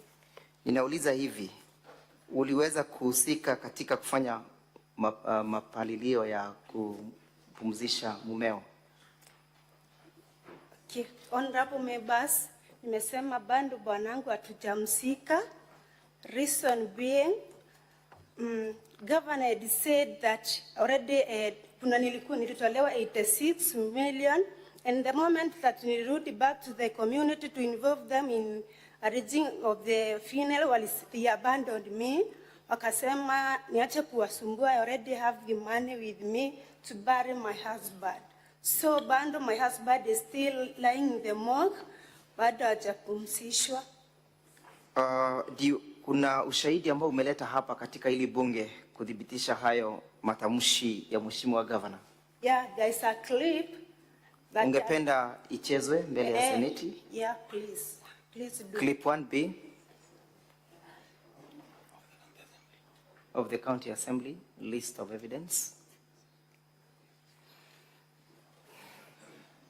Na kabla hayo hajachezwa, ama kama tunangoja ichezwe, nini kilichotendeka hapo baadaye, baada ya mheshimiwa governor kutamka hayo maneno? Baada ya mheshimiwa governor kutamka hayo maneno, I was isolated by the people of the society. Sababu pia kuna mahali alisema nimefichwa na MCA fulani, mpaka watu wa Kinjinji wakaanza kunichukulia kama malaya. As in already nakaa na MCA said I am yet to bury my husband, and this made me to run away from home and go to live with my relative. Ati, hebu tema tafadhali rudie kwa utaratibu hayo matamshi, kwa utaratibu. Nimesema kwa hiyo clip alikuwa anasema nimechangiwa 86 million. Alienda ahead akasema pia nimefichwa na MCS fulani. Ina ikasababisha to be ashamed. Yani I was a laughing stock in the community. Mpaka watu wa Kijinji wanaanza kusema azinakaa na MCS and yet sitapumzisha bwanangu. Hii ikafanya hata nilikuwa nalia kifo cha bwanangu, ikafanya hata nikatoka kwa Kijinji nikaenda kukaa na one of my relatives. Haswa ni pesa ngapi zilizochangwa katika huo mchango? The 6 million. Nauliza haswa ni pesa ngapi zilizochangwa? We have the figure in the statement. Wacha uonyeshwe. Honorable Senators, we are referring to volume 2.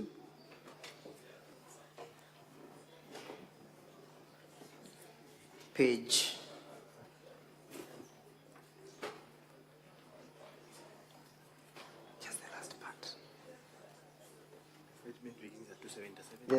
The statement begins at page 277 to 330. Volume 2 of the evidence.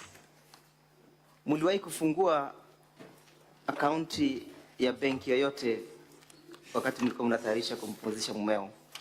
We only had the pay bill.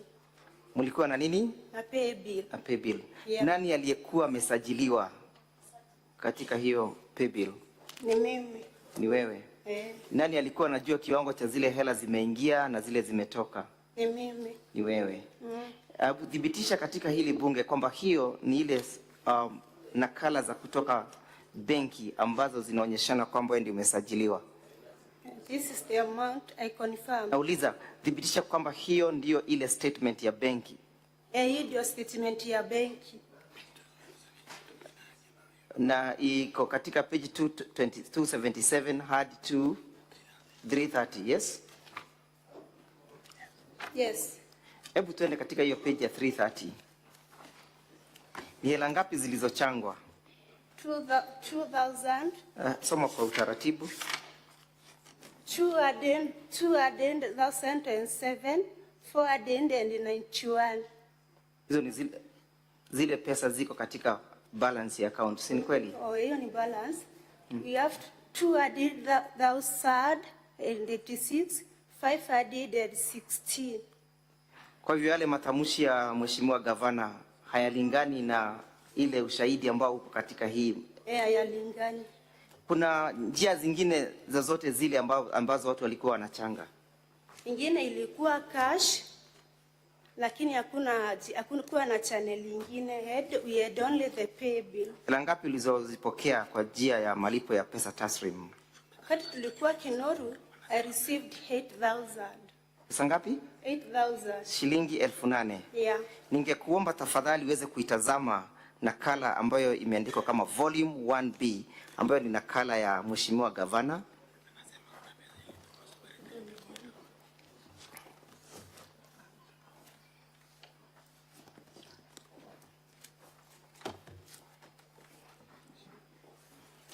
Honorable Senators, volume 1B at page 168.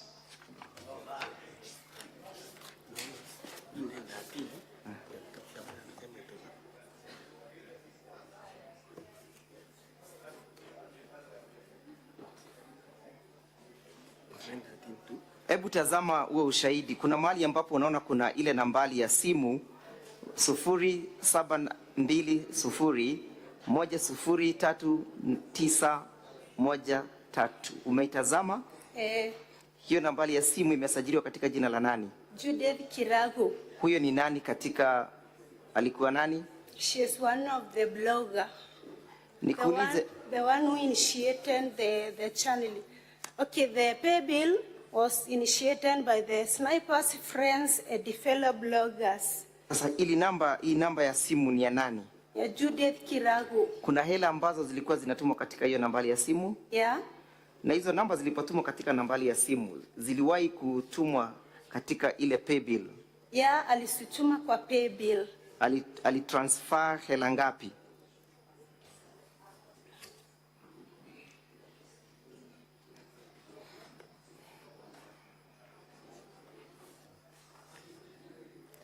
$115,000.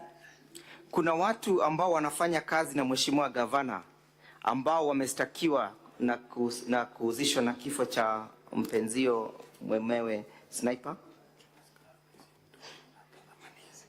Yes. Naam?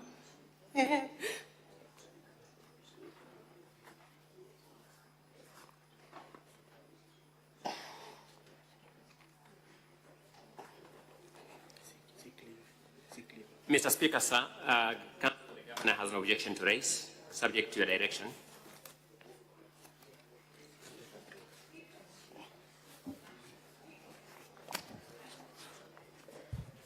Who is on objection? Oh. Sorry. Mr. Speaker, sir, I just drew your attention to the fact that we had an objection to raise. Sorry, you have an objection to raise. Let's hear to your objection. What's your objection? So you know, the evidence, what we are going through is an evidence in chief. This witness has sworn a witness affidavit, which is primarily her witness statement before you, and there are specific claims in that witness affidavit which counsel in exam in chief is supposed to bring on board to this Senate. The question that has just been put to this witness is not part of that witness affidavit. And number two, the question of the murder trial, as has been confirmed through the other witness, is a matter actively pending before another court of law. We express our deepest sympathies to this witness for the loss of her husband. We would be the last people to want to see her go through the agony that her own advocate for the council, for the assembly, wants to take her through at the moment. We will do that justice, Mr. Speaker, sir, by limiting this witness first to the issues raised in the impeachment motion. The question of who didn't murder Sniper is not part of the impeachment motion anywhere, is not part of this witness affidavit anywhere. With tremendous respect, it is raised for the limited purpose of emotionalizing the motion now before this House. We beg that you overrule counsel and restrict him to the evidence that was filed in this Senate and supplied to the governor's team. I beg, Mr. Speaker. Thank you. Council, just Yes. hold on a moment.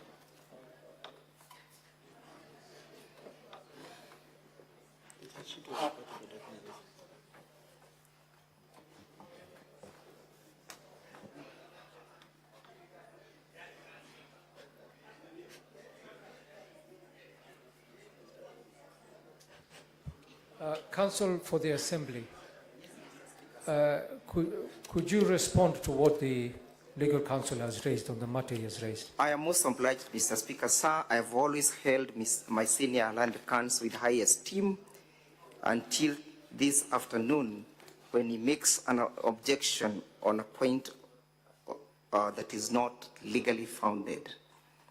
There are evidence that has been supplied to us from the governor in terms of the phone number that I've questioned the witness on, and therefore to assume that we can only limit ourselves to the affidavit and not test the evidence of the governor would be far from the truth. We have a charge sheet appearing at page 429 of our bundle of document at volume 2.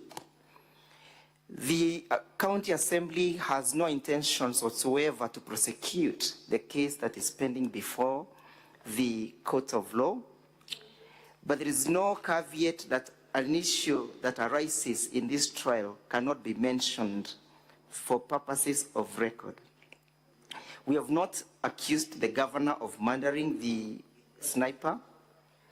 I do not know whether I have touched a raw nerve. But, Mr. Speaker, the objection is not founded. We'll only ask the witness in terms of the particulars of the person charged. We'll not go to the evidence of who killed who or anything of that sort. We have tendered that evidence. They did not respond to it in their defense. It's a very emotive issue, as demonstrated by the witness. Very well, Counsel. I think what we will do is let us restrict our questioning to matters concerning the impeachment on the governor. And I tend to agree that if this matter of the murder case is in court, then it should be sub judice for us to discuss it here. Let us stay clear of that.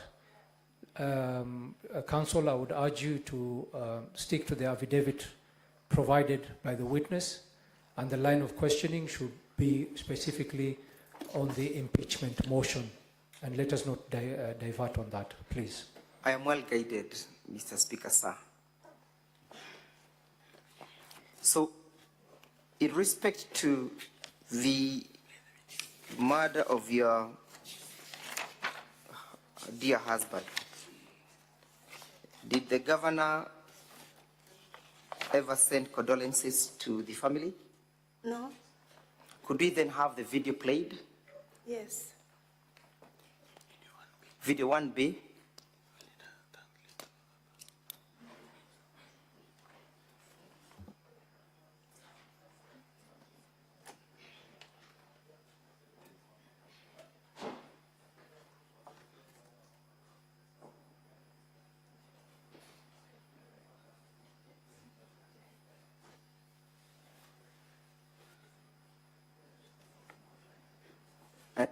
So perhaps we need the interpreter. Okay. Just stop the video, please. Sergeant at Arms, please bring the interpreter in. And may our time be frozen? Stop the time.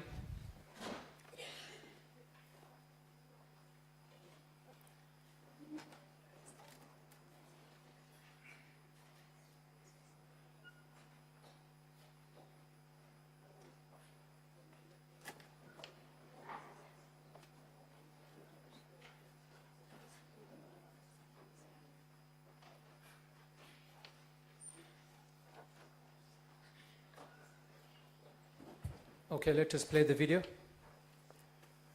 Bonge na bu atongeria baba ko barathiuronkaga na mwiri jua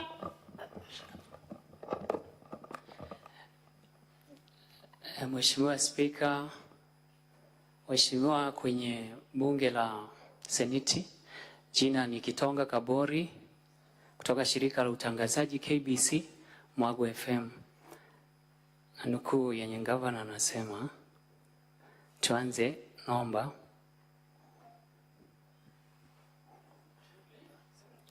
Turundie. bonge na bu atongeria baba ko barathiuronkaga na mwiri. Lingine nalo kwa viongozi wenye walikuwa wanasungusha ule mwili.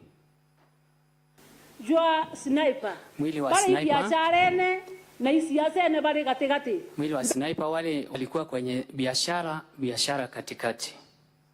Pesa ile bodete monkana nde inkoloki ya milioni 86. Pesa yenye wamekusanya mpaka wa leo ni zaidi ya milioni 86.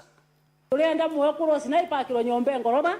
Tulienda mwekuro mke wa sniper ajengewe nyumba ya gorofa. Sniper agoliwa Prado. Sniper anunuliwe Prado. Sniper bekiro account mbesa.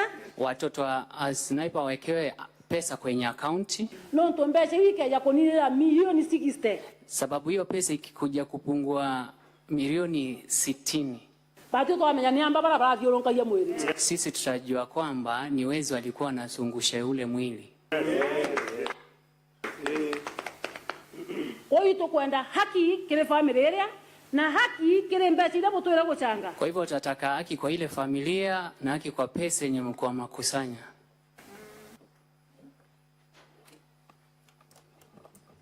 Video 1A.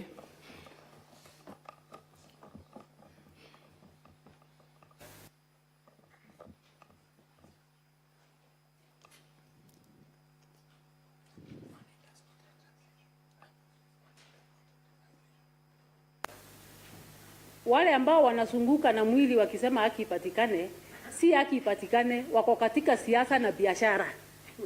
Ile ni biashara yao. Wameweka pay bill, wanachukua pesa, wanajaza mafuta kwa MCA, zingine wanakula. Huyo mama ambaye anachangiwa pesa wakisema ni haki kwa sniper. Kitu ya kwanza tunataka ajengewe nyumba ya gorofa. Number 2 anunuliwe Prado. Number 3 afunguliwe trust fund ya education ya watoto wake. Kama wajafanya hiyo, hawa ni wakora na wezi wameibia huyo mama kupitia hiyo familia. Ni makatero na ni biashara na siasa ya bure. Na matapeli. Hiyo wamefungua kama biashara, wanakuja kusanya pesa, wamechukua huyo mama, wamemficha kwa MCA fulani anakaa hapo, wanasunguka na mwili. Ingelikuwa ni mmoja wao wangefanya namna hiyo. Ingelikuwa ni mtoto wao wangemzungusha mwezi mzima. Lakini kwa sababu wanataka pahali watajijenga kisiasa, wanataka pahali watakulia maana wamesota. Nilisikia wakisema ya kwamba hawana pesa kwa mifuko wanatembea na OB.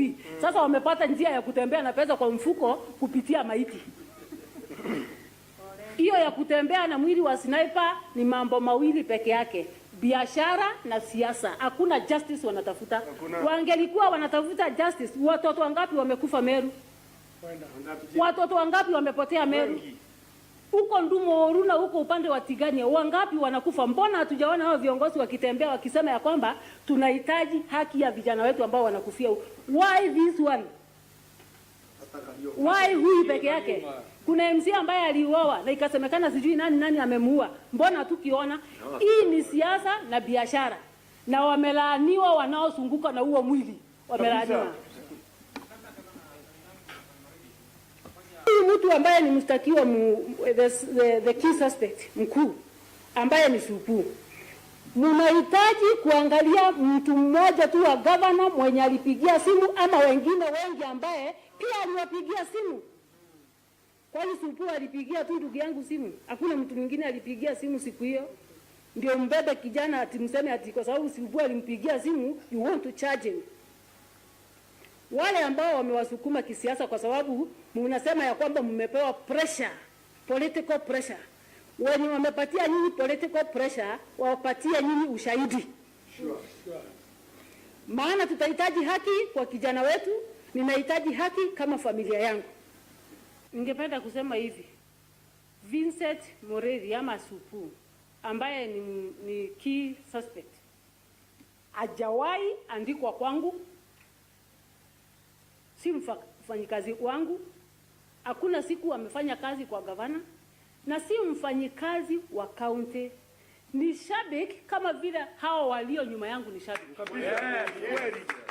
Kama sisi. Mzee kama mimi. Siku ya leo huyu mzee ambaye amesimama hapa akienda apate hatia, mchukue hiyo picha mkate, alafu muanze kuzungusha mkisema ya kwamba ni PA wangu. Kuna maana kila mtu ananiambianga tupigwe picha hapa, tupigwe picha pale. Sasa ukienda ufanye madhambi zako ama upatikane mahali fulani, nikujua mimi kama gavana. Nyinyi mnanipigianga simu na ninapigiwa simu na watu wengi. Wengine wananiambia ni madhere nifanye hivi. Nikikutumia ngiri mbili ukienda uue mtu ama ufanye makosa nikujue. kuna kitu kama hiyo. Unipigia simu saa 6 ya usiku niitike. Kwa sababu nimekuitika simu na sijui ilikuwa wapi nikujue. That is foolishness of the highest order. Na hatutakubali namna hiyo katika hii country. This is not a banana republic. Iko na sheria. Kwa hivyo kama umenipigia simu ama nimekupigia simu, ifuatiliwe na tupate ushahidi wa kutosha.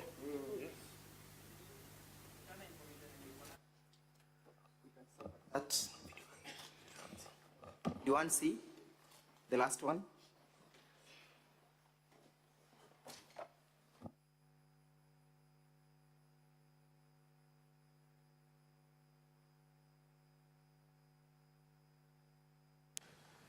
I state as follows: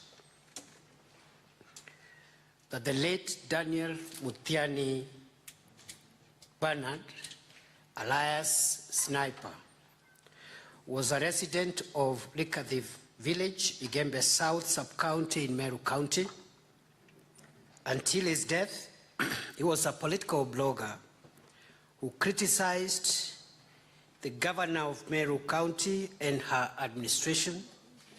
He used his social media platforms to deliver his messages to the governor, the county government of Meru, friends and close relatives of the governor.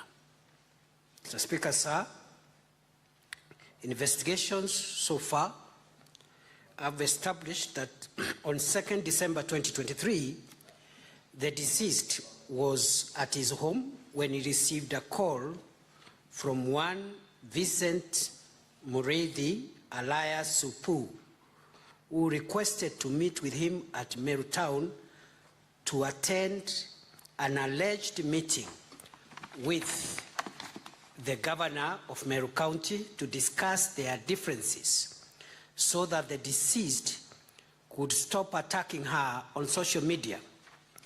Upon arrival at Meru Town, he was abducted and driven to Mutonga River. Thank you. Mr. Speaker, so we may have the witness to compose herself. The time may stop running.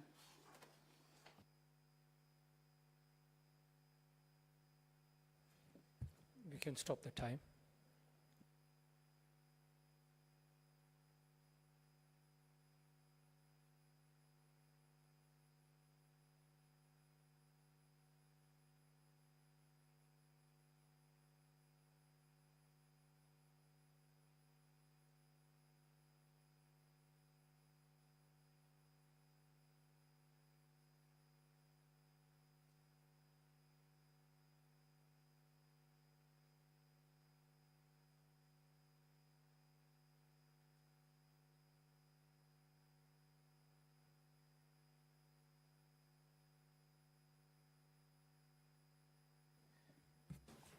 Sorry for that. Umeweza kumsikiza gavana akizungumza kupitia hiyo video. Yeah.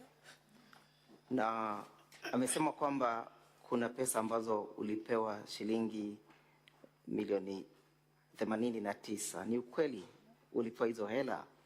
Bana, ni uongo. Naam? Ni uongo.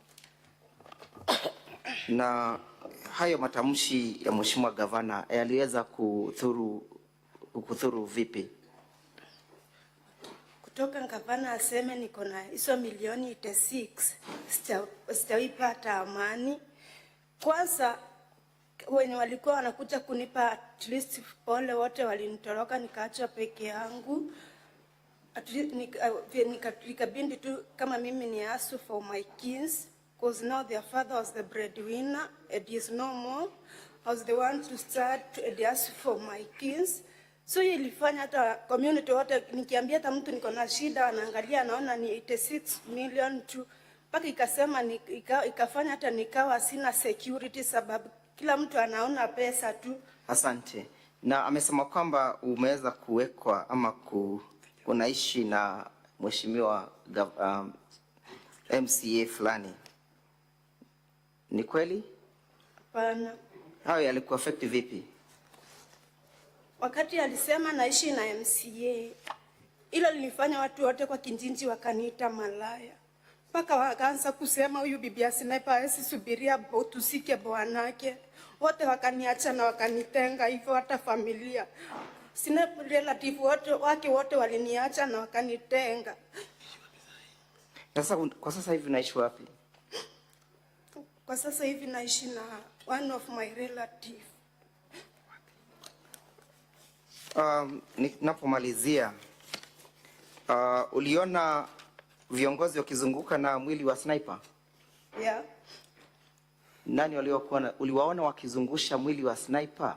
Actually hawakuwa viongozi. They were the bloggers and the bloggers and the Sniper friends.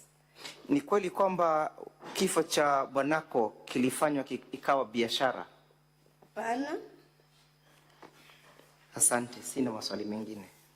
Utaulizwa maswali machache na wakili anayemwakilisha gavana. Na tena tumesema pole sana kwa kifo cha bwanako.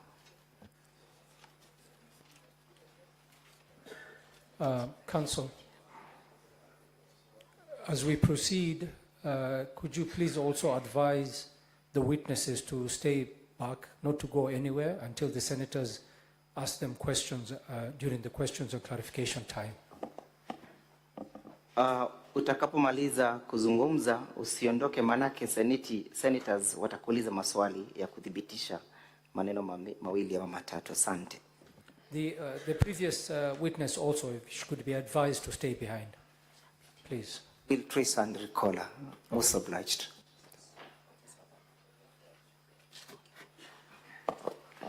Thank you, Mr. Speaker, sir. We shall not be cross-examining this witness. We shall reserve our time for the subsequent witnesses. Thank you so much. Very much obliged.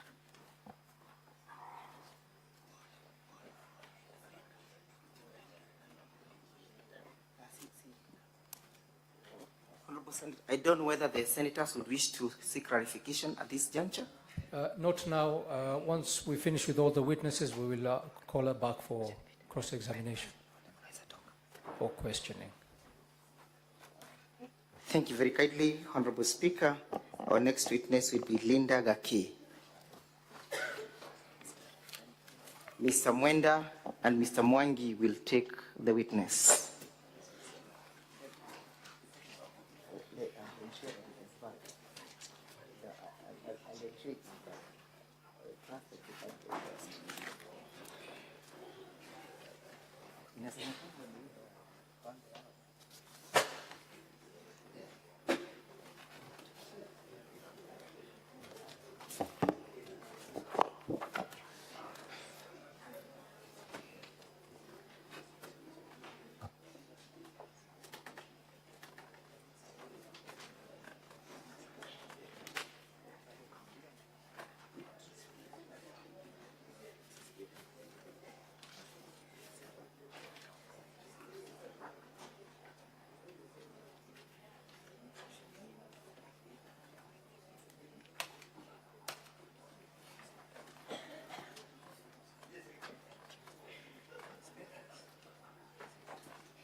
Sorry, Mr. Speaker, as they prepare, Mr. Ndegua's team went away with our bundle. If they can just return it so that we can refer to it, the biggest bundle.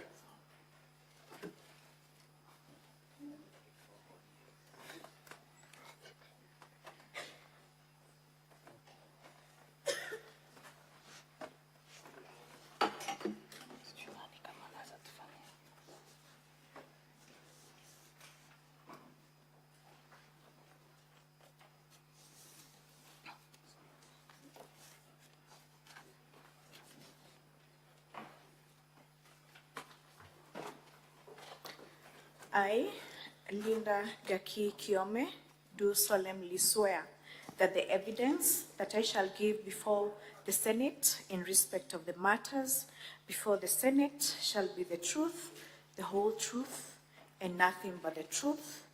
So help me God. Thank you. Kindly tell the Senate your names. My name is Linda Gaki Kiome. What are your qualifications? I am an advocate of the High Court of Kenya. When were you admitted to the bar? Kindly you can give us your P105. My P105 is 9006/2012. What are notable positions that you've ever held in your career? I have been a member in long standing of the Law Society of Kenya. I am a member of FIDA. I am a member and I have been the chairperson of Mount Kenya branch of Law Society of Kenya and other positions therein for about 10 years. Thereafter, I was the interim president of the Law Society of Kenya for 3 months. Thereafter, I became a member of the Council of the Law Society of Kenya, representing advocates practicing in the upcountry for this, the second term now. When were you appointed by the governor as a legal advisor?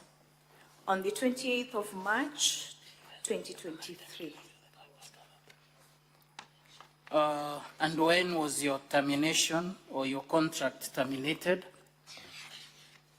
An alleged termination that was signed by a county, the chief of staff, Meru County, Chambambede, dated on 26th of March this year, 2024.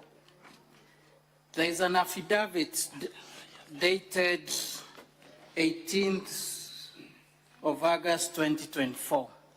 Are you aware of that affidavit? I am aware of the affidavit. Where have you filed that affidavit? I filed the affidavit before the Senate. Before the Senate? Yes. What are the circumstances leading to you filing that affidavit in the Senate? Thank you, Council. While attending the annual conference in Mombasa, Diani, Kwale County, yesterday I received a phone call from one of the MCAs from Meru County, Honorable DMK Kiogora, who informed me, or actually who asked whether I was aware of a letter that I had written, christened as a legal advice to the Governor Meru County, while within the term which I was deemed to have been her legal advisor. And when I received that letter through a WhatsApp, it was an alien document. I can confirm before this House that yesterday was the first time I have seen that document. It is not a document that emanated from myself. There is an internal memo in the documents of governor brought to this Senate. It's labeled as KM5, governor's document. I want you to have a look at it.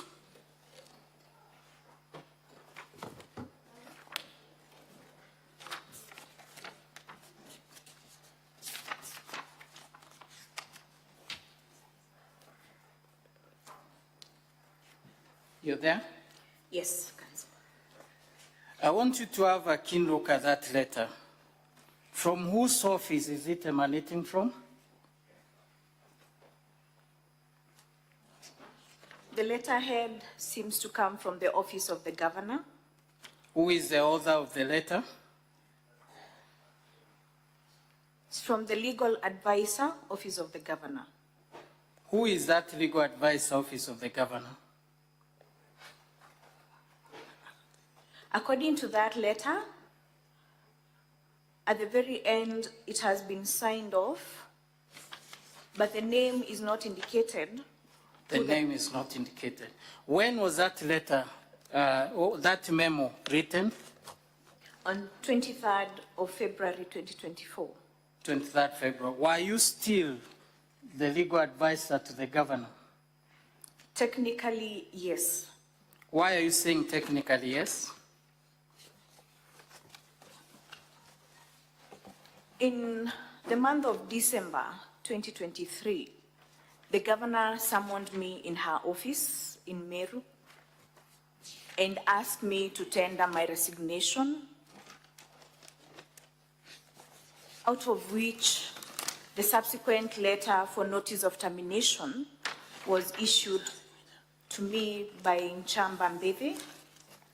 That was dated 26th of March 2024. So substantively, you are the legal advisor by 23rd February? Indeed, Council. Until which date did you vacate the office? When was your contract terminated? There was a notice of termination on 26th of March 2024, which forms part of the affidavit that I filed before this Senate. And it indicated that my services would be terminated by 30th of April 2024.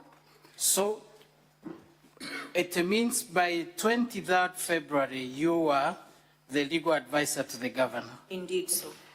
I want you to look at the signature at the tail end of that letter. It is on page 12 of the governor's document. That is volume 1B, governor's documents. Whose signature is that? The signature mimics my signature. The signature mimics your signature. Why do you say it mimics your signature? I say it mimics my signature because I did not append this signature. Page 12 of the governor's document, volume 1B.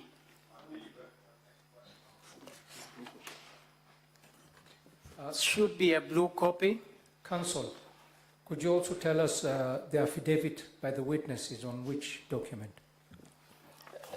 The affidavit was filed by the witness, and that forms the basis of why we called her to be a witness today. It was filed to the clerk of the Senate yesterday. Should be an independent document.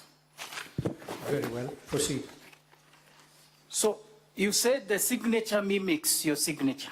Indeed, Counsel. That means it's not your signature. It is not my signature. I did not sign this document, and I did not prepare this document. The governor has brought this document to this Senate House, this Honorable House, to rely on this document as her evidence and for defense. What would you want this House to treat this document? First of all, what is your point of order, Senator Kajuang? Mr. Speaker, just like you, I've struggled to get visibility on that affidavit. I'm looking at the soft copies here. I can't find it. And it's such a material submission that it would make sense for us to proceed until and unless we can confirm that we have it. Thank you, Mr. Speaker. Thank you, Senator. Just one moment. One moment, clerk. Counsel, one moment, Counsel. all right. Mr. Speaker. Stop the time, please. Mr. Speaker, sir, with your kind permission, we would be able to have the assistance of supplying the hard copies to the honorable senators as printed. If Sorry, it say so that again, pleases- Council. If it so pleases you, Mr. Speaker, sir, we have the copies printed that the senators can have access to. Okay, but I'll give it to the Sergeant at Arms and please distribute to We are most obliged. the senators. Sorry.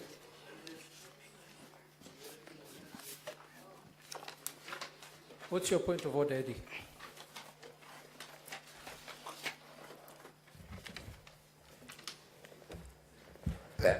Thank you, Chair. I would just want your pronouncement whether the affidavit was presented on time to the clerk. I think that's the materiality with which the Senator of Homa Bay was referring to that particular piece of evidence.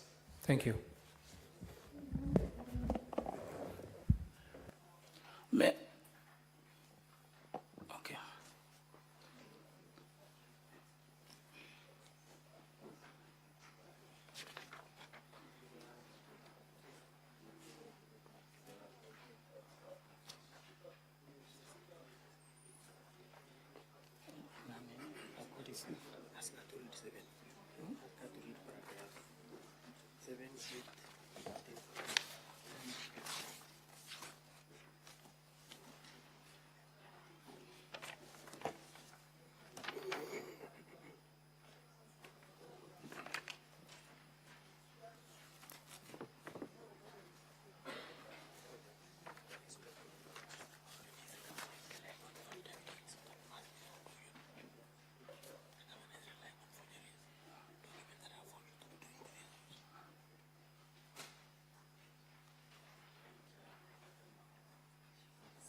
Council, if you could please explain the affidavit to the senators. Thank you, Mr. Speaker. We received documents from the governor, that is defense documents, on Saturday, past 5 p.m., the required time. And out of that, we realized some abnormalities, especially on the part of the affidavit and internal memos and letters given in the defense. And out of that, and our witness being an advocate, after coming across this document, she vehemently opposed the position of that document, that she was not the author of the document, and so we questioned the authenticity of that document.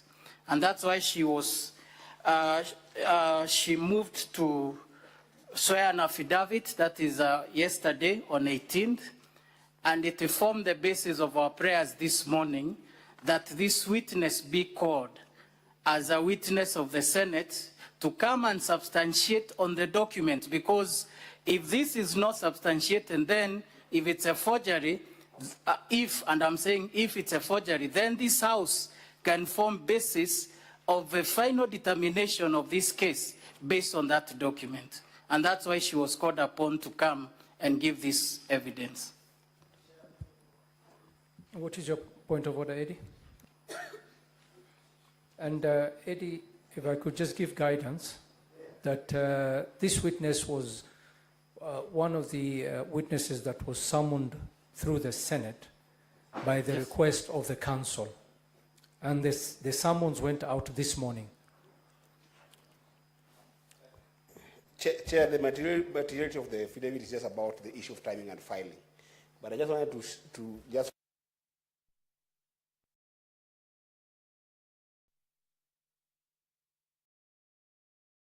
objected to what the council has just talked about. If indeed it was objected or otherwise, then that's fine.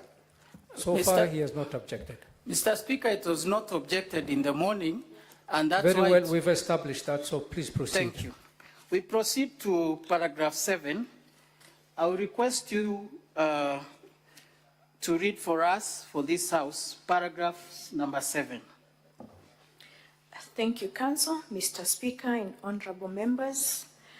I have deponed in paragraph 7 that I categorically states that the internal memo in question contains advice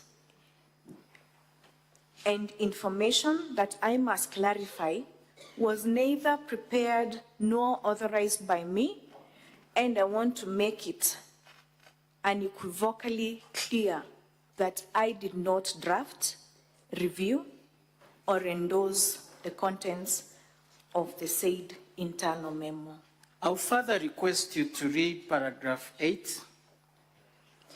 In paragraph 8, Mr. Speaker, sir, and honorable members, I deponed that all the matters therein are alien to me, and simply put, the governor has never sought any such legal advice from me, and as such, the internal memo is a forged document, and I will not hesitate to report the same for investigations by the Director of Criminal Investigations.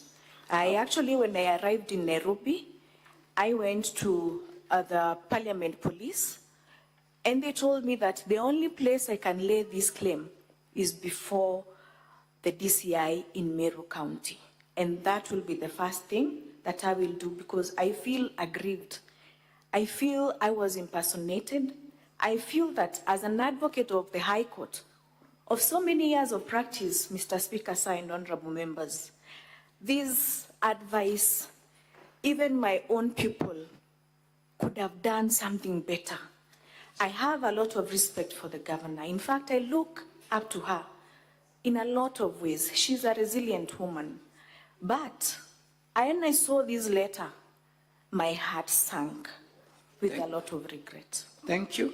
I will further invite you to read paragraph 13, that is in page 2. I will tell you where to stop. Mr. Speaker, sir, and honorable members of the Senate, I deponed in paragraph 13 that the internal memo has been forged and manipulated to appear as if it originated from me. Thank you. Let's go to paragraph 15.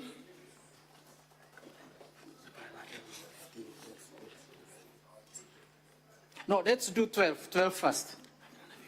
Paragraph 12, Mr. Speaker, sir, and members, honorable members of the Senate, I have deponed that the contents of this internal memo are not only mediocre, but also embarrassing, and to say the least, the internal memo could not have been prepared by an advocate of the High Court of Kenya. Such advice must have clearly emanated from a person who has very little knowledge on serious matters of law as such which were being addressed in that internal memo. So, Counsel, in finality of this matter, you want to say that the document forming basis of defense of the governor has elements of forgery, especially on this internal memo? Absolutely, yes. Thank Mr. you. Speaker, sir. That is all for us.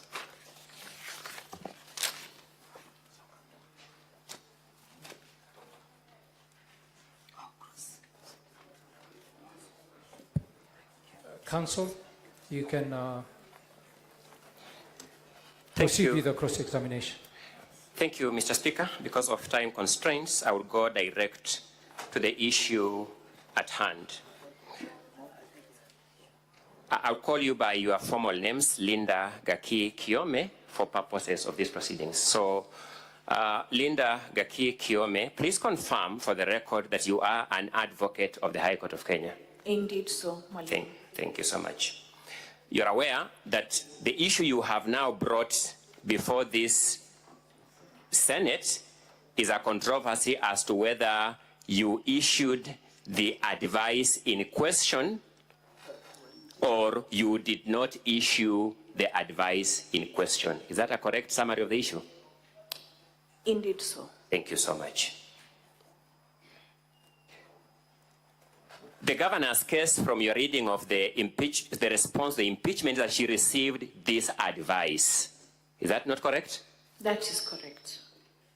Your position is that it is not you who issued this advice. That is true. Just for my own understanding, is it your case that the governor, as a matter of fact, never received this advice? I may not know, but I am not the one who prepared this document, and I am not the one who signed this document. In fact... Sorry, Linda, let's just, the time here is such a big issue. I wanted just to clarification. Is it your case that, as a matter of fact, the governor never received this advice? From me? No. No, I'm not saying from you. I'm saying as a matter of fact, he never received it. I may not know. You do not know. And what would bother this Senate, if I sat where the senator's seat will be, why would you come to make this kind of grave claims against the governor? That is a legitimate question, isn't it? Indeed, so. Let's see whether we can find an answer to that question. Linda, your services as the legal advisor to the governor were terminated by the county government of Meru, were they not? They were terminated. I'm happy. I just want to confirm that fact. Now, you did not take this lying law. You filed Meru Employment and Labor Relations case number E022 of 2024 against the governor's government of Meru. So not true? That is true. So you have an active dispute with the governor of Meru, don't you? Indeed so. Thank you so much. Prior to this, Linda, you are the running mate to the Honorable Mithika Linturi in a ticket adverse to the governor's ticket in the last general election. Is that true or not true? That is true, honorable members. Thank you so much. And you are a resident of Meru County. I am a resident of Meru County. It is fair to say that the governor, Honorable Kawira Mwangaza, does not enjoy a very good relationship with Honorable Mithika Linturi. Is that a fair assessment? That is not a fair assessment, Mr. Speaker, sir, and honorable members. Okay, let me put it contrary. The governor enjoys a fantastic working relationship with the Senate, with Honorable Mithika Linturi. Is that now a fair assessment? Mwalimu, if you had let me finish.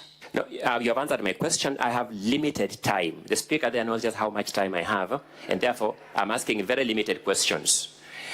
You said it is not fair that the governor does not enjoy a good relationship. I'm therefore suggesting to you, confirm, that the governor, Kawira Mwangaza, enjoys a fantastic working relationship with the person to whom you are the running mate, Honorable Mithika Linturi. Is that a fair assessment? I may not know their...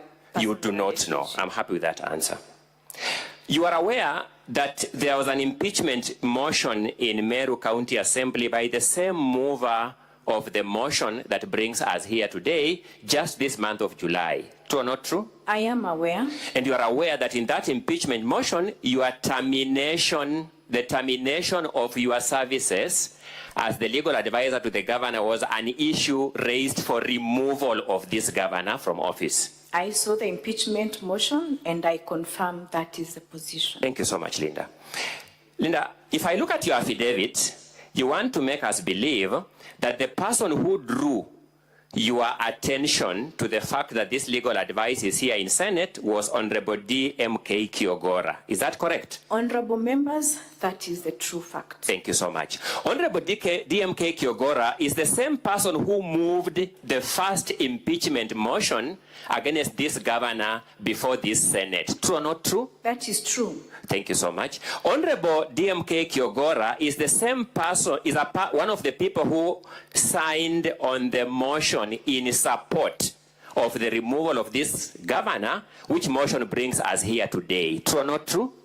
That is true. That is true. And therefore, it is fair for us to conclude, is it not, that you are actually procured by those who are against the governor to come and state what you have stated before this Senate. Isn't that a fair assessment? It is a very unfair comment. Thank you so much. I'll leave with that. Allow me to move to something else very small, very little.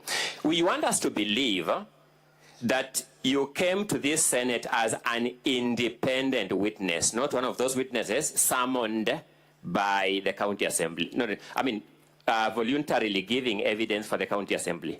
I came here to clear my name. You came here to clear your name. But somehow, as early as yesterday, in advance of the county assembly's application today to this Senate, you had a ready affidavit to support their evidence. I sent that affidavit to the Speaker at 10 p.m. at night. But how was it received? The copy I've been served does not have any receiving stamp in this Senate. How was it received? I may not know how it was received, but I sent it to the email of the Speaker of this Senate. Oh, it's your testimony this affidavit was sent in soft copy? I did so, but I also sent DM Kiogora to ensure that it has been served. You also dispatched DM Kiogora, a signatory to the impeachment motion against this government, to follow this governor, to follow up for you that this has been received here. True or not true? Honorable Speaker. You also sent DM Kiogora, didn't you? I asked him to confirm. Correct. Let's use the word asked to save time. You also asked him to confirm for you. True or not true? It is true. Thank you so much, Linda. Having said that, in the case you have filed at Meru Employment and Labor Relations Court, case number E022 of 2024, one of your witnesses in that case is Virginia Kawira. You know that? No, she's not my witness. I have sued the county public service together with the governor. Yes, I'm asking, is Virginia Kawira one of your witnesses in that case? She is not one of my witnesses, honorable members. Let me move in finalization of this matter. The opinion in question has a signature. Does that signature resemble your signature? It resembles, I said it mimics my signature. I'm asking a different term. Does it resemble does it look like your signature? It resembles my signature. Thank you so much. It was issued during your term in office.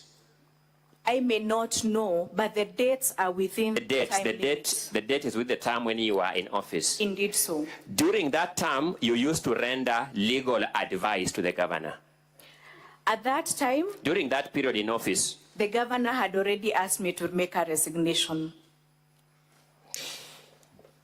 I'm asking, that time you were in office, had your term been, as your service has been terminated? The governor was only waiting to write for me a letter to dismiss me. Verbally, she had asked me to resign in December 2023. Sorry, Linda, let me ask you a question let me go back a little. Is your advocate in your case in Meru, Ngwele and Company Advocates? He is. That case was filed on 21st May 2024. It is. You filed a list of witnesses in that case. Yes, I did. You are witness number 1 in that case. In fact, you are witness number 1 on that list of witnesses in that case. Yes. Would it surprise you that in soft copy in front of me is that list of witnesses with Virginia Kawira Miriti as your witness number 2? Would it surprise you? At the time. Would it surprise you? It will not surprise me. So it is true that in that court case, the list of witnesses filed there for you lists Virginia Kawira Miriti as your witness. At the time before the same Virginia... Is it true that that list filed in that court lists Virginia Kawira Miriti as your witness number 2? It does. Thank you so much. But circumstances changed. I have no problem with that. At least this Virginia Kawira Miriti is the same person the county assembly has also applied to come here today and also give evidence that they were not able to procure her earlier as a witness. Come again? Today, the county assembly applied for some witness summons. Are you aware that together with you, they also sought that Virginia be summoned? I'm not aware. I'm now putting to you as a fact that she was also summoned. Now, I want to suggest to you that these coincidences are too fantastic to be merely coincidental. Honorable members, I was later dismissed after I filed my suit by the same Virginia Kawira, and she signed a dismissal letter against me. And now circumstances have changed. She is no longer my witness. And we have admitted to the court to ask to amend our pleadings to reflect as much. So she's not my witness. To your knowledge, do you know of a further list of witnesses filed in that case? I may not reflect my... A researcher going to that court file will find only one list of witnesses listing you and Virginia. Indeed so. Thank you. The same Virginia who you also know has sued the county governor for the termination of the revocation of her appointment as the secretary to the service board. I do not know. You do not know that fact. But I'm suggesting to you that all these things I have pointed here, if you sat as an objective observer, would show that you have a bone to pick with the governor. If I was to bring my statements for calls, I have never talked to Virginia, nor to any other member of the county. The question was different. I'm saying all this filing of the case, you are Mithika's running mate, your name was in the impeachment motion. I would have gone into the public participation where your name was mentioned multiple times as the reason for this motion before us. We shall submit that letter to the senators because the record is before them, show that generally you have some bone to pick with the governor. There's a quarrel you have with the governor because your services were terminated. I have no quarrel with the governor. In fact, when I received my appointment letter, it is the former cabinet secretary for agriculture, Mithika Linturi, who told me, go and help my sister in Meru County. Thank you and so much. she also affirmed that while she was giving me my appointment letter. I have no fight with the governor. Thank you. Thank you so much. I know, Linda, there is something in the Bible called the keys of betrayal. But thank you so much. I will not rest at that.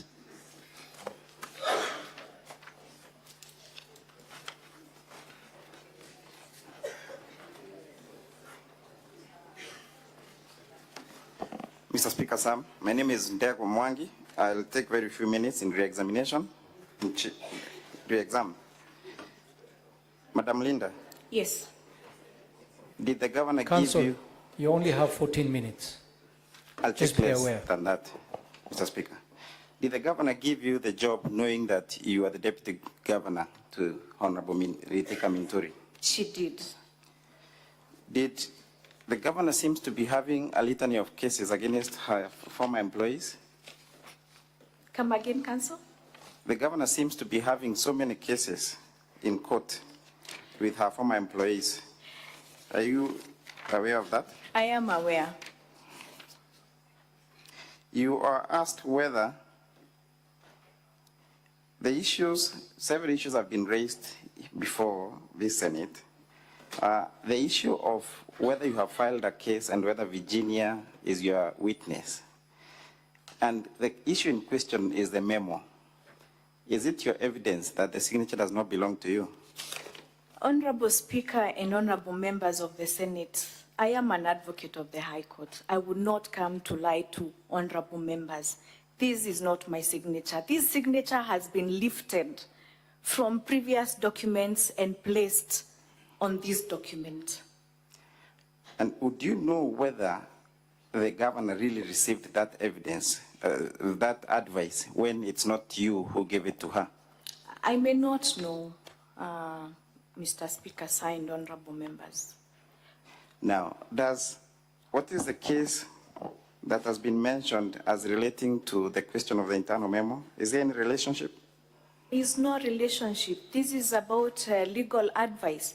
And I have come to clear my name. Why? Because of the mediocrity of the advice.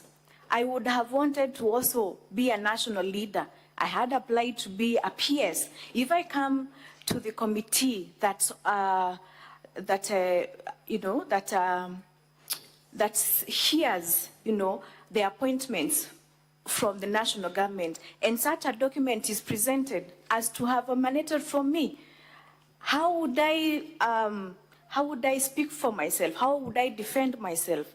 The only reason I am here is to clear my name. And I am so disappointed that such a document would be forged with my name by Her Excellency. I have no ill feelings whatsoever against the governor. A link has been laid that the honorable member who called you, relating the honorable member to the first impeachment motion. My question to you is there a relationship, or what came before, the first impeachment and your internal memo, the forged internal memo? Come again, Council? There is a link that has been created. Yes. That you are here to perpetuate the deeds of the honorable member who called you to report to you about the internal memo. The question is, the first impeachment that was moved by the said honorable member, was it before the forged signature? It was before the forged signature. So you cannot be a conduit of the said member, can you? No, I am not. That's all, Mr. Honorable Speaker. Counsel, legal counsel for the Assembly, just be aware that you only have 10 minutes Yes, Mr. to Speaker. conclude with providing your evidence and witnesses. We are most humbled. Within the 10 minutes, kindly allow us to call our next and last witness, one Jacob Kirari. Mr. Sergeant- Mawira will take the witness. Sergeant at Arms. Sergeant at Arms, please bring the witness in. Yes, Mr. Senator Faki, what is your point of order? At some point, you had indicated that we'll be giving us give the senators opportunities to ask questions. Was that overruled? No, we are actually approaching to that time. We are approaching to question time very soon. Okay.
Counsel, you can have your witness being sworn in.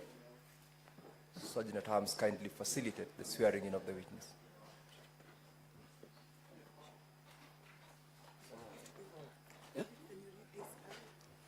I, Jacob Kirari, do solemnly affirm that the evidence that I shall give before the Senate in respect of the matters before the Senate shall be truth, the truth, nothing but the truth. So help me God. Honorable Speaker, my name is Boniface Mawira. I will take this witness through cross-examination. Yes. I have very few questions for you, Mr. Witness. Kindly introduce yourself. What is your name? My name is Jacob Kirari, clerk to County Assembly of Meru. Okay. Honorable Speaker, when we made the request for summons in the morning, we requested that the clerk avail the original register of documents that are received by the County Assembly as and when they are served. He has the original register here. But now, I don't know, senators, and I'm truly sorry for this, because it's just arrived with this original register, you might not have the benefit of the copies, because it just arrived a few minutes ago, I'm told. So probably after this, you can, copies of this original register can be made for the benefit of the Speaker and the honorable members.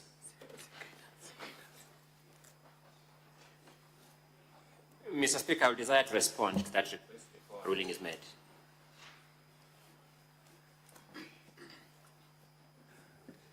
All right, counsel for the governor, you had an intervention. Mr. Speaker, the procedure of this House is that the notice by the clerk gave all of us up to Saturday, the 17th, of August this year to furnish our documents to the clerk. My colleagues will confirm we actually, both of us, met at the clerk's office at the same time. In fact, the clerks didn't have to incur any expense serving these documents. The parties just exchanged the documents there. We have just dealt with our witness here, whose affidavit was brought to us for the first time when we were sitting here. All this information you have seen me using to cross-examine, we have had to collect it, including getting information from court in Meru to confirm who these witnesses are, because she had lied to you that so-and-so is not my witness, Virginia is not my witness. I had to get that evidence from Meru. It is an unfair approach to a trial for parties to keep subjecting us to new documents that we have not had a chance to discuss with our client and other persons who may have knowledge, so that we can fairly engage in cross-examination. Mr. Speaker, sir, I humbly beseech that parties having filed their documents, this witness evidence be limited to commenting on the documents already filed and not introducing new documents. It is becoming an extremely punitive trial process to we as counsel and to our client if we will continue facing a trial by ambush. Fortunately for me, this Senate has a number of lawyers who know just how egregious trial by ambush is to our justice system. We are here in a justice process. We beseech you, Mr. Speaker, to make a definitive ruling that the evidence of this witness is limited to commenting on the documents already filed by the parties, where both parties have had a fair chance to look at, and not ambushing us with the new documents, which we don't know how we shall interrogate them before we cross-examine them. I humbly beseech you. Councillor Longoya, you will note that in the morning there was an application under Regulation 10 by the Council for the County Assembly with regard to these two particular witnesses. And that is the basis upon which they were allowed to come in and was summoned. The first witness has already been dealt with, and you've dealt with it very well, whichever way you did, whether you, out of your ability to do it, you've done within that short time. I believe equally that this particular witness, because of the summons that the House issued earlier on, will, because we haven't yet seen the documentation they are going to rely on, it will be on the basis of your documents and whatever register that we will shortly direct that it be availed to the members and the House for them to be able to interrogate as the witness proceeds to testify. So I believe that in the shortest time that we have, we will have the witness take the stand and will be guiding the witness along the way. Counsel for the Assembly proceed to take the witness and make available the document that you would want to have your witness testify on.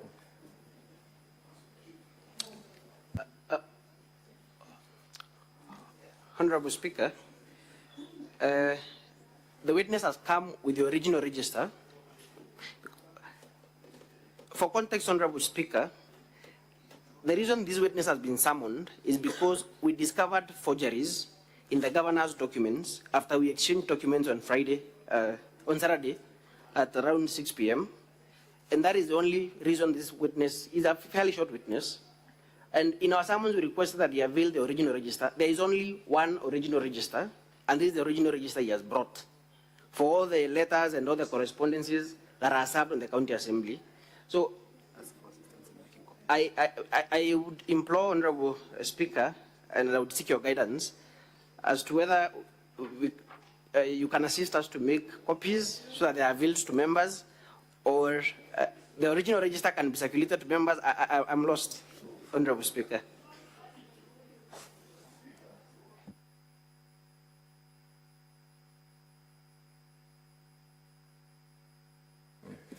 Counsel, we will, as you run the witness to the document, we will need definitely for you to table the original document, as well as making available copies for counsel for the governor, as well as the House, to interrogate whether or not we will admit it, but we must get a copy of that register.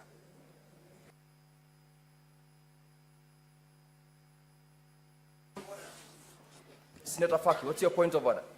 I'm trying to understand this procedure. You know, what I understand is that whatever evidence that was before the county assembly is what was brought here. Now, if they are bringing in new evidence, I don't think it is admissible. Senator Faki, if you followed the proceedings in the morning pursuant to the application made and the ruling of the Speaker, the reason as to why we have this witness is on the basis of that ruling. That has not been vacated. We are proceeding to deal with it. Senator Kajwang. Mr. Speaker, it will be academic for us to proceed in the manner that has been suggested by the Council for the Assembly, because we cannot listen to the submissions and entertain the interrogation if we do not have visibility of the documents or records. We are the judges in this matter. We are not spectators. And, Mr. Speaker, I know there is a past impeachment proceeding where we found ourselves in such a situation, where a witness had been summoned and the documents had not been availed to members of the Senate, and the Speaker, sitting where you are sitting, Mr. Speaker, sir, made a ruling that we could proceed with the next witness, and if we don't have the next witness, then the House could consider listening to the testimony of the witness tomorrow in the morning, when all members are able to be seized of the records or the substance that he wants to use to convince the Senate. Therefore, Mr. Speaker, let's not do an academic exercise. Senator Kajwang, the ruling I've made is to the effect that we get a document in the form of register for purposes of the members to interrogate as well as the counsel for the governor. This is the last witness by the County Assembly, and they have limited time. You know we are prosecuting this motion within limited timelines, and therefore we will, in the next 5 minutes, be able to conclude on this particular document availed to members. Then we close on this particular case. For now, the position is we will avail the document they will rely on, as well as, if any, important comments they would want to make or interrogate on the evidence that already had been supplied by both parties. I do not want to deviate from that early ruling. We will give them a few minutes to avail that document, then we proceed.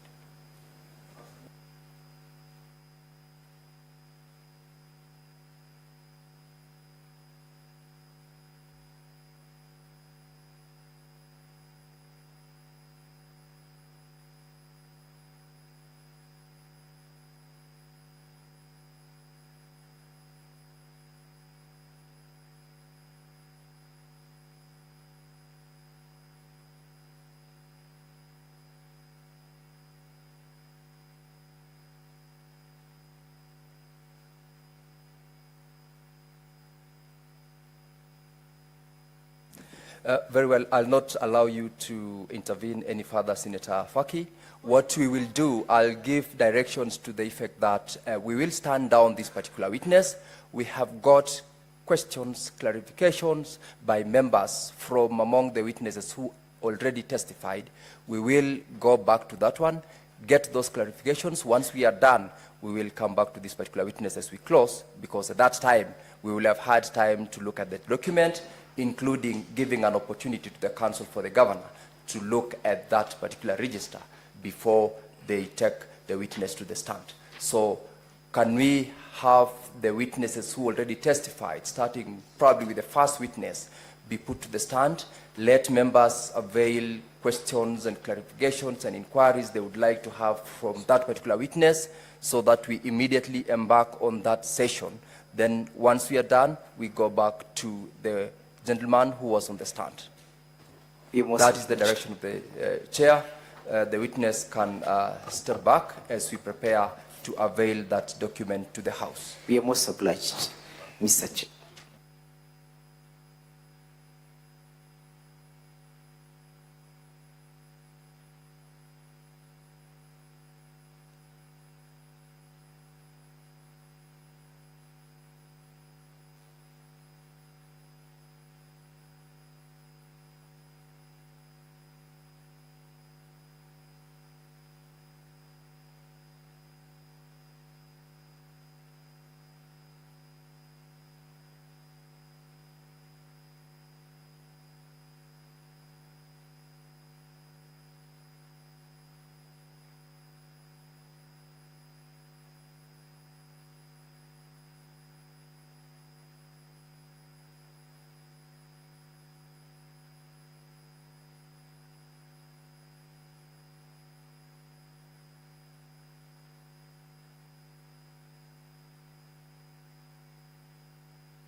Now, honorable members, the witness is already here, and for purposes of time management, we will take questions and clarification from the witness. Each member is required within under 2 minutes for purposes of their questions to inquire, to ask, to get clarification, because we have got 1 hour starting from now.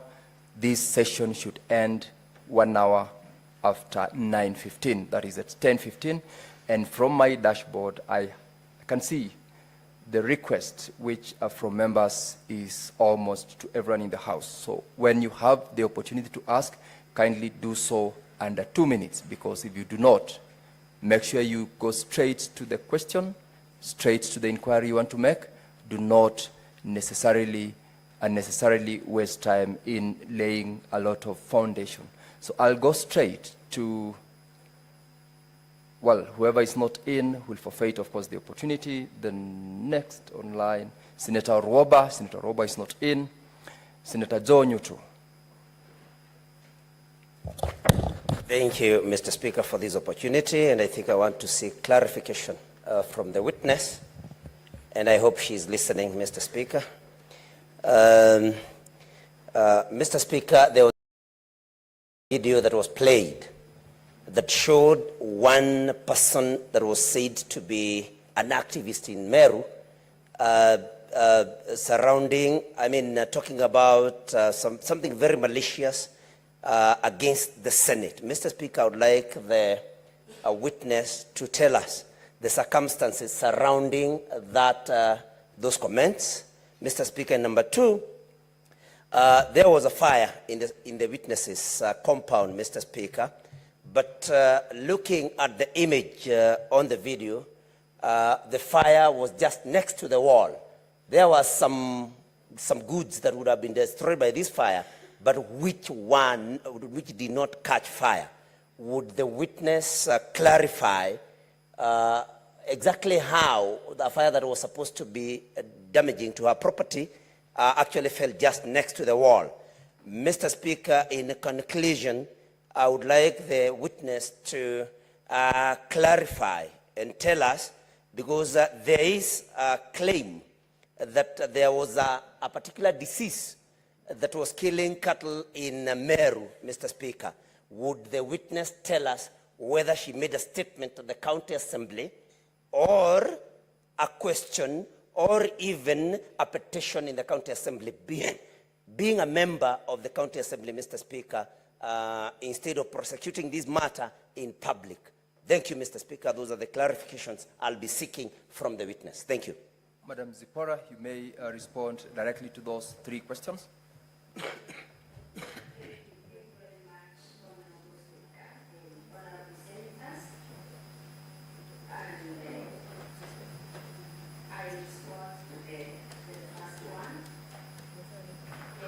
The comments made by the activists against this house, this honorable house, I started by saying I regret those comments. They are not part of, they don't form the opinion of the County Assembly of Meru on the opinion of this house. And I also trust they don't form the opinion of the Meru people. And according to the video, because I was not present in that meeting, it shows that there was some, the video shows that there were some prayers for the late brother that we've talked about. And it is in those circumstances that the person who talked about or who gave those comments commented on that. And personally, I may not really understand why the activists went into castigating this honorable house in his own comments. I believe it is unfortunate, unwarranted, uncalled for, and I highly regret that. I personally also disassociate myself from the comments. I don't share the same opinion. You have answered that one. I want Yes. you to answer the second and Yes. third question in under 1 minute. We are running Yes. against a crazy timeline. Thank you, Honorable Speaker. Well guided. On the second question on the fire, I informed this House, and I again submit, that the fire was thrown into my home from the fence. From the fence, it did not originate. It did not originate from my house, and then there is some distance between the cow shed that you saw and the wall. That is the fence, and that is the reason as to why it was not able to burn the cow shed, because there is some distance. And again, the watchman who was awake at that particular time, you could see him coming and trying to find out what has caused the fire with a torch. And it is from that instance that the watchman woke up those who take care of the cows to come and assist him put off the fire. So I again submit that fire, I cannot confirm the origin of the fire, but it was thrown. And indeed, when I reported to the police, they came, collected the exhibits, including what was thrown into my compound, and it was smelling a lot of petrol. And even now, they have those exhibits at Nkobo Police Station.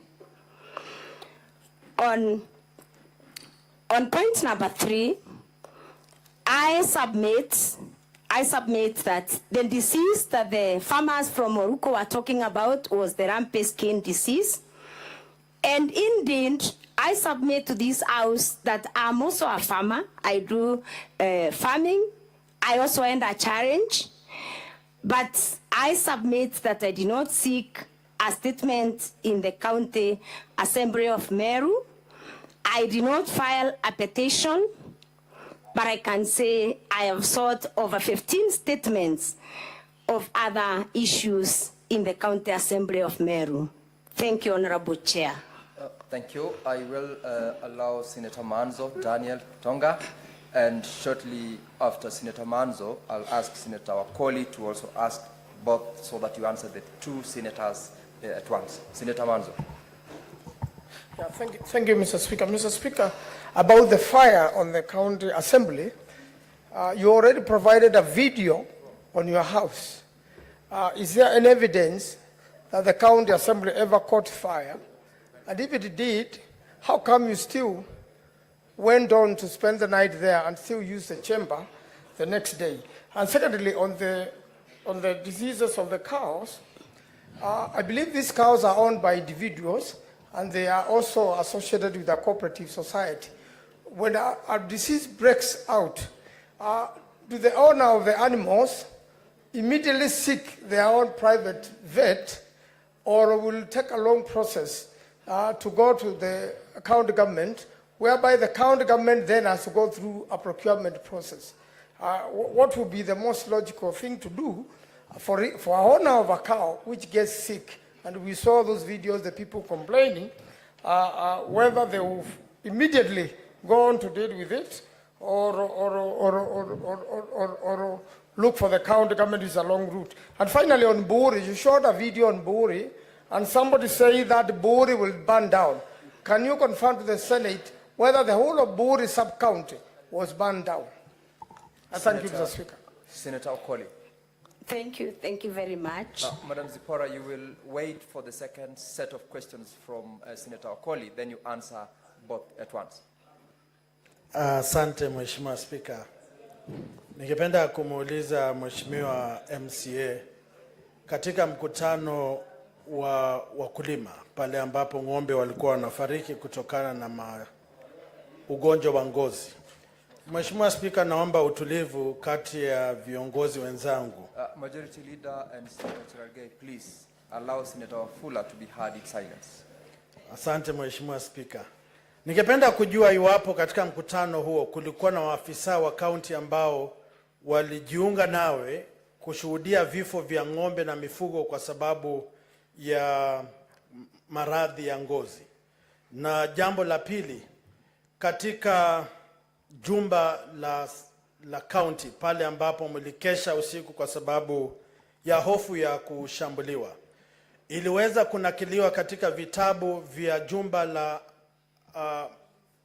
jumba lenu la wakilishaji wa wadi kwamba maisha yenu yako hatarini, na kwamba tukiangalia stakabadhi za chumba chenu tutaweza kuthibitisha kwamba ni haki na ni ukweli kwamba viongozi walikuwa wametafuta hifadhi kwa sababu ya shutuma ama vitisho mlivyokuwa mnapata kutokana na kazi ambayo mlikuwa mmejitwika katika kaunti yenu. Asante Mheshimiwa Speaker. You may now proceed to respond to those questions. Thank you very much, Honorable Speaker and the Honorable Senators. On about the fire in the Assembly, I submit that I was inside the Assembly and the fire started, the fire, I saw the fire on the roof of the Assembly from inside.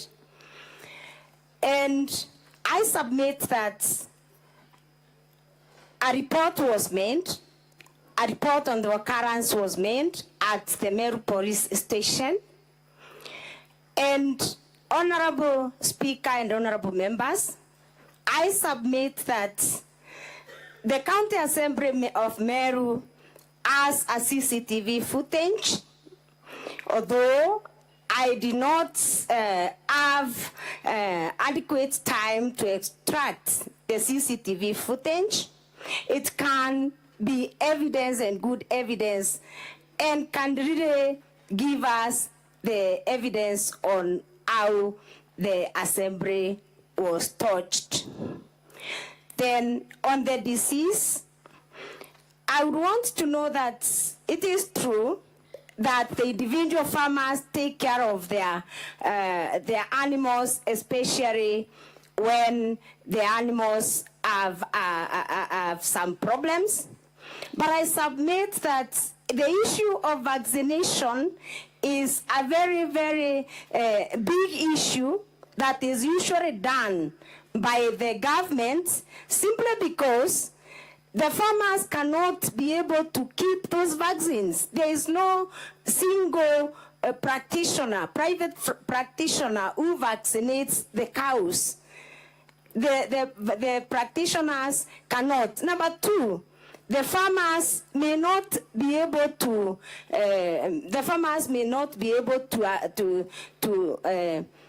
To afford the vaccines, which are very expensive, and actually in the past, as it is the standard practice, the government subsidizes the vaccinations to ensure even these diseases do not spread.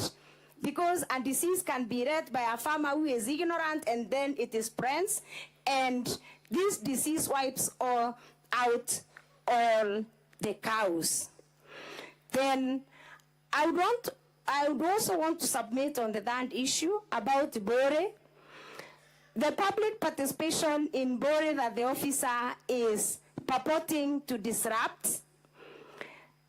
He tried to disrupt the public participation, but our staff from the county assembly tried to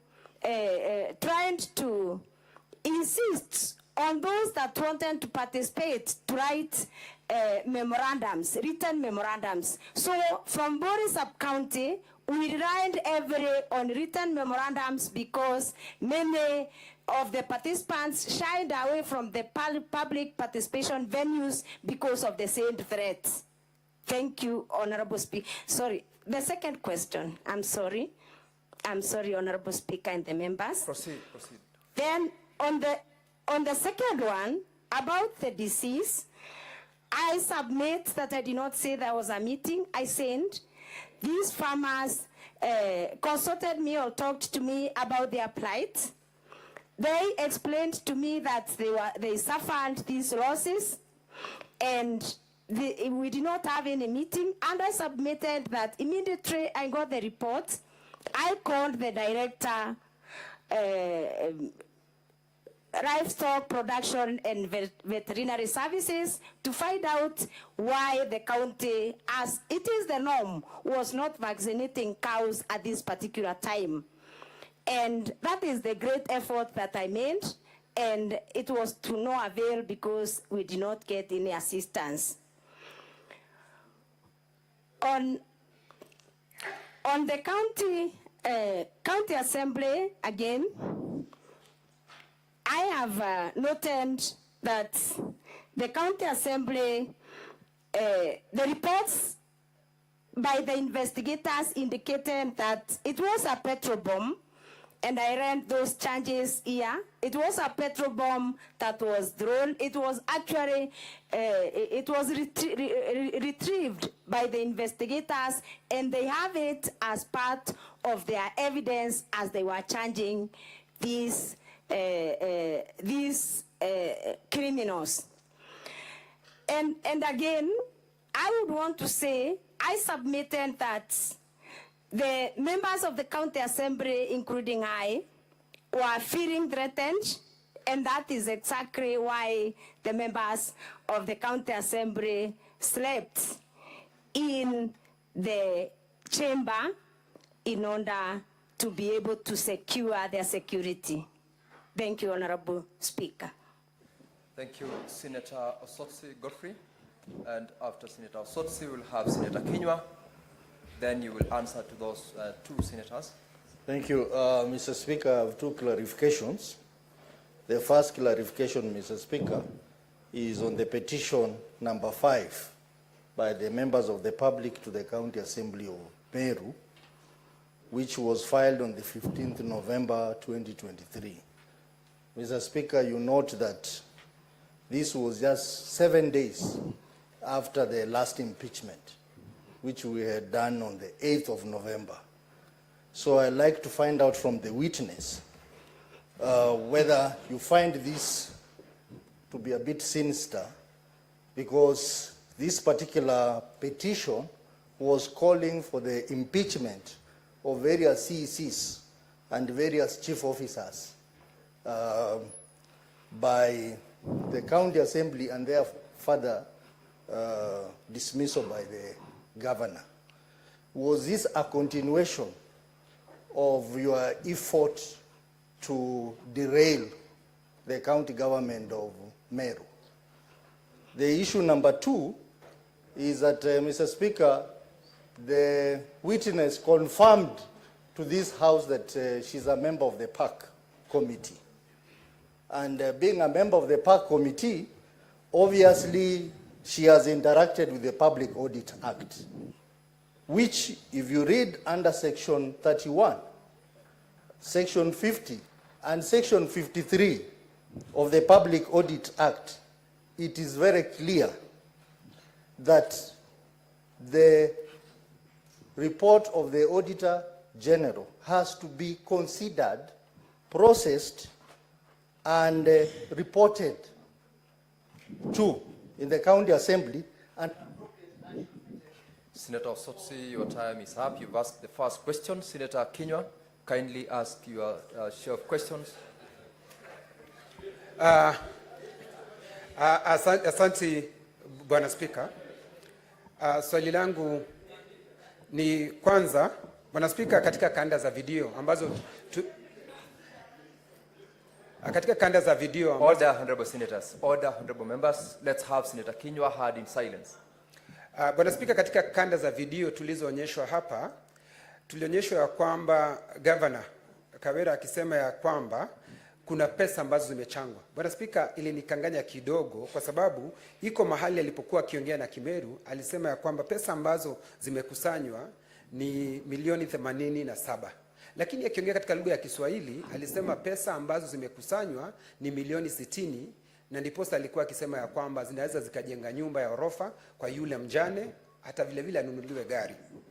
Bwana Spika, katika video nyingine, kanda nyingine ya video, nikamsikia MCA akisema ya kwamba Governor wa Meru ni wazimu. lakini baadaye alipokuwa akiulizwa hapa akasema ya kwamba alinukuliwa vibaya, Bwana Spika. Sasa mimi nashindwa kama yeye mwenyewe alimnukuu gavana wa Nyeri, gavana wa Meru na kusema ya kwamba yeye gavana wa Meru amesema mambo mawili ambayo haambatani. Pesa zilizokusanywa ni milioni 87. Tena kwa Kiswahili nikasikia akisema yeye anaweza kusema alinukuliwa vibaya kwa sababu inaonekana wazi ya kwamba amesema mambo mawili. Akiongea na Kimeru akasema tofauti, akiongea na Kiswahili akasema tofauti.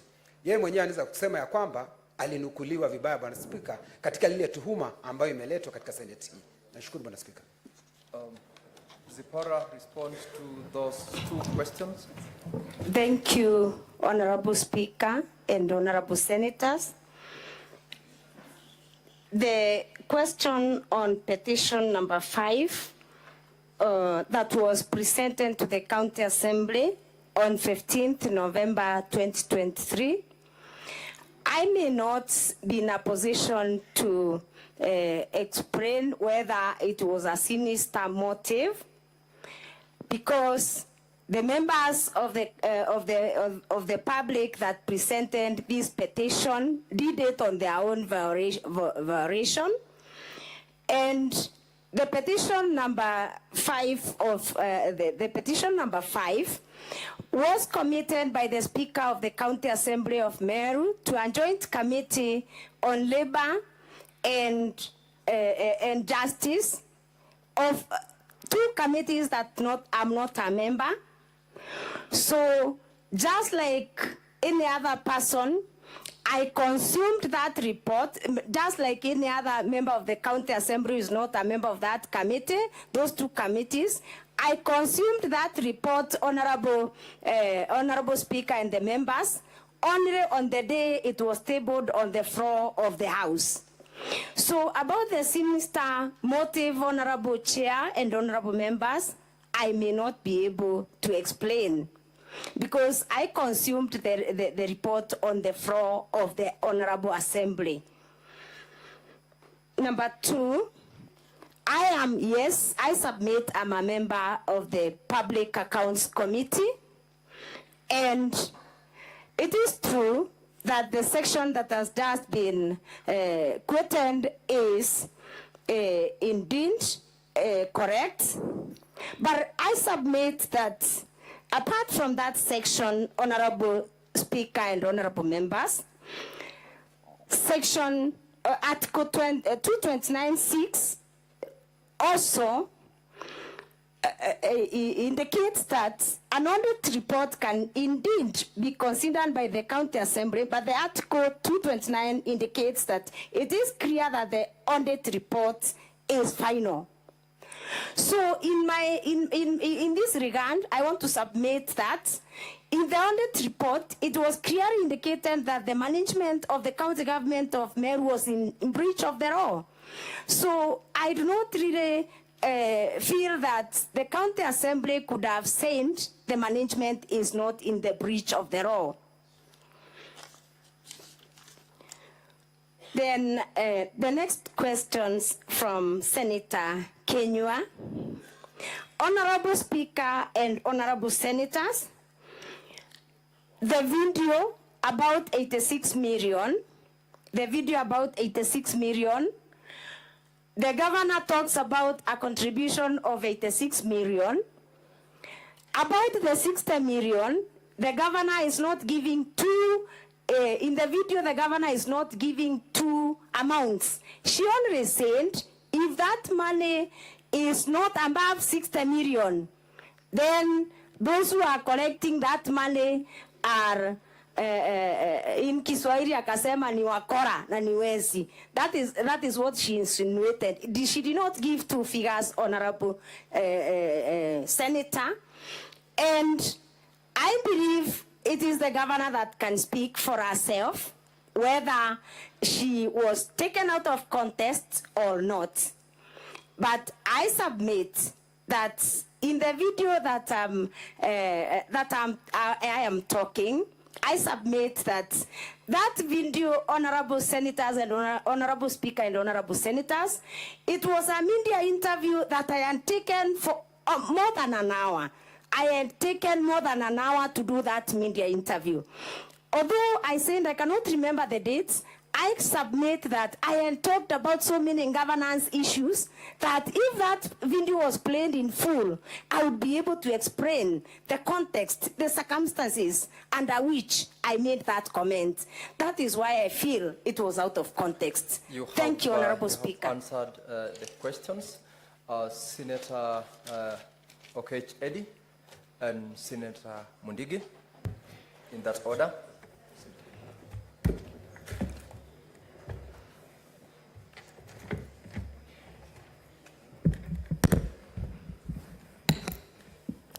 Thank you, Chair. I know it has been a long day. Witness, I'll be brief. Two brief questions. You have confirmed that you belong to the Committee of Park in the Assembly. Indeed. I wanted to know, in your own understanding and your own knowledge, whether all the MCAs in Meru County, those who voted for and those who have voted against this impeachment, in your best of knowledge, all belongs to committees. And if they don't, belongs to any committees, would you advise this House under what circumstances those that don't belong, don't belong? And then the last question is on PAC, still on PAC. The question that you were asked by Senator Sos is still not exhaustive to me. And if you look at Article 2298 of the Constitution, read together with Section 31(5) in particular of the Public Audit Act, the question is more of the responsibility to you as a member of PAC and to the Assembly as a whole, that in your best of knowledge, this is your evidence in chief, in your best knowledge possible, was this report considered and thereafter? Senator Eddy, your time is up. Senator Mundigi. Asante, Bwana Spika. Mheshimiwa, swali langu ni kuhusu kilimo. Mambo katika kaunti zote, kila kaunti iko na kamati ya kilimo na mifugo. Ng'ombe 20 ilikufa na ng'ombe moja ilikuwa inatoka shilingi 1200 kwa kijiji moja, na kila kijiji iko na mbuzi na kondoo, pia hata ngamia, hata punda. Wakati ugonjwa iliingia mpaka ilishika isile vitu. Swali langu, mliweza kama ile kamati ya kilimo na mifugo iliweza kutembea kona zote katika Meru County na kufanya hesabu kuona ni mifugo ngapi imekufa, ndio tuweze kujua kama uchumi wa Meru mlikuwa na isaidia ama ilikuwa narudi chini? Kwa sababu kulingana na ng'ombe 20 kwa shilingi 1200, hiyo ni milioni 4. Ukihesabu kwa county, kwa wondi zenu mko na wondi 45, hiyo pesa inakuja kiwango ya juu sana. Mliweza kufanya hesabu, mliweza kupata wakati wa kusaidia ama mlifanya namna gani ndio muweze kuinua uchumi wa Meru juu ya hizi mifugo? Asante, Bwana Speaker. Madam Zipora, respond to those questions. Thank you, Honorable Speaker and Honorable Senators. I would want to confirm that about the committees, about the members of the County Assembly who did not support this impeachment and their membership in the committees, I would want to confirm that all the members who did not support this impeachment are in committees, Honorable Speaker and members.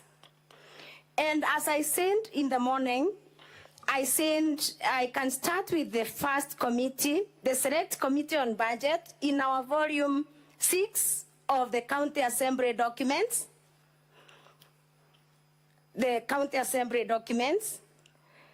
Number one, we have Honorable Jacob Muirigi Moduri, who is the chairperson of the Budget Committee, and he did not support this impeachment. He did not support this impeachment. Then we have on the same list, Honorable Speaker and Honorable members, we have, and actually they voted against this impeachment. Number 14 on page 7 of volume 6, we have an honorable member, Martin Kimathi Moriongi, honorable member for Timau. He is a member of the Budget Committee and did not support the impeachment of the governor of Meru. On that list, Honorable Speaker and members, the last one is Honorable Jennifer McKenna Morogocho. She voted against this motion and she's a member of the Budget Committee. If you allow me, I can go to the other committees, Honorable Speaker and members, and I submit there is no member of the County Assembly. I am speaking to you. You do not need to go to those other committees. I'm sorry, Honorable Chair. I'm sorry. Proceed to the next. Yes. On the other issue of the PAC section, that one, honorable members, I stand guided. Section 30.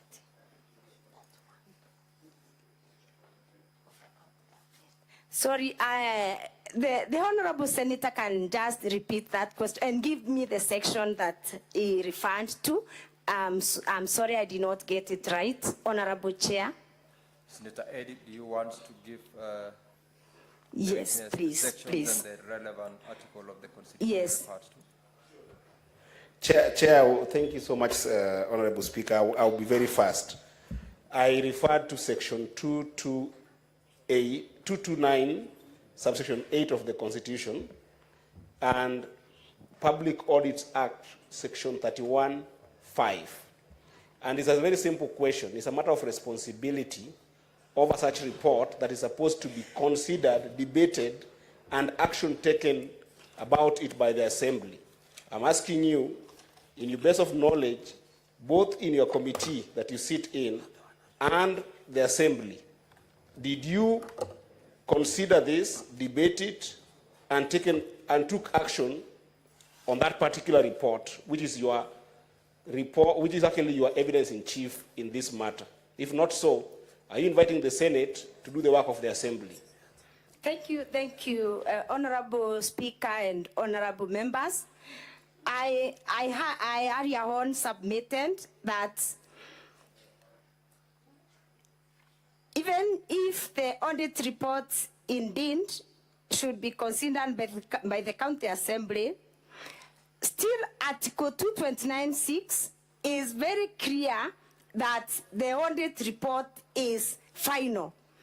And under no circumstances, in my own opinion, Honorable Speaker and Honorable Senators, the County Assembly of Meru can negate a decision that has been made in the Auditor General's report. My view.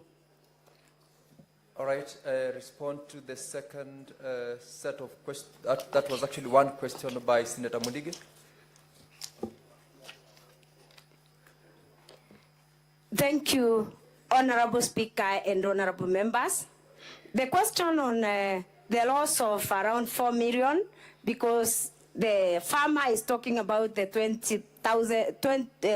200,020 cows.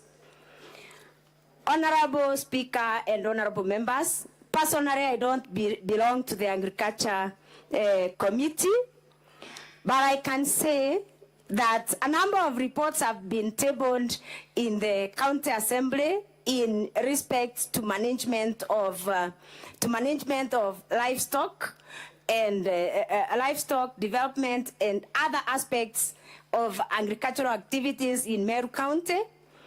And I cannot single out one that is specifically for the lost animals, but I can assure this House a number of reports have been tabled in the County Assembly of Meru, considered recommendations given to the county executive, and they all await implementation.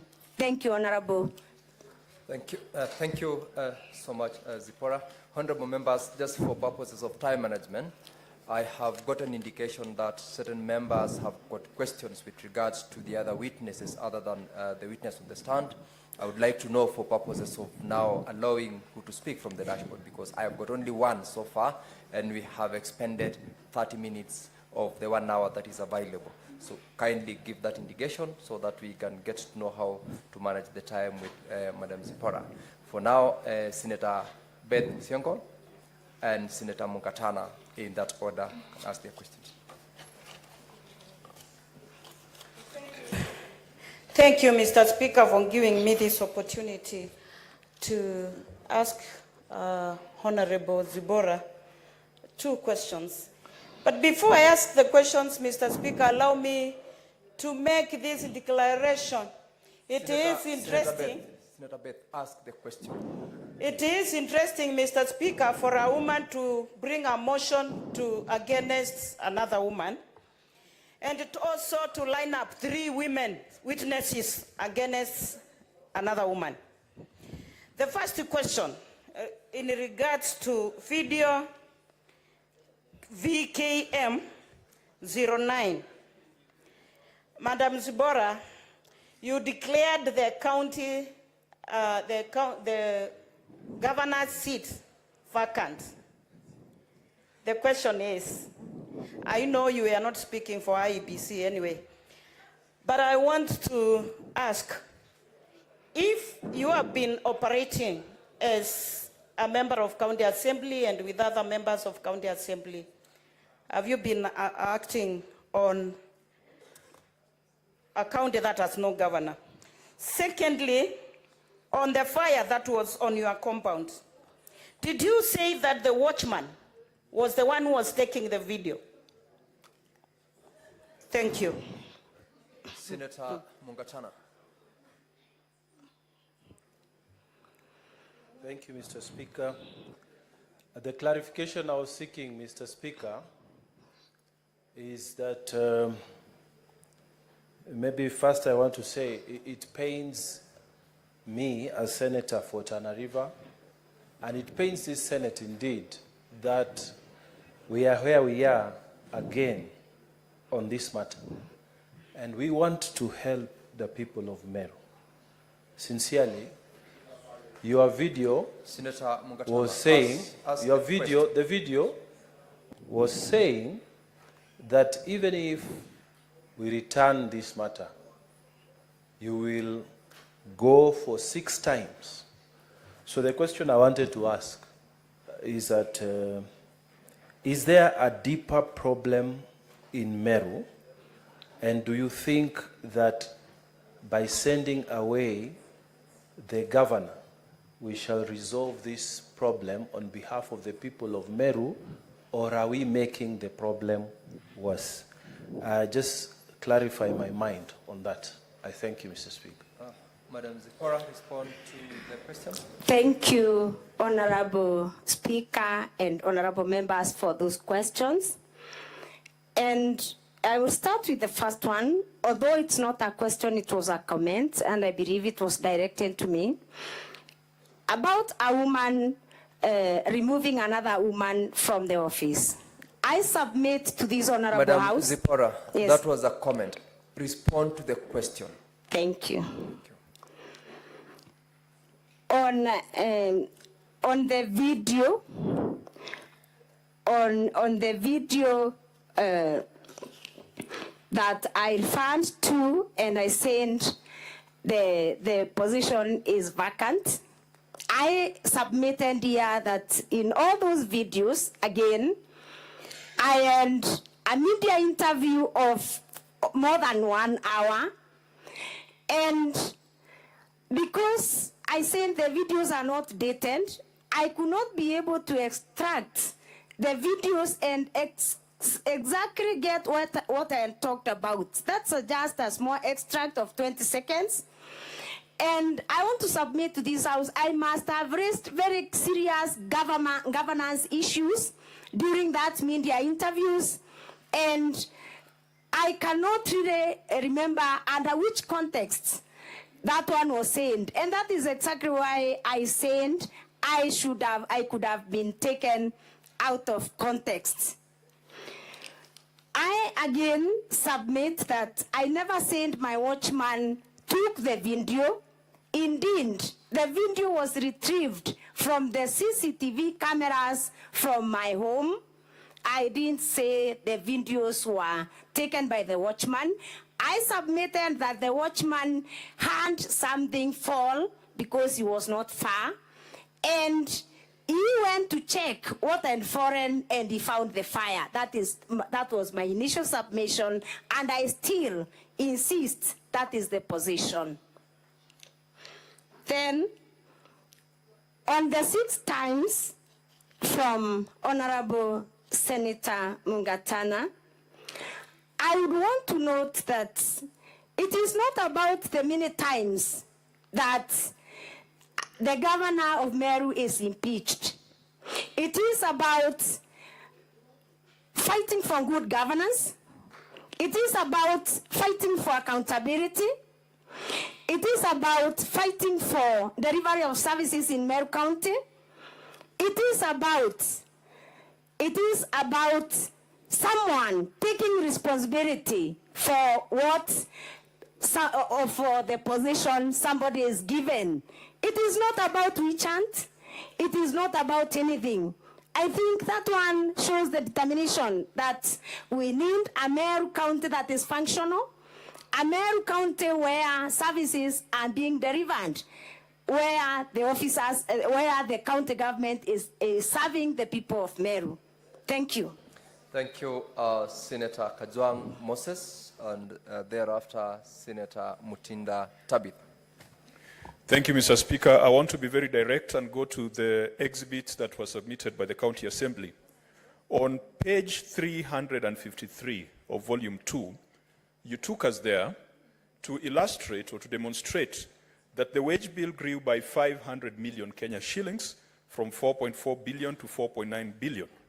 My question is, did the Assembly approve the 4.9 billion budget?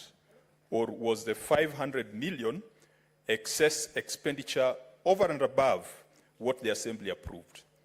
Number 2, on page 375 of Volume 2,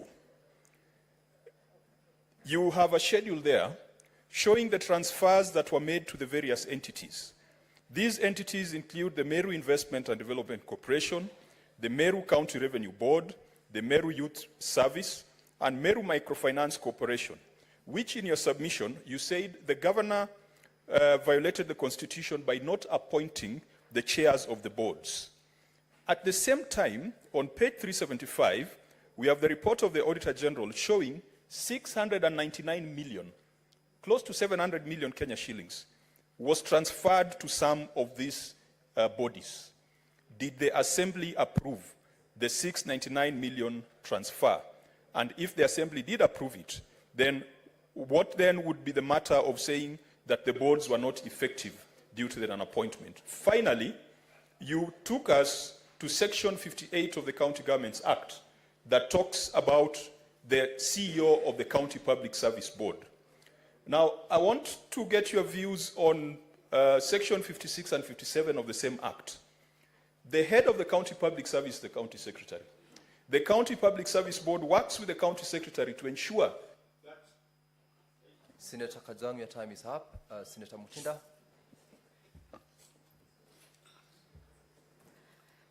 Thank you, Mr. Speaker. Honorable Zipporah, yes. Clause 4 of the Meru County Revenue Board indicates that there shall be an established board. Clause 6 talks about the composition of the board, and it further emphasizes that the Act therefore requires the board to have a chair. So Since you're a member of the PAC, as you've stated before this House, did you have any opportunity to have audit query in regards to how funds were allocated or how funds were approved? Because we've seen that funds have been utilized. Putting in mind Chapter 229(6) of the Constitution says that an audit report shall confirm whether or not public money has been applied lawfully and in any ineffective way. Lastly, after the second impeachment of the Meru governor, as the county assembly, what remedy did you put in place as the leaders and the MCAs of the assembly to ensure that you sort the issues of Meru County once and for all? Proceed to respond to those questions, Zipporah. Thank you, And Honorable be mindful of the time. Thank you, Honorable Speaker and Honorable Members. Indeed, the first question, the Assembly approved the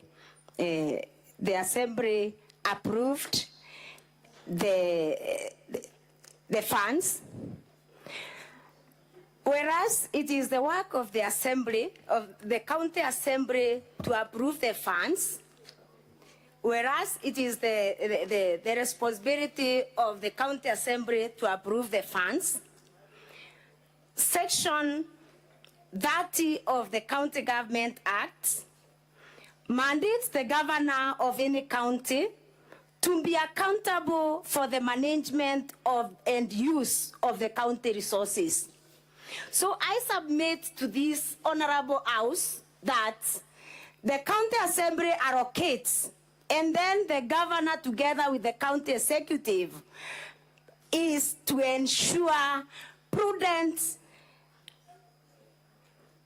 rent is to be accountable for the management of the use of the county resources. It is not the responsibility of the county assembly to manage the resources.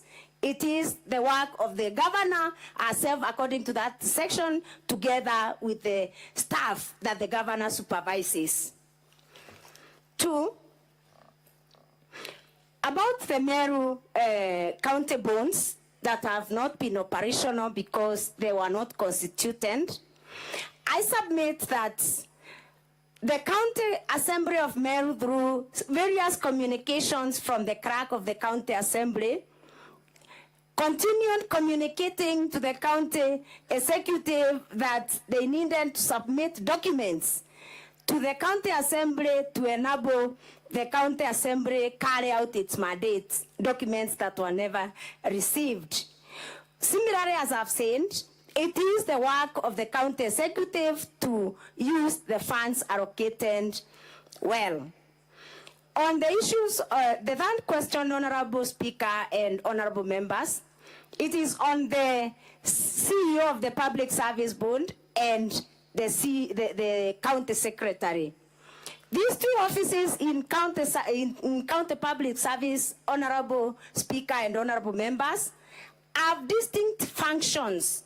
They have distinct functions where the bond is mandated to recruit, to recruit through interviews, and then after recruitment, it is the County Secretary now who deploys, who supervises and does the other. So the two have different distinct functions. Only that they work very closely. Then the other question from Senator Mutinda is still on the chairperson of the bonds, and I believe I have already submitted that it is the responsibility of the governor of Meru County and the other officers to ensure the bonds are legally constituted. It is not the duty of the County Assembly of Meru. The remedy about this issue, I've already submitted that the County Assembly has really worked so hard to implore on the County Executive to carry out the mandate of the County Executive in order to make even our work as the county assembly very easy. Thank you, Honorable Speaker. Thank you. Honorable members, we've got 12 minutes remaining to conclude this session. And let's be mindful of time once you're allowed to ask your clarifications. Senator Ledama and Senator Tobiko. Thank you, Mr. Speaker. Mr. Speaker, let me start by asking the witness to clarify on her last submissions on the failure by the county government to be able to appoint people in these boards. And I want to take the witness to volume 1B, page 53. We look at page 53. I don't know whether you've had a chance to look at it. And Mr. Speaker, this minute of 2 minutes is actually doing us a big disservice. I want you to tell me what page 53, page 57, page 58, page 60, page 61, page 62, page 65, and page 67 of the Governor's response, volume 1B, in terms of the responsibility of the county government, no, the responsibility of the assembly when it comes to the issue of confirming those nominees. Did, volume 1B, did the county assembly ignore the request by the county executive to be able to confirm that? Refer to those and then tell us what that equates to. Secondly, Mr. Speaker, I want to understand whether impeachment equates to oversight. Because in your submission, when you are being taken through your video 17, you are asked by your lawyer in your evidence in chief what you meant by it is in the business of the assembly to impeach. You change your mind and then later on you say it is the business of the county to oversight. Mr. Speaker, finally, which is very, very important, and I hate the fact that we have so many little time, if on the issue that you were asked by Senator Kajwang in terms of the documents that you presented, what should the executive do if the county assembly fails to approve, one, the nominees? Do those departments stay without operational? Thank you, Mr. Speaker. Senator Perez Tobiko.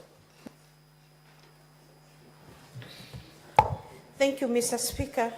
Mr. Speaker, very quickly, I'm very curious and I wanted the good lady MCA to confirm to us, when is it exactly that she started feeling very insecure to have CCTV in her home, and also for how long she has had a watchman in her home, Mr. Speaker, and that she needs to confirm that indeed the video we watched of a small portion of her home burning is from a CCTV download.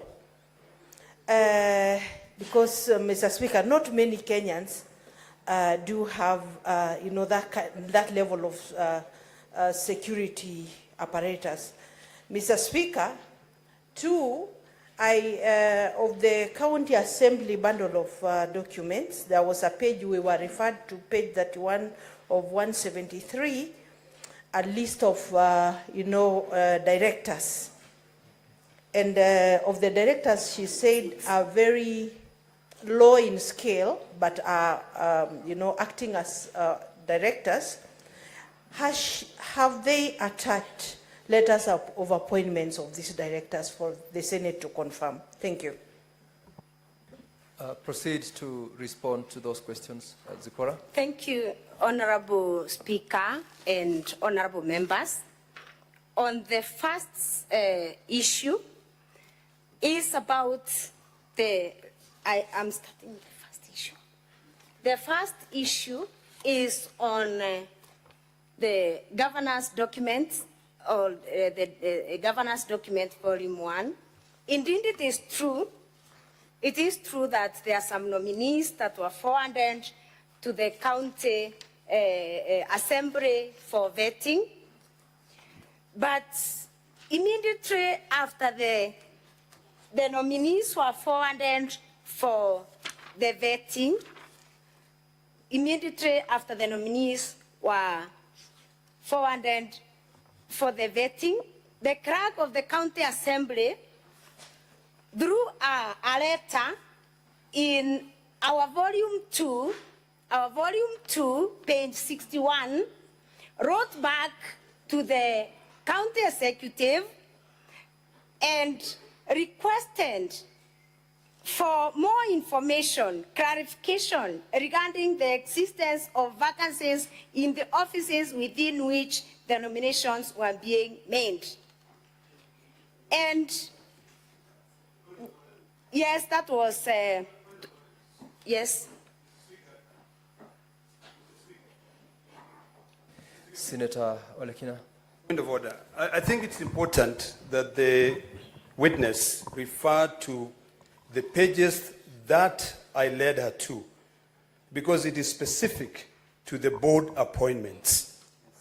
If you look at page 53. Very well. So we wanted witness, to be very clear on that, not to say that we just want clarity. Very well. Witness, please go to those specific pages that you were referred to as you make your responses. Thank you very much, Honorable Speaker and Honorable Senators.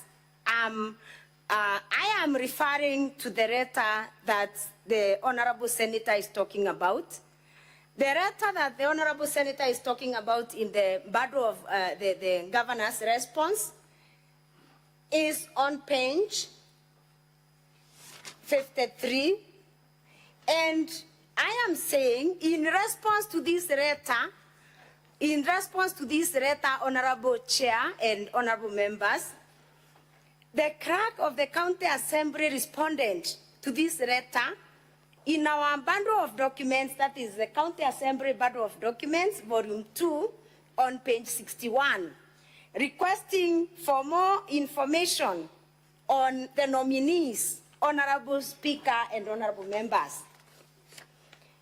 That was on 21st July 2023, and I may not read because of time constraints.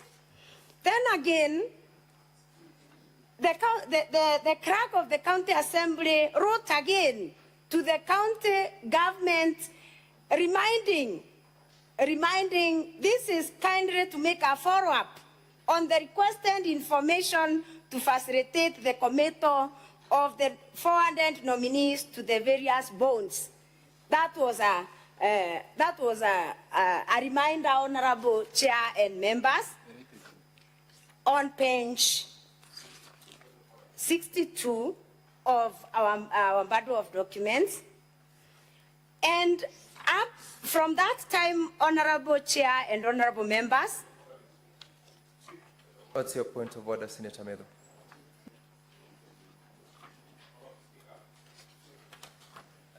Give him the microphone.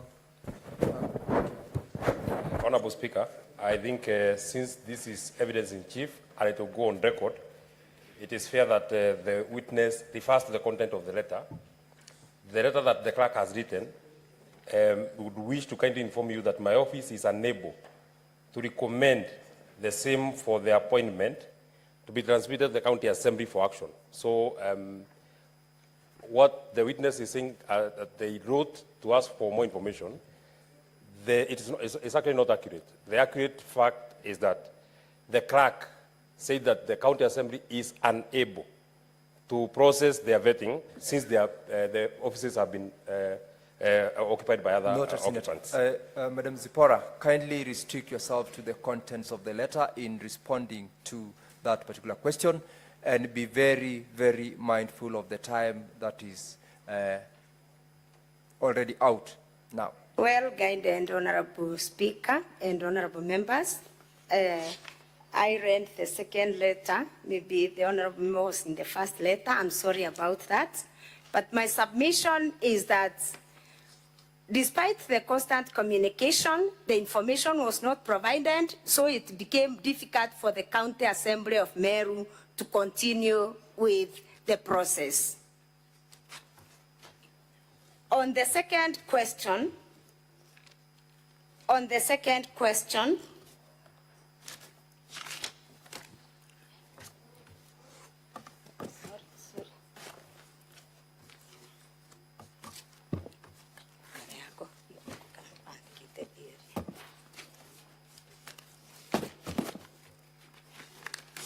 sorry for that, honorable members.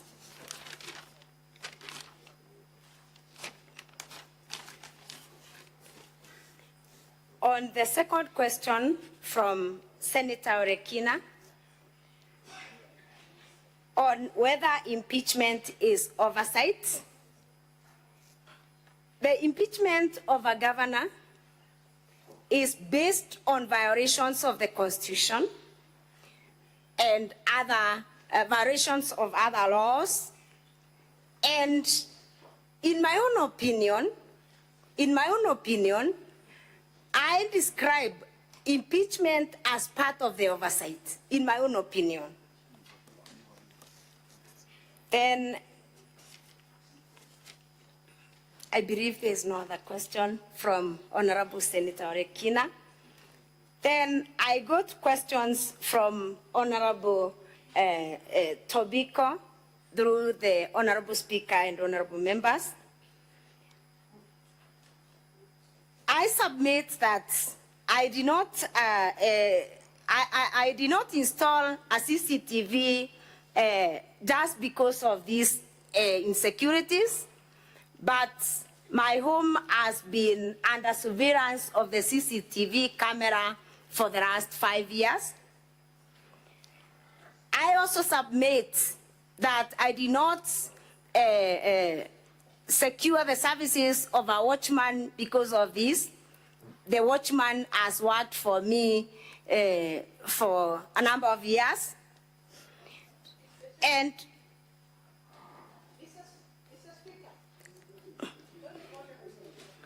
maybe I can paraphrase it. Zipporah, proceed to conclude on that response to the question.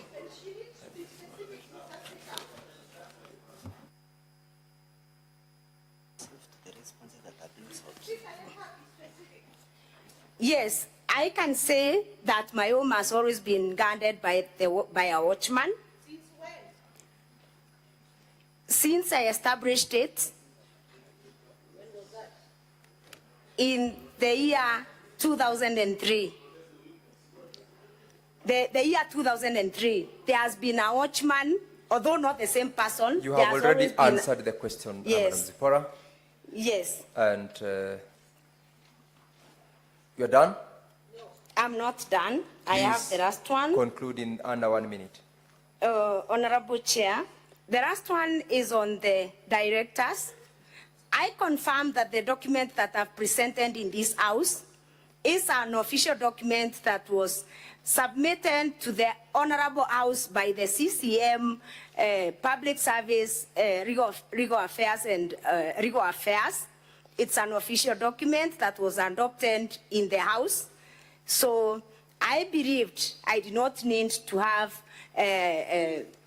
appointment letters because that is a document that was submitted to the House by the CCM in the summons. And therefore, the County Assembly adopts it as an authentic document. Thank you, Honorable Chair. Thank you, Madam Zipporah. Now, honorable members, we have fully utilized the 1 hour that had been granted for purposes of clarifications.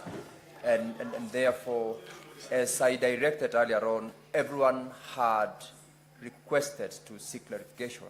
We cannot be here until midnight. We can't be here. We must limit and manage our time. So that session is done. Madam Zipporah, you are excused from this point. And honorable members, we are proceeding to the next honorable members' order. The chair is speaking. Senator Cherargei, order please. Senator Omogeni, order please. we are closing on that part. We have discharged the witness, and that session is concluded. Honorable members, the next session is with regard to the second witness who'd been summoned. We stood him down for purposes of the document that he was to rely on to be circulated, and that is the witness whom I would like to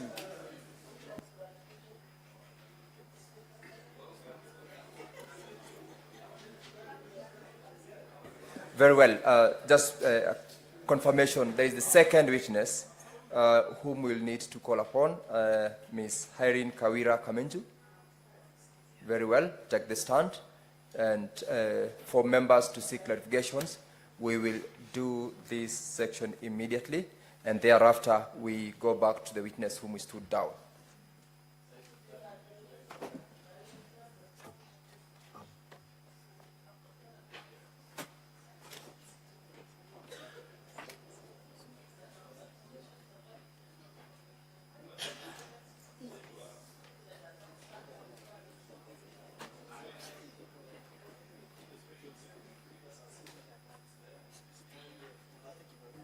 All right, members, with regards to the witnesses who've testified, we've got Madam Irene Kawira Kamenju and Linda Kaki. We will take 15 minutes to seek clarifications with the witness who is on the dock right now, and another 15 minutes with Linda Kaki. Then, once we are done with the two, we deal with Jacob Kirari.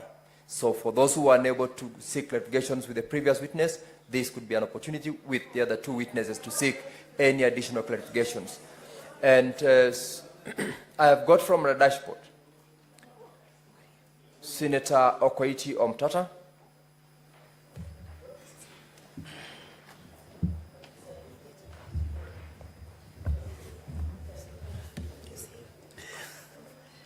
Mr. Speaker, sir, thank you for the opportunity. Although I had really prepared to ask the previous witness the questions that I had, but with your direction, I won't hesitate to ask the Land Council, who was before us here.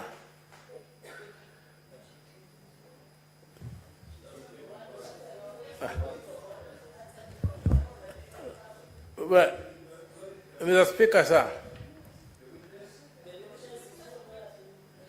why there was the other witness that were... Senator Okoiti. Yes. Resume your seat, please. Resume your seat, Senator Okoiti. Honorable members, the witness who is now on the stand is Irene Kawira Kamenju. If you have any question, any clarification from her, this is the opportunity. And from my dashboard, the person who was ahead was Senator Okoiti. If you have a question to the witness, proceed. If you don't have, I'll ask Senator Samson Cherargei. Mr. Speaker, understanding order number 1 of the standing orders of the Senate. Order, Senator Cherargei. Just this is my time. I thought I could use the way Order, I want. Senator Cherargei. Are you asking a question? Yes, I'm asking a question. Proceed to ask the witness any question. But your guidance, because understanding order number 1, which is part of our rules and regulation, if we do not have questions, the mover of the motion was the key witness that we wanted to seek clarification. So, Very Mr. well. Speaker, you know that will affect our judgment at the end of this proceedings, Mr. Speaker, Senator Cherargei, which will take be your very seat. unfair. Resume your seat. I give further guidance. Mr. Speaker, but these are the standing orders. Senator Cherargei, They are not resume your strange seat. to the House. Resume your seat. I give further guidance to the House. Yeah, please. If you have got no question to the witness with on the stand, you may sign out. If you have, remain so that I give you the opportunity to ask those questions. Sign out if you have got no clarification to seek from the witness. Clear the screen.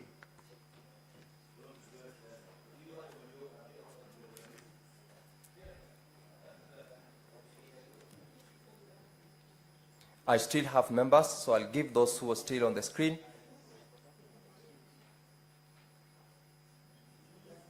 Senator Joyce. All right. Senator Hamida Kibwana. Very well. I will discharge the witness. I will discharge the witness. Senator Mutinda. Senator Veronica. Yes, sir. Proceed.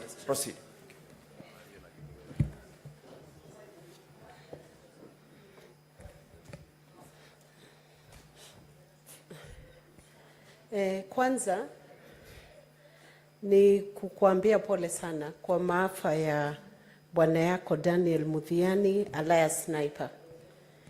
Lakini kuna swali ambayo ningependa ueleze Senate ama hawa waheshimiwa kuhusu hii pay bill number 247 account number 040016391789. Hiyo account number ama pay bill ya matanga ama mazishi ilifunguliwa na nani?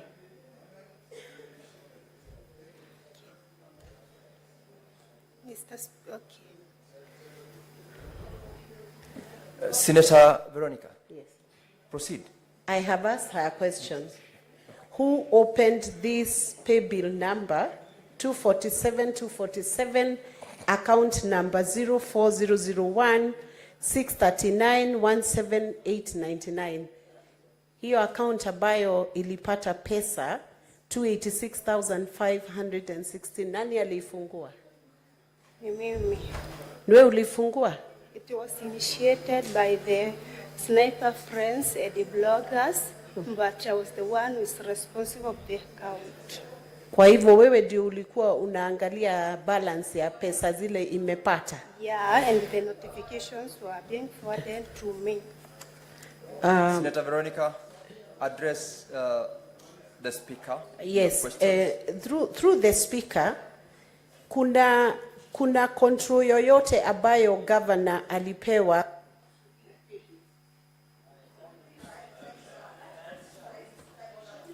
Are you able to respond to that question? Your question is made, Senator Veronica. Take your seat. You have asked the question. Allow the witness to respond to that question. Okay, Mr. Speaker, sir, and honorable member, I would answer the question to my senator. As I've said again, the pay bill was initiated by the Friends of Sniper and the bloggers. I was the one who was accountable of the pay bill, and the notifications were being forwarded to my phone, and the account, I'm the holder of the account. Thank you. I think that question is answered.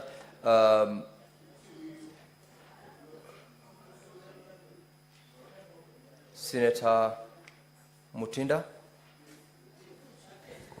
Nianze kukupatia pole zangu kwa kumpoteza mume wako Sniper.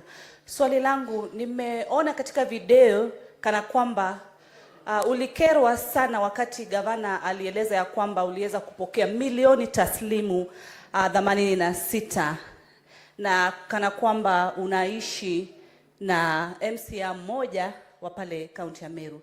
Hatua gani ulichukua kuweza kuondoa maneno haya ambayo kulingana nawe sio maneno ya kweli? Ulichukua hatua gani? Kwa kizungu ile tunasema ku clear the air. Asante Bwana Speaker. Mr. Speaker, sir, and the honorable senators, that's why I'm here today.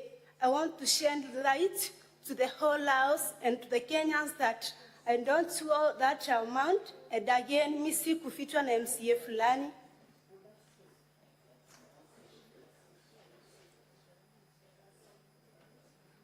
Senator Olekina.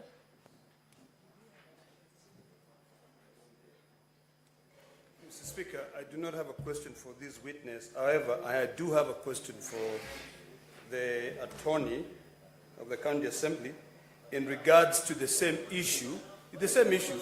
It's the same issue. Mr.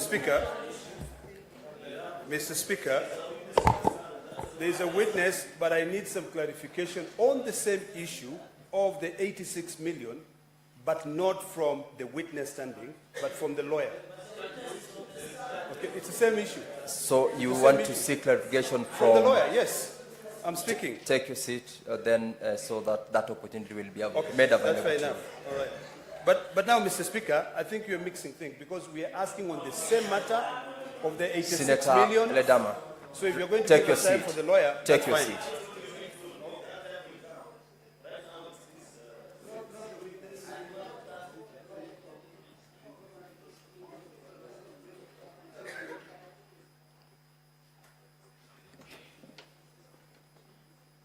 Senator Beth.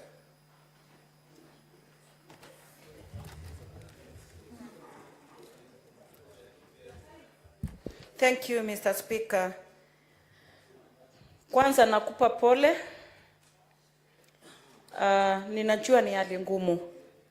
Swali langu pia lingeenda kwa wakili, sio kwa madam. Very well, Senator Beth.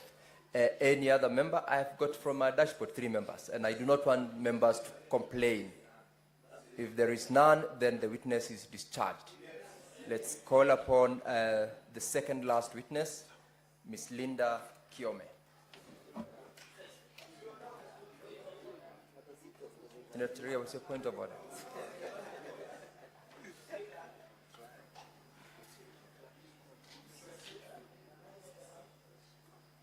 Give Senator the mic. Mr. Speaker, under Article 181 and the third schedule on the process of removing the governor, would I be in order to make an application that we stand down this witness and have the mover of the motion come back for clarity of the House? Would that be in order, Mr. Speaker? And I would request to move that motion and request Senator Ledama to second me, Mr. Speaker. We can rewrite the rules. Take your seat. You're out because of there order. are many issues that we need to clarify. Take your seat. You're out of order. Anyone with any specific clarification you would like to have from a witness? Senator Mbugua.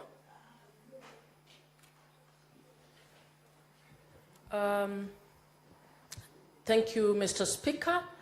Now, Senator Muma, I have given the opportunity to Senator Mbugua. I will give it to you after you.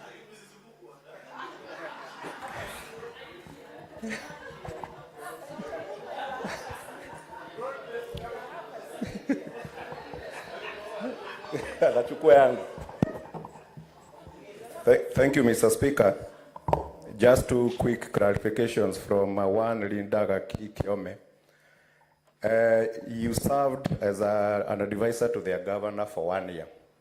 I would want you to tell this House how the communication from the governor and your response was done, so that we can be able to interrogate this matter. And 2, during this 1 year you served as the governor, this issue of the appointment of the boards was a rife matter. Did the governor ever seek an advisory from you on how to deal with it, and how did you respond? Thank you, Speaker. Mr. Speaker, sir, honorable members, thank you, Senator, for that question. When I was appointed by the governor, I was almost due to have my 3rd baby. So her directions were that I should come back after my maternity leave was over. That was in the month of September, and I did come back. So from September, when I came back, she advised that I should work under the CACM for Legal Affairs, Mr. Dixon Munene. And she had instructed Senator that I will be working on a need basis. When she requires my advice, she would call me. The only time the governor called me was when the second impeachment came up. Out of the respect that I have for the governor, and of course, advocate-client relationship, I would withhold to disclose the information, or rather the advice that she sought from me. I owe her that much. Thereafter, after the impeachment, that is when she called me to her office in Meru just before Christmas and asked me to resign. Therefore, our relationship got sour. In fact, immediately after the second impeachment, and there was no further communication from the governor until, I believe, the 26th of March this year. In between, the CECM, Mr. Dickson Monene, kept pressuring me to resign. So I felt that, Honorable Senator, if the governor has said that she will seek legal advice from me on a need basis, at no time did she ask me about the legality of any appointments of the boards in the Meru County government. And there is no written advisory I have given the governor within that period of time. The nature of the advice... Council Linda, make short your responses and respond directly to the question. All right? Thank you, Mr. Speaker. I stand guided.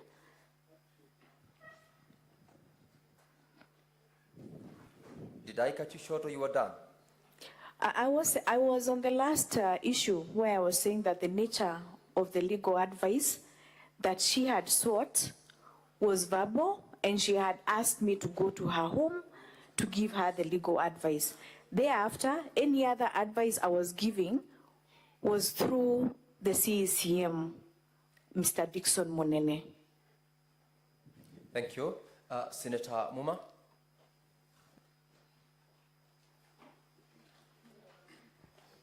Thank you, Mr. Speaker. My question to the witness, you are a former legal advisor to the governor. You have sued the governor. We understand that is not very apparent.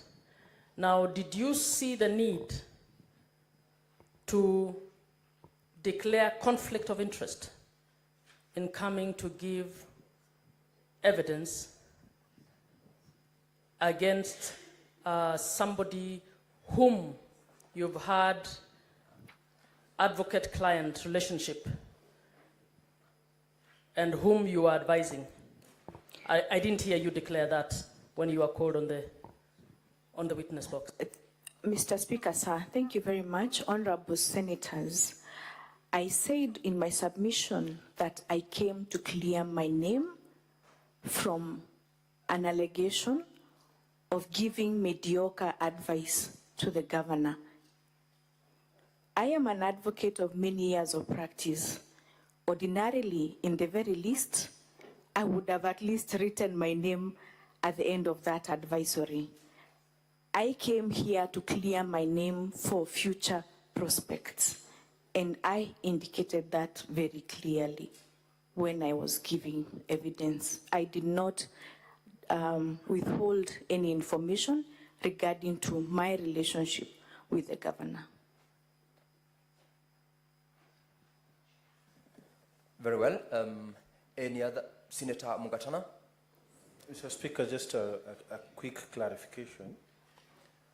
The witness may need to tell us what is the probative value of her denial as we stand now, because it is not accompanied by a forensic document examiner who can back up her assertions, because it is her word against the word of the governor, I mean the letters that were there. So who do we believe without expert support? And how do we go about it? How do we decide within the time constraints that we have?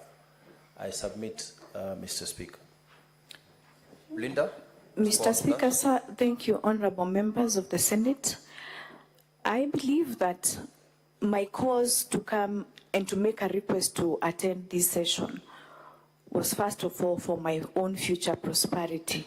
That I had indicated earlier, I would not have wanted to be associated with that kind of advisory.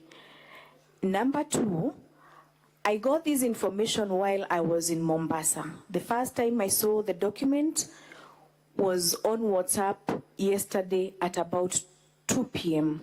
That is the first time I saw it. Number three, I have yet to see the original document. At least, can it even be supplied before the Senate? Because I know they have lifted that signature from another document. Let them be tasked to produce the original document of that advisory or internal memo. Thank you, Mr. Speaker. Senator Omtata. Mr. Speaker, sir, thank you for the opportunity. Land Council, I just want a clarification on your signature. Did you say that the signature on the advisory was not yours? Or did you say the signature was similar to yours? Or did you say the signature was lifted from other documents you had signed?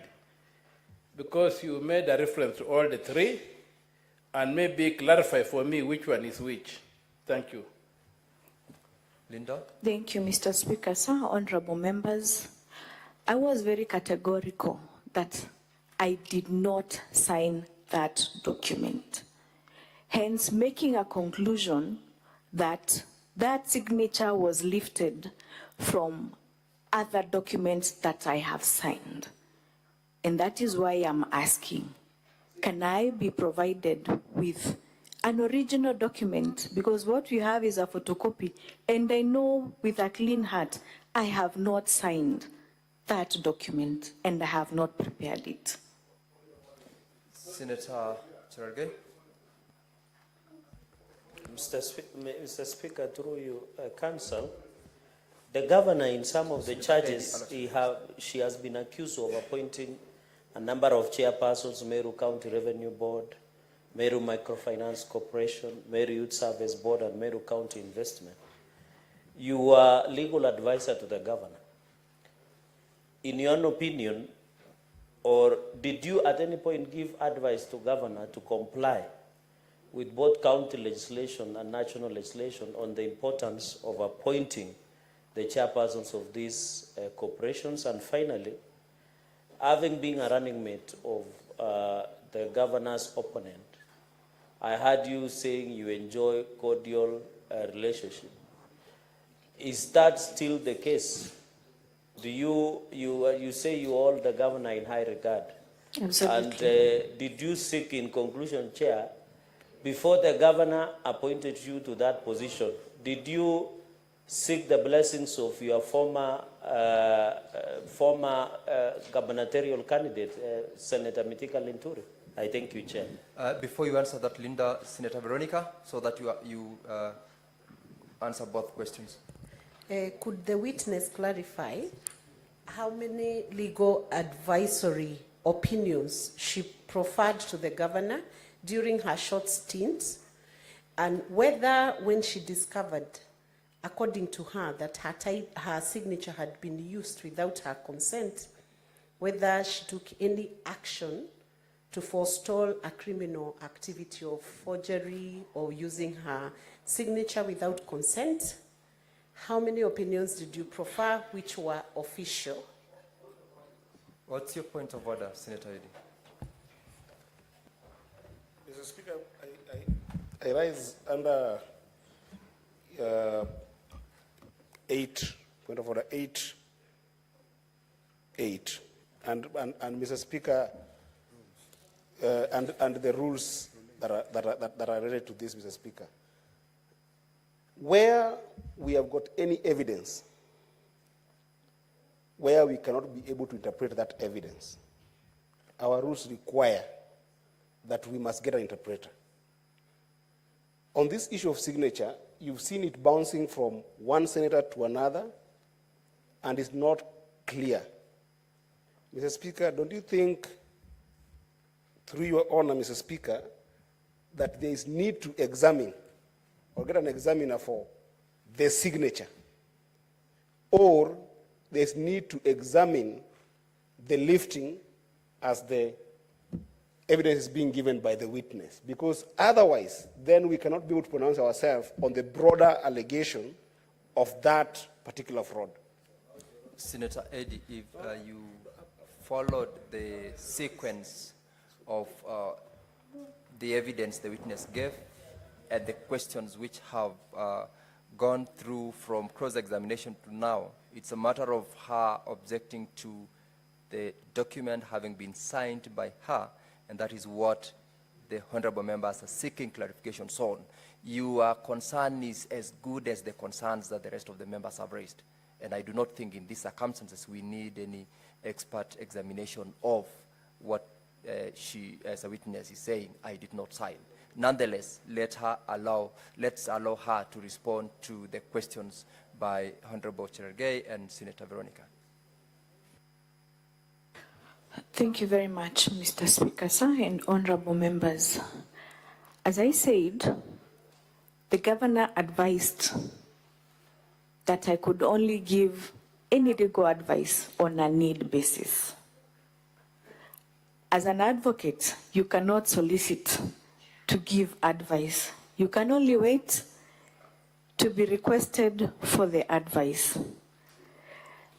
When the second impeachment came in about November of 2023, the governor called me in her residence. And before that, I was in Kakamega, and she called me through the telephone, and she asked for certain legal advice, which, as I said before, I am restricted through advocate-client relationship, and out of the respect that I have for the governor, not to disclose the information, or rather the advice that she required.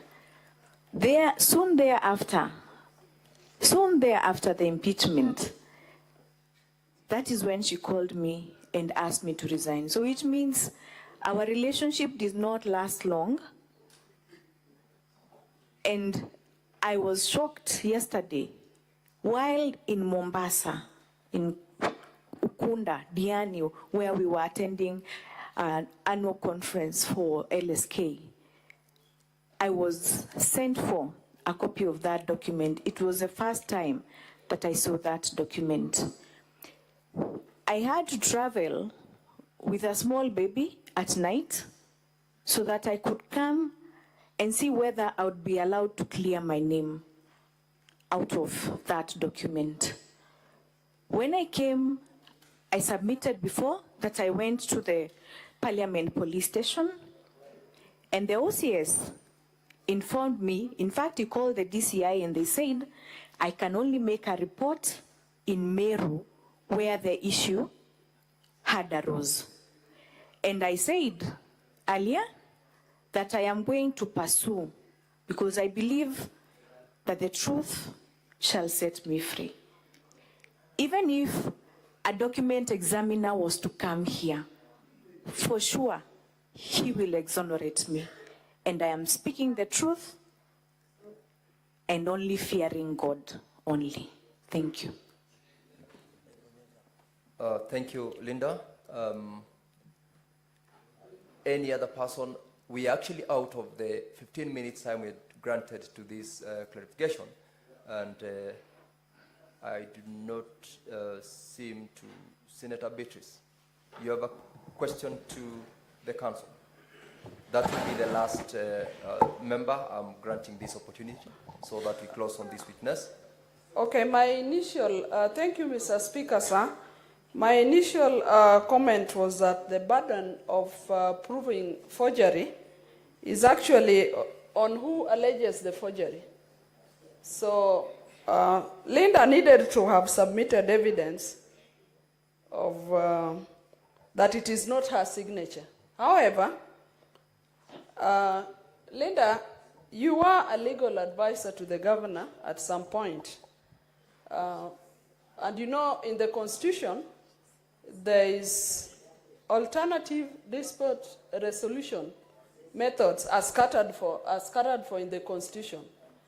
Did you at one point advise the governor on any alternative dispute methods that could have been used to resolve this law-running dispute? And if you did, what attempts were made?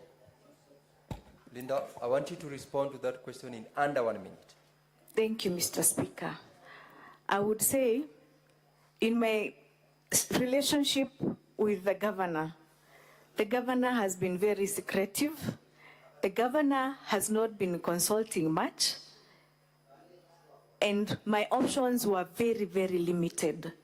She is my employer, and she says, I will only come to you when I need to.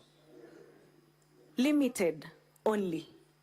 So even if you ask me for a written legal opinion that I have written in that short period of 3 months, I would say I do not have, because the governor also said that I should work with the CECM of Legal Affairs. I can produce documents that I have prepared on behalf of the CECM, but for the governor, she only allowed me to advise her during the second impeachment, and I can confirm I even attended the High Court at Meru before the Court of Appeal judges that were hearing her matter in the Meru High Court. That is sufficient. Honorable members, that brings us to the end of the clarification session that we had with the witnesses. And Linda, you can take your leave. You are released. And we have the last witness, Mr. Jacob Kirari. And honorable members, I believe you have been served with a copy of a section of the register, I believe, which was shared. And so we would like to have the witness brought into the stand. We will do this.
Mr. Clerk, you were earlier on sworn in, and the council for the county assembly have got only 9 minutes to conclude. You have got 9 minutes to conclude with this particular witness out of your time that had earlier on been shared with the other witnesses.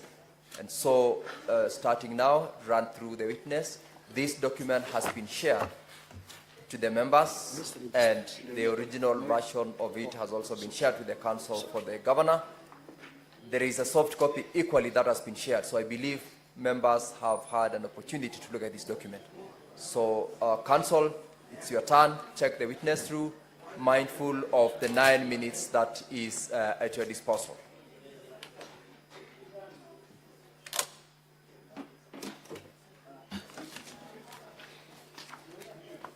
Thank you. Thank you, Honorable Speaker. Mr. Jacob. Yes, please. I'll take you quickly, because of the time constraints, to page 53 of the Governor's Index 1B. That is a volume of documents. The Governor's Index 1B. 53. You confirm that the County Assembly received that letter? Yes.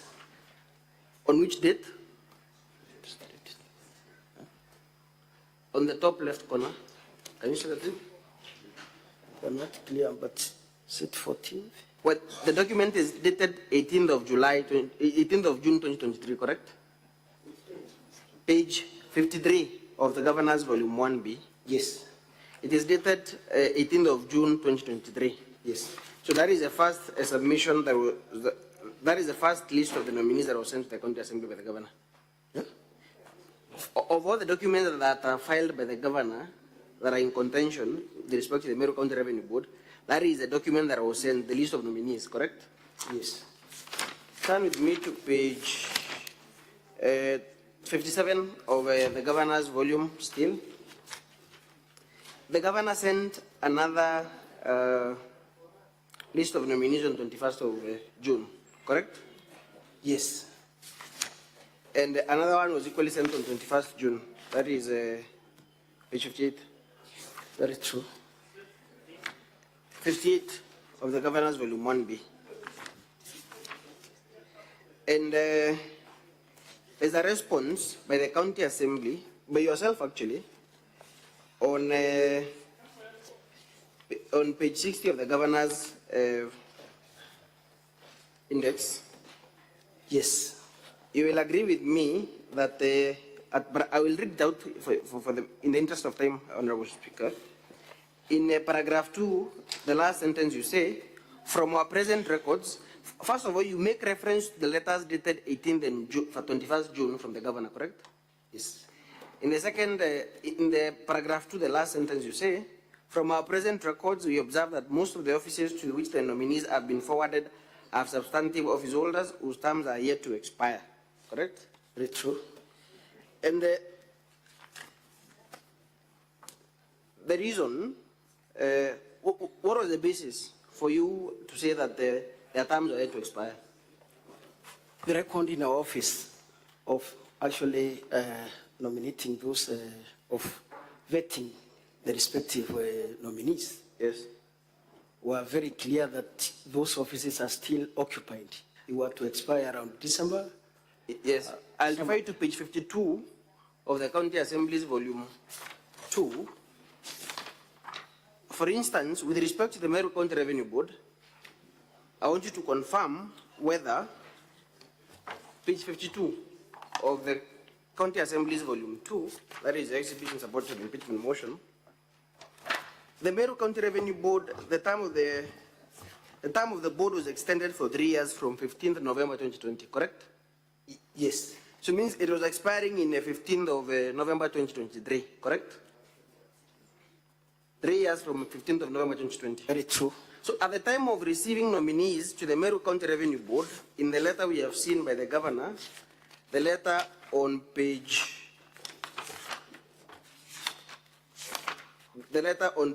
53 of the Governor's Volume 1B, the Meru County Revenue Board had a fully constituted board, correct? Yeah.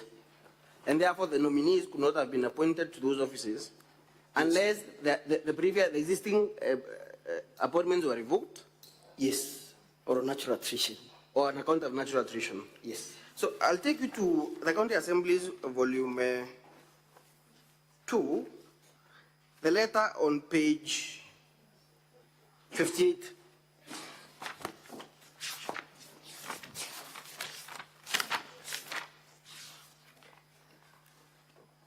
That is a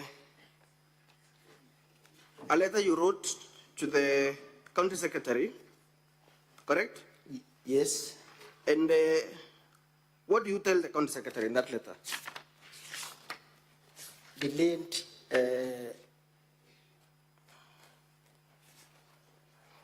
Are you there? Yeah. Yes. What do you say in that letter?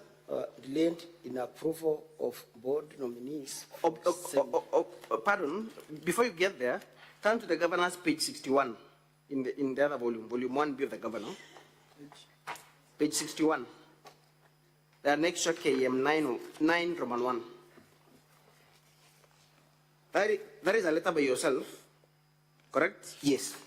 In response to a letter by the, in fact, you make reference to your letter, to your previous letter dated 20th July. Very true. And what do you inform the county secretary in the second paragraph? This is to kindly note, This is to kindly make a follow-up on the requested information to facilitate the committee of the forwarded nominees to the various semi-autonomous boards of the county government, to the relevant committees of the assembly for vetting, correct? Yes. So you are making a follow-up with the office of the county secretary, correct? Very true. And now turn to the document on page 58 on the county assemblies, volume 2. In fact, the first letter is a letter on page 60 of the county assemblies, volume 2. After you wrote on the 31st of August 2023, did the county assembly ever receive any other response to that letter for that period between 31st August of 2023 until 15th of July? Did you receive any correspondence from the county Not at executive? No. So the next letter you received is on 15th of July 2024, correct? Yes. Do you recall what other activity was happening on the 15th of July 2024 in the county assembly? I think there was an impeachment. You think there was an impeachment motion? Yeah. That is the first impeachment motion that was stopped by the court, correct? Very true.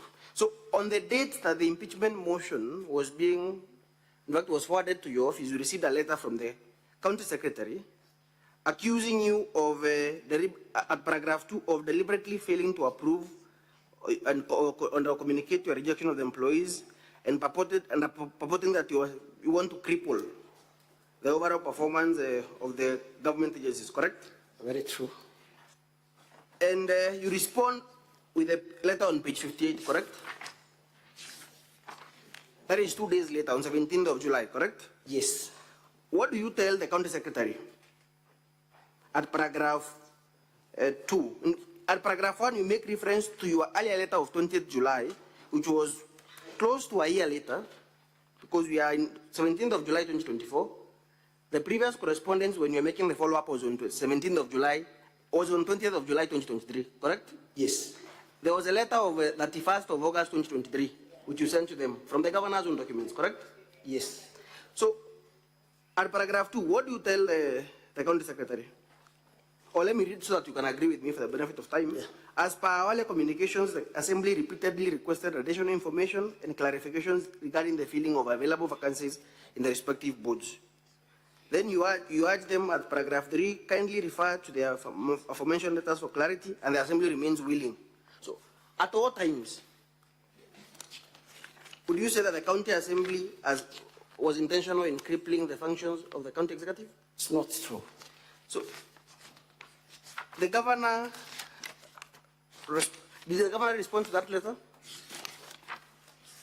A letter dated, or rather you can turn with me to page 62. No. Not yet. The letter at page 62 of the governor's volume 1B.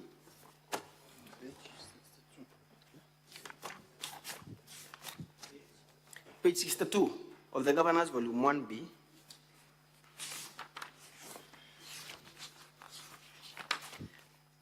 That is the response by the governor, correct? Yes. The response by the county secretary. By the county secretary, not the governor. To your letter dated 17th of July, correct? Yeah. So say for these correspondences, I want you to check in your register, your original register, the one that has been, copies have been made and availed to the clerk. Specifically, did your office receive the letters dated, the letter on page 54 of the Governor's Volume 1B? Turn with me to page 54 of the Governor's Volume 1B. That is a blue copy, Honorable Speaker. The Governor's Volume 1B. The letter dated 18 September 2023. Counsel, your time is up. I'm giving you 30 seconds to conclude on what you need to ask for the witness to respond. Honorable Speaker, I'll just take 2 minutes to conclude on this question. It is the very reason why I called this witness. Just 1 minute. Just close in 1 minute. Very well. Honorable Mr. Witness, the document at page 54. The document at page 54, that is the letter dated 18 September 2023. The document at page 55, still of the Governor's Volume 1B, and the document at page 56 of the Governor's Volume 1B. Did your office receive these 3 letters? Not yet. I want you to confirm from your original register. They are not in my record so far. So from your record on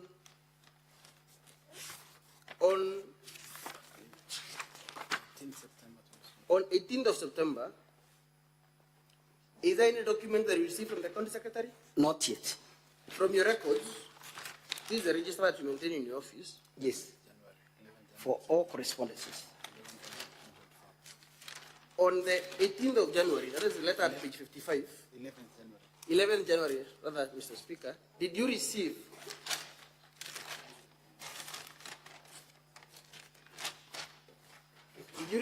any letter? Not at all. You did not receive any letter dated 11th January? Yes. Did you receive any letter dated 18th of September 2023, the last page? 18th of December, that is the document appearing on page 54.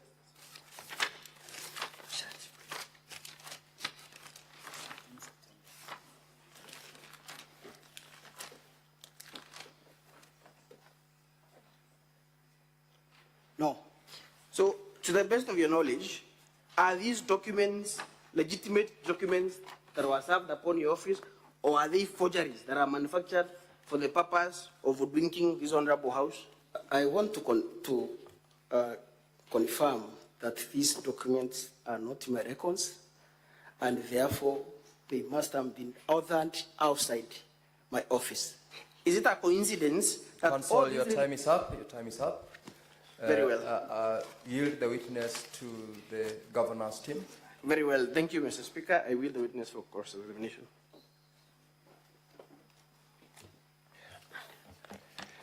Mr. Speaker, we had been given 1 hour, which we used 20 minutes for the first witness and approximately 10 minutes for the other witness. I will not use my entire 30 minutes, but I just want to confirm that's the range of time that I have. I'll use very less than that. That's the position. Thank you so much.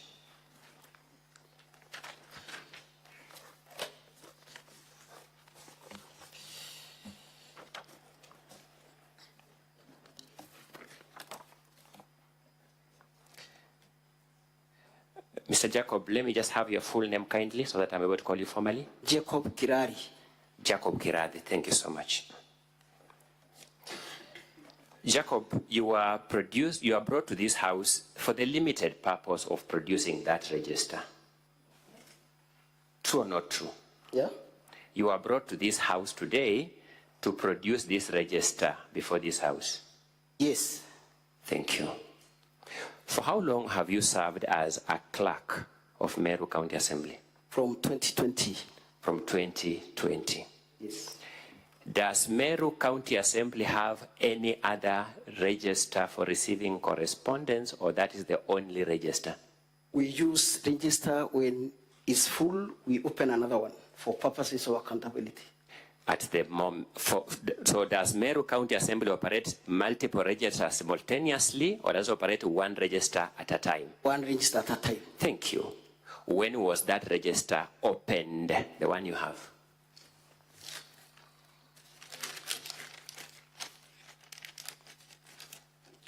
It was opened on 15th September 2023. Are you sure of that fact? answer that question. Are you sure of that fact? Yes. There are papers you are holding with your hand. You have opened many papers. Yes, those ones. What are those papers? There are papers, yes. Remove that staple. But why have you stapled them? That's one of the things I wanted to ask you. Do those papers show correspondence? Do they show correspondence? No, because they are not carrying all the details necessary. You are answering a completely different question. Do they show correspondence? No. What do they show? It was just a writing, which actually are non-detailed. Yes, those writings are something. What are those writings?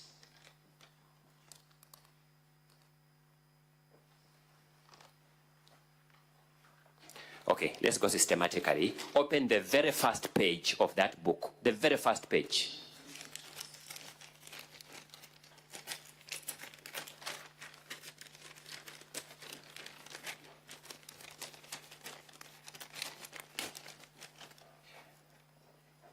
Are we there? Yes. It is divided into columns, isn't it? Yes. Those columns have headings, isn't it? Yeah. Read for us column 1. Date. Date of what? It was just date. Column 2. Particulars. Of what? Or content of the item. Column 3.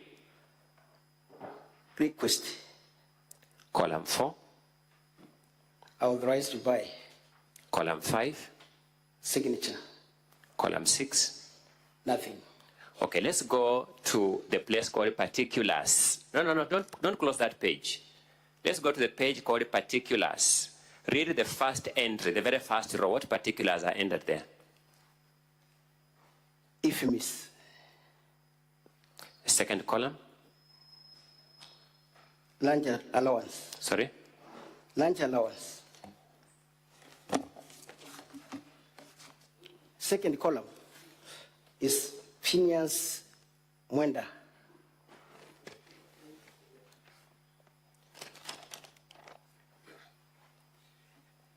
Those entries, sorry, you're actually looking at the second page of that document, aren't you? Yes. Those entries began being entered on that document when? 2015. Look at the cover page of that document. Look at the cover page. The cover. It states what the book is, isn't it? What's the title of that book? Memo registers. It is a memo register. Yes? Is that correct? Yeah. So there are memos from page 2 of that book. True or not true? I want to explain that. Will not explain. Answer my question. There are memos from page 2 of that book, aren't there? Yes. Those memos run from which date? What is the first date when the first memo is registered in that book? 25th, 2015. Sorry? 25th June 2015. Move to the entry of 17th November 2015. 17th? Yes.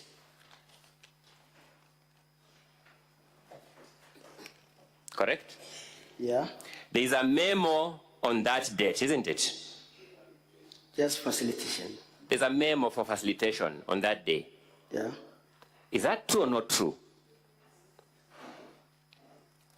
It's recorded, yes, facilitation, but not. Sorry, Jacob. I'm going to I mean, we're just starting. It is true. It is true. Yeah. After that memo entered in that register on 17th November 2015, when is the next entry of any memo or letter in that register? We closed it, yeah? I've asked you a simple and straightforward question. No other in respect to facilitation. What other entry is entered in that book? Other entries as from 15th November actually is... Of which year? 2023. 2023. That is the time. There is no entry of a memo being received in that register from 17th November 2015 to 15th November 2023, a period of 8 years. True or not true? There are other memos, there are other registers in the office. Sorry? There could be other registers there. I thought you told me that you don't operate multiple registers simultaneously. Yes. So if you don't operate multiple registers simultaneously, that book was not full, was not filled as at 17th, but let's move step by step. How many pages of that hardcover book are full as at 17th November 2015?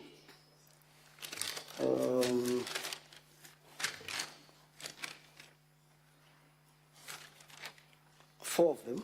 Only 4 pages in a book of how many pages in total? This could be 384 pages. 384 pages. You have 380 pages to go by the time you receive the last memo of 17th November 2015. True or not true? True. The next memo to be received in that book or correspondence is 15th November 2023. Did I get you right? 15th November, September. You said 15th September? Yes. Okay, let's use September. 15th September 2023, almost 8 years down the line, your office is not receiving and registering correspondence. No, they were. Where were they being registered? If it were not for those particular period. Where were they being registered? In other registers. So you were running multiple registers simultaneously. Then.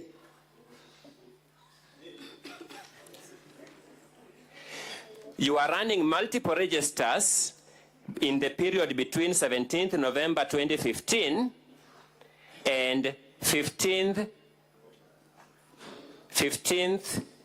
September 2023. Doesn't mean multiple. Could it be our register? No, we are dealing with facts, Mr. Jacob. We are not dealing with hypotheses. Yes. Either you are dealing with multiple registers or not. Between 17th November 2015 and 15th September 2023, you are running multiple registers for receiving correspondence. Not true. Sorry?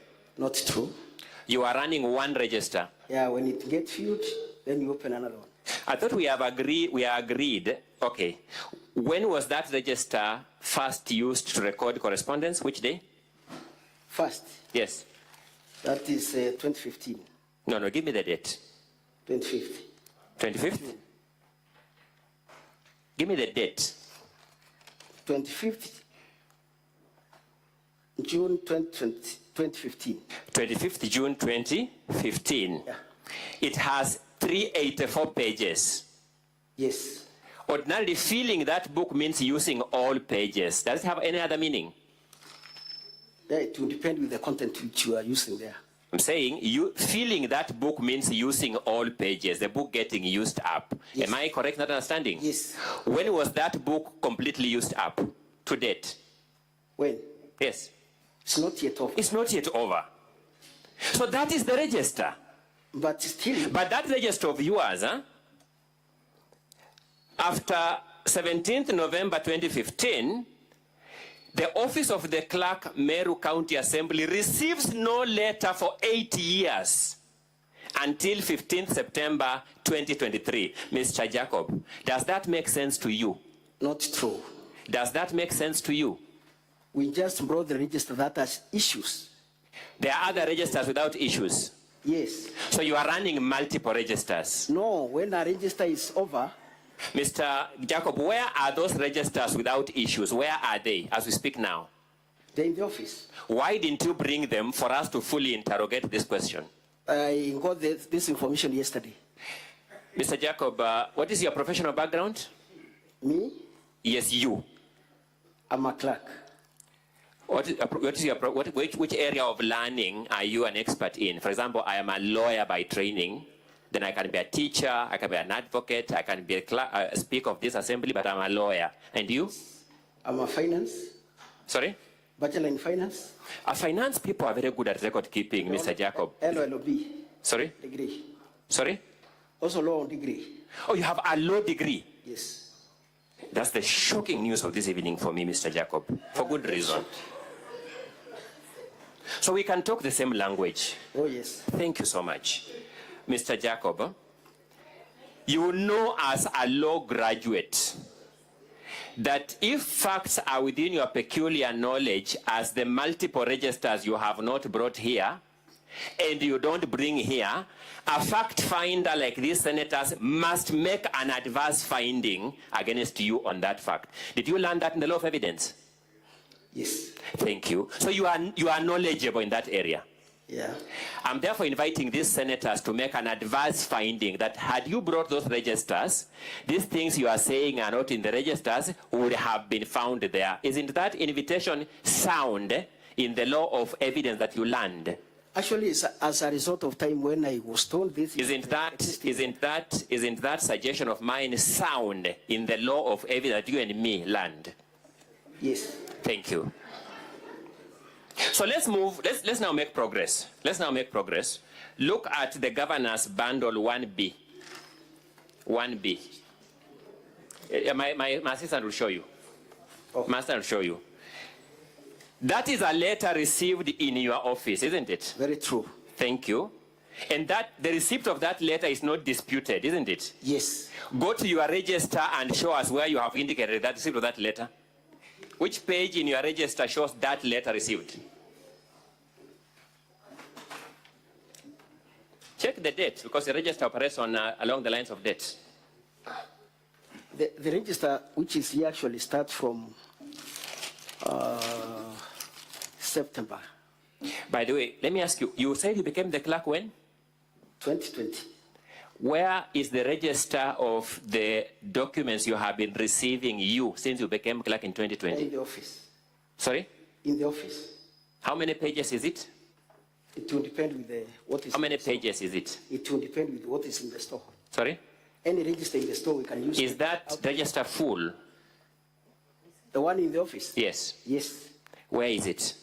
It is in the office. You didn't think it's fit to bring it here? I never bring it here. Let's go to page 65 of Governor's Bundle 1B. That's a letter undisputedly received in your office. Very true. Where is evidence of receipt of that letter in your register? Also, I told you that the register I have starts the issue of this correspondence as from... The register you have starts from 25th June 2015.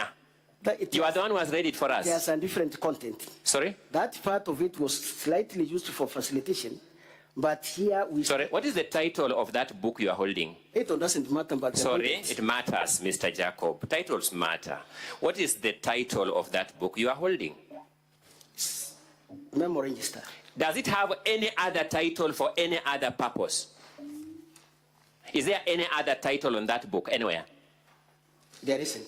There isn't. So that is a memo register. What do you understand by a memo register?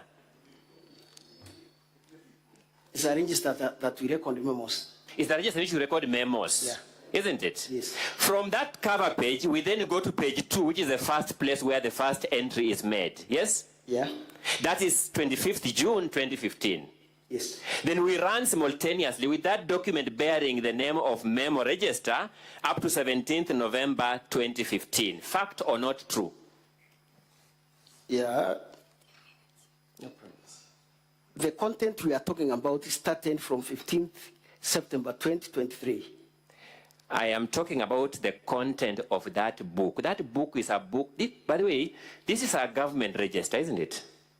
Not in this, it is. This register is a government book. It's a book used by the government of Kenya. Yes. And if you are me, like a responsible citizen, you will take government seriously. Do you take government seriously? Of course. Thank you. This serious government has told us what that book is used for on the cover. Cover should not actually be the content. That book you are holding has told us what that book is used for on the cover. Yeah. The use of that book is? Memo register. That book has not told us any other purpose on its cover. It's true. Look at page 59 of volume 1B.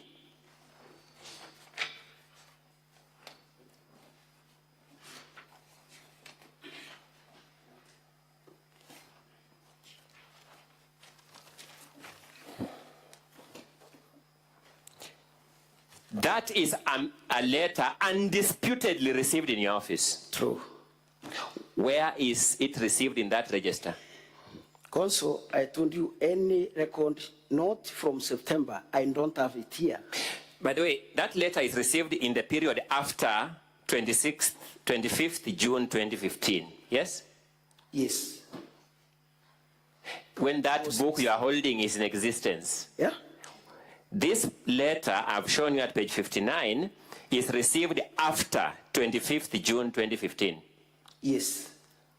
When that book you are holding as a register is in existence. It was not by then. This book was not. When was that book manufactured? When was it bought by Meru County government? It was bought in 2015. But correct. That's what I'm saying. It was in existence. Actually, it's not a must that we consistently. It was being used slightly for other purposes before we corrected the use. Mr. Jacob, are you a respecter of yourself? Yes. Thank you. Look at page 58 of volume 1B.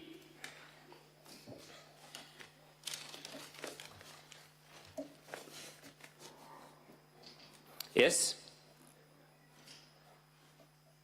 When is that? That letter is undisputedly received in your office. Very true. Where is it indicated in that register? As I said, I don't have that register. And yet that letter is received during the subsistence of this book. Yes. Thank you. Let us go to the transactions of 28 September 2023.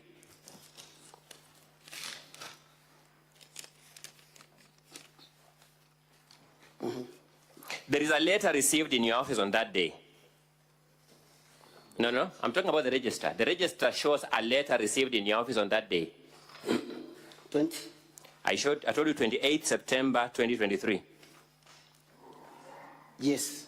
Who received it in your office from your register? My secretary, Joy. You can see the name of your secretary, Joy, against that letter. Yeah, 28 September 2023. Honorable Senators, that is part of the document photocopied and before you on page 1. If you look at column 2, that's the column in which documents are received. And I want you to look at the second last entry on the first page, 28 September 2023, so that when we began this morning, Mr. Speaker, we talked about lying. We talked about that word. It was a bit controversial, but I want to contextualize it. 28 September 2023, Mr. Jacob, are you there? Yes. Who has committed herself or himself as receiving that letter in your office?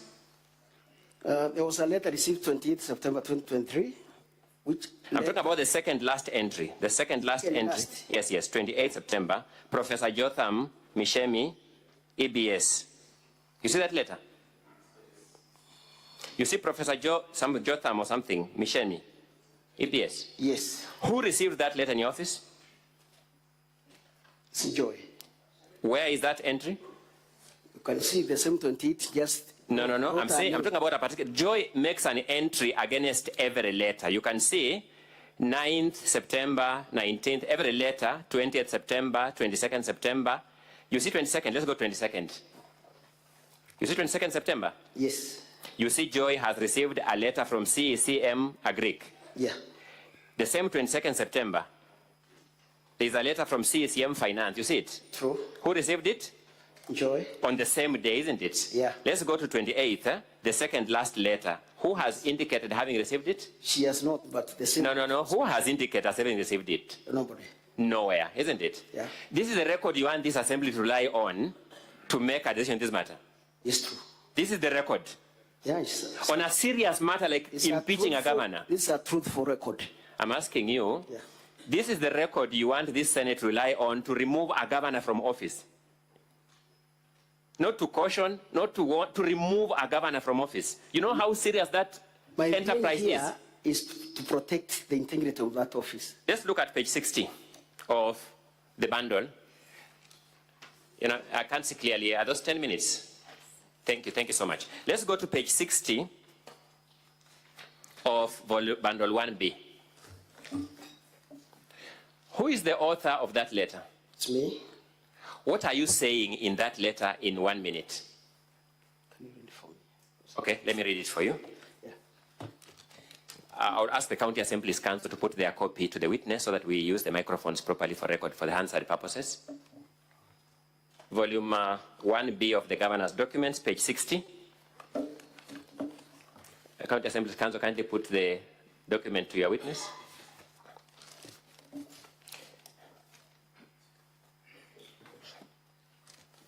Mr. Ndego, my time is running very fast. Kindly give the witness the document so that we make progress.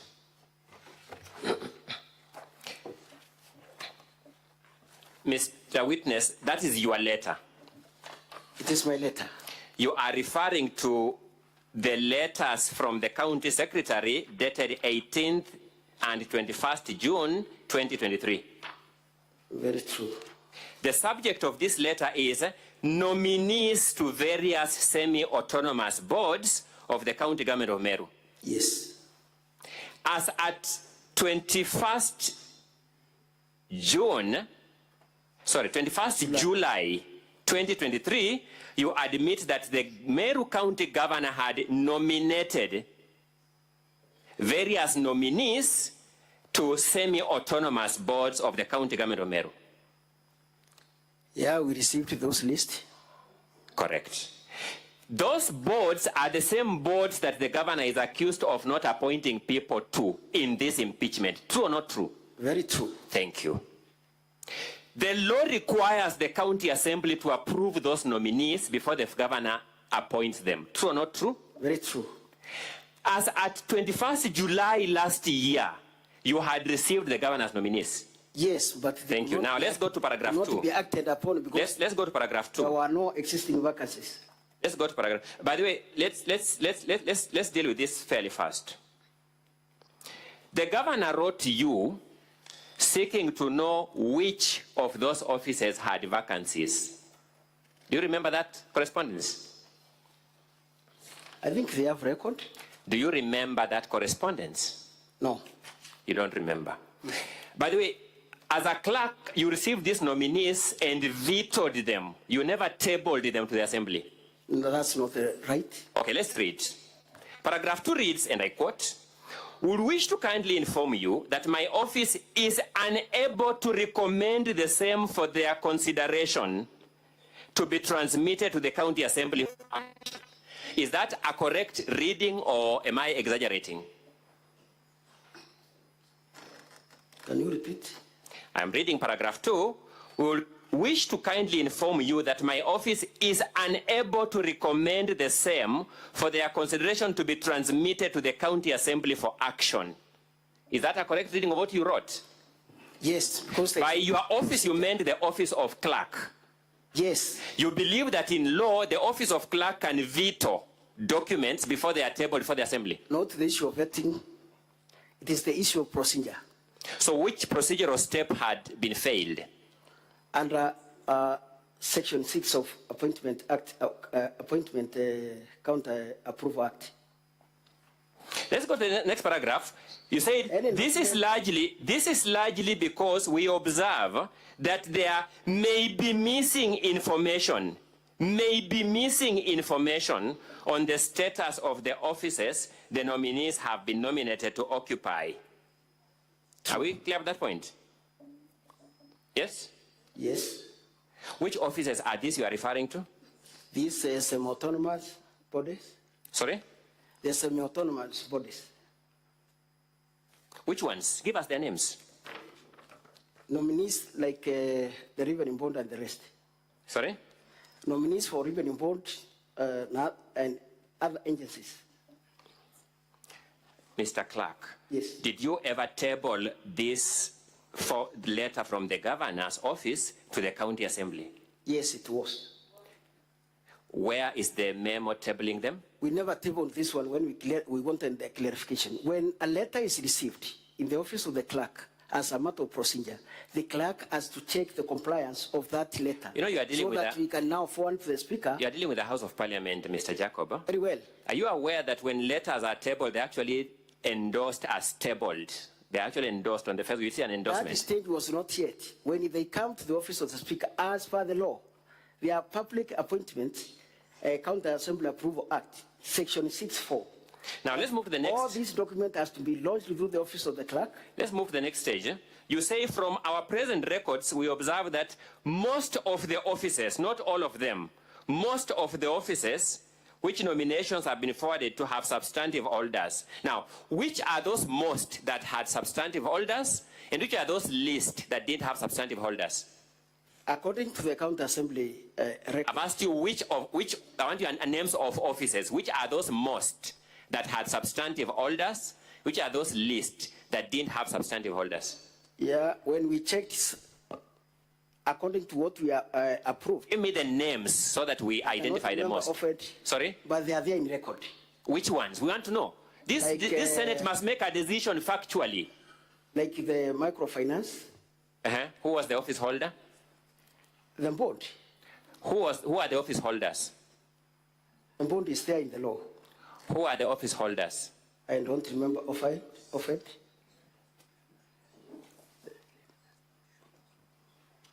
Does your letter tell us which office was still occupied by anyone? That letter. By that time. That letter, does it tell us which office was still held by an office holder? No, but you find that to be proper correspondence without out particulars. Of what they submitted, of in course. good conscience, you find that to be proper correspondence without particulars. But they know what they submitted. You, as a clerk, the CEO of Meru County Assembly, find that to be proper correspondence without particulars. You find it to be good correspondence. Yeah, the communication. Do you regret this kind of correspondence? Not at all. Without particulars, you can stand by it. Yeah, I can stand by it. You wanted the governor to take remedial action for something you have not given any specifics. The county secretary. The county secretary was corresponding for the governor. It was from the office of governor. Do you remember that? Very true. Thanks. You wanted the governor to take remedial action for something you have not particularized. Of course. You, Jacob, wanted the governor Meru County to take remedial action for something you have not particularized. Is that correct? I told you what. Did you particularize?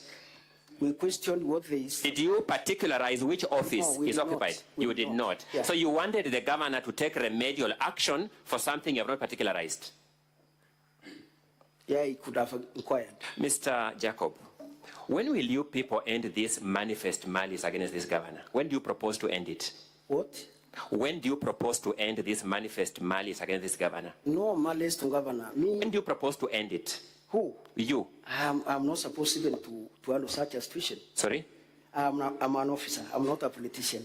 Correct. So when do you propose to end this malice against the governor? There is no malice with the governor. You want to say that it is the right thing to do to ask the governor to take remedial action for boards that you have not specified, whose people who you are saying are occupying the offices are not specified. That cannot limit the big responsibility from the other office to inquire even more. Did you have a responsibility? Councillor Longoya, your time is up. Thank you so much, Mr. Speaker. I rest at that. Thank you very much.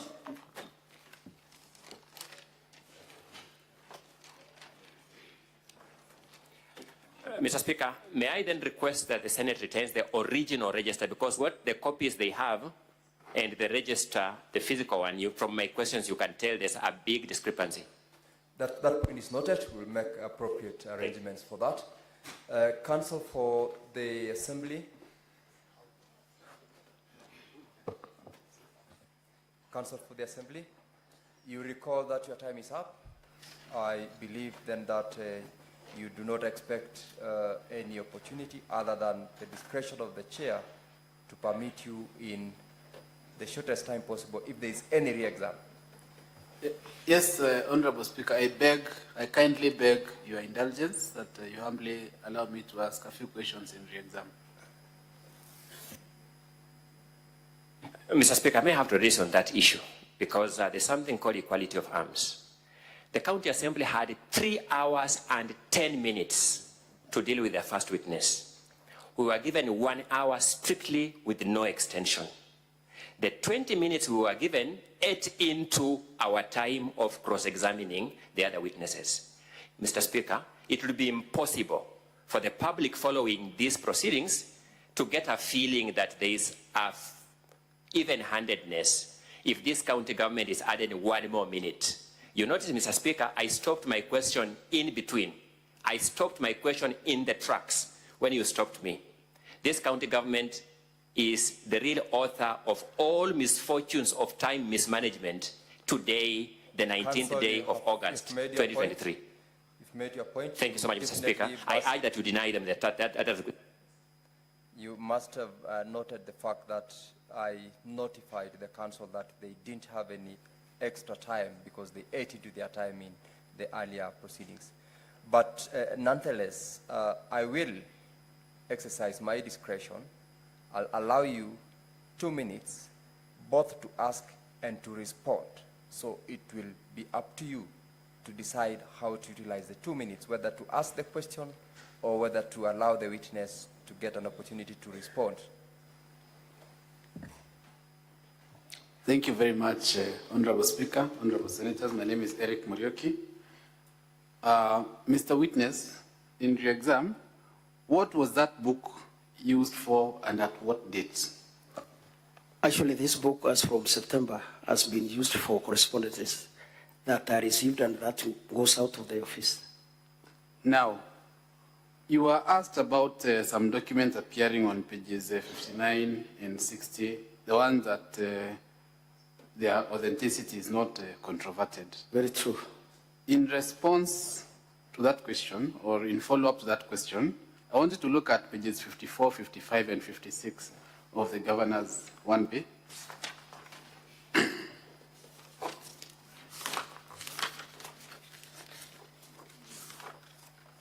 Yes.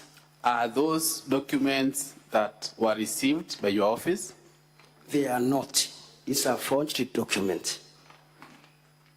Are the issues of confusion or the issues of the dates in that book in any way an answer to those forgeries and those documents that were never received by you? Yeah, in my record, they were never received in my office. And my question is, the questions you have been asked here about that book, are they in any way an answer to those forged documents that you have referred Not to? at all. They are meant actually to divert this criminal activity which was going on. Now, when did you become the clerk? 2019, that is 2020. And why are the first few pages of that book stapled? Actually, it's as a result of when the secretary possibly were using this one and found.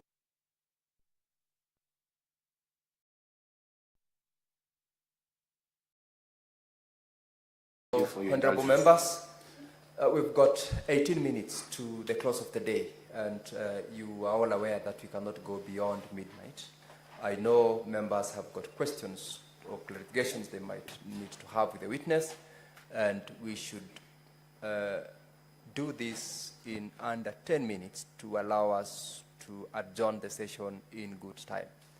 I have got requests on the dashboard from among the members, and we will end when time ends. So I'll start with the members who have requests. By show of hand, who has any clarification to make? Because I'm very sure it's not all the members whose Senator Cherargei, Senator Olekina, Senator Muma. Very well. I'll start with Senator Cherargei.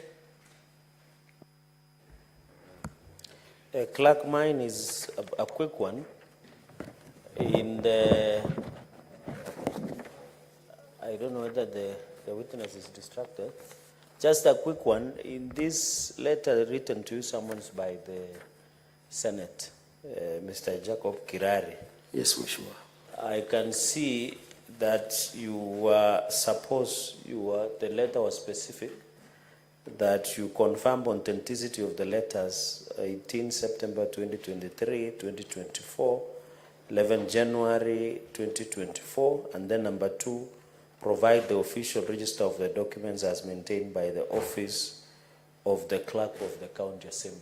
Yes, true. How many registers would you have brought? Was it convenient for you to bring? How many registers do you have? And was it convenient for you to bring all the registers that you run in the county assembly to refer to your correspondence? Finally, as a clerk, were you confirmed as substantive clerk of Meru County Assembly, or you are in acting capacity? And finally, Mr. Speaker, sir, in keeping records of the County Assembly of Meru, are there records outside the official correspondences that are given out? Are there records that you keep in soft copy? That is, in short, do you have ICT policy in terms of storage of data or correspondence within the County Assembly? I submit, Chair. Mr. Clerk. Thank you, Mr. Speaker and honorable members. Is that we use these registers from September 2023. I want to direct you. We have got less than 10 minutes. Yes. To that question, respond to it in under 1 minute and do not give stories. It was not convenient for me to bring all other registers because of the short period I received. Senator Olekina. Thank you, Mr. Speaker. Mr. Speaker, my question is straightforward. I've listened to the witness being cross-examined by the governor's attorney, and I've also listened to him giving the same answering when he was being re-examined by his attorney.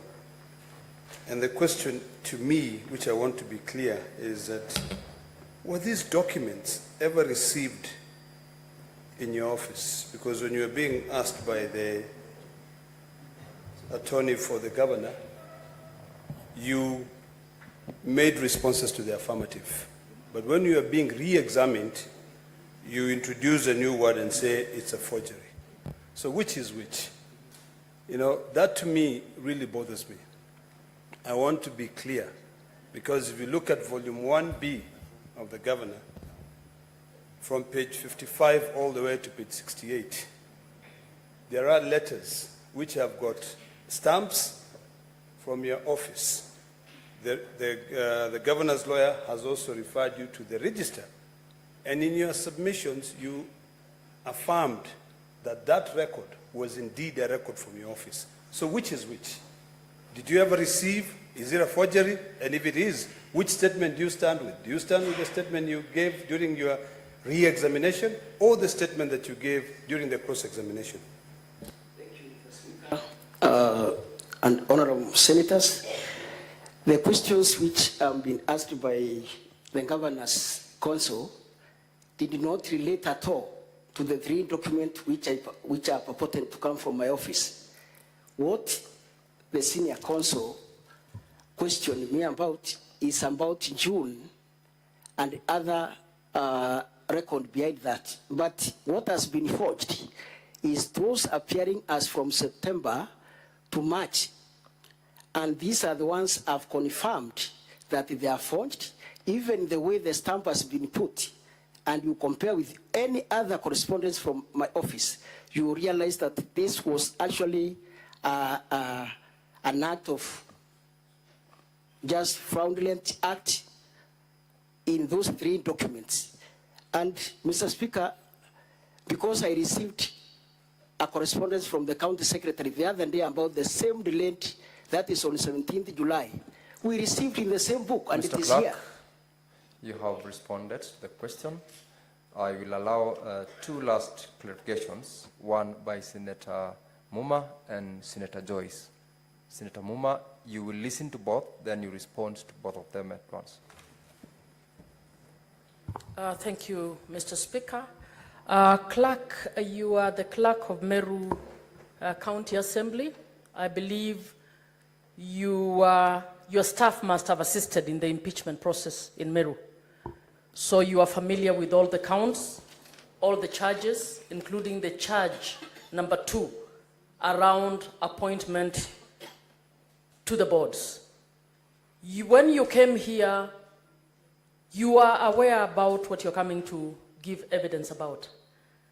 Can you truly tell the Senate that you were not able to bring other registers that have the entries for the letters that you say you received, but only gave this register, which you're now disowning because you have another one that you actually have the correct entries in?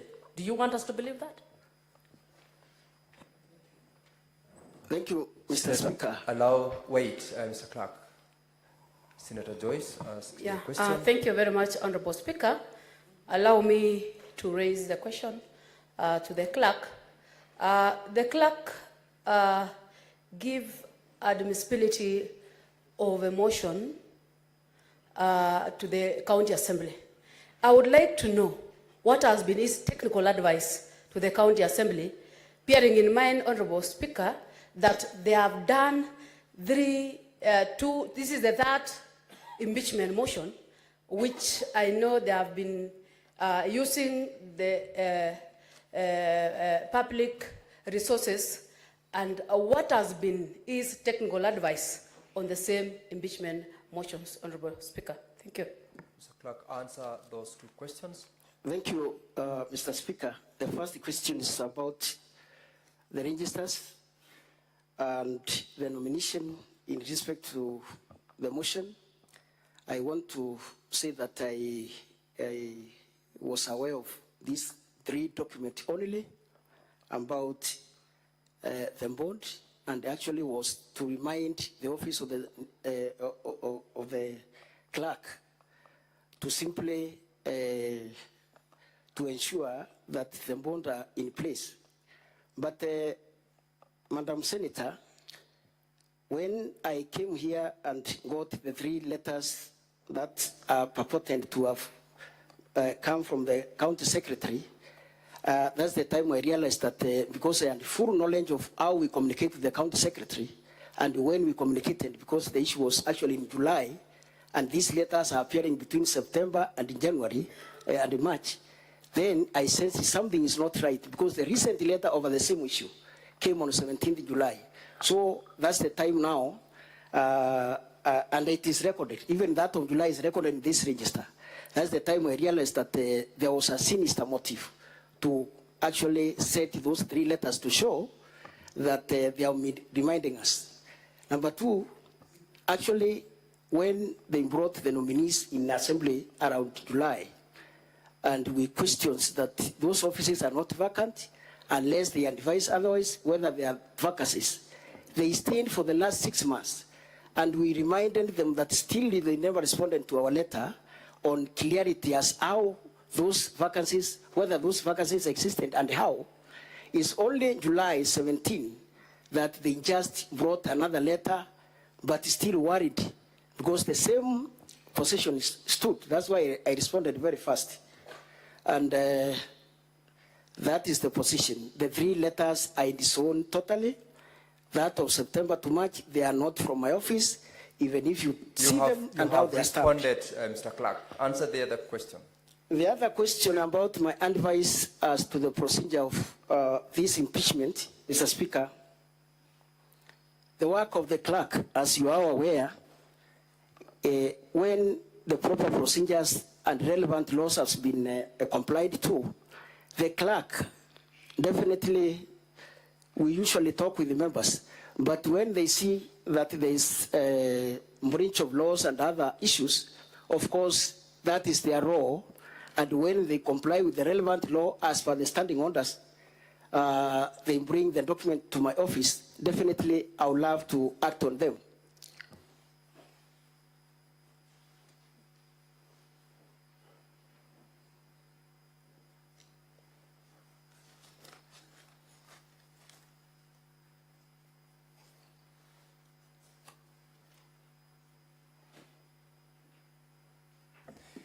Yes, proceed to conclude on that if you had not concluded. Thank you very much. Senator Eddy, what is it that has come up your mind to clarify?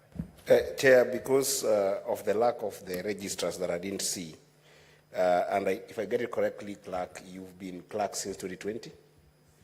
Other than the documents that you have alluded to in these volumes that have been forged, yes. Since the governor got into office till to date, yes. Have you received or had any correspondences that have got forgery in nature? Not at all. We have been having very cordial relationship as to record and the rest. Let me just finish my question. Other than the documents that we are talking about here, have there been any other documents in any correspondence whatsoever from the office of the governor that allude to forgery to this magnitude? No.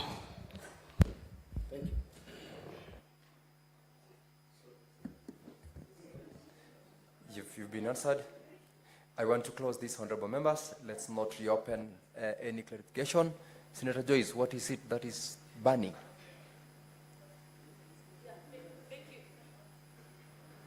Thank you, Honorable Speaker. I just wanted to know the cost implication of this process, these impeachment motions that has been done from the first to the last one. And finally, Honorable Speaker, if there is an appeal case, how much have they used? These are public funds, Honorable Speaker. Clerk, are you able to answer that question? Mr. Speaker, we have never gotten to an extent of leaving this honorable house on the matter of impeachment to where we go to court. And where I stand as a clerk, are you able to answer the question as to the cost implication? I cannot answer the cost implication so far because we don't incur.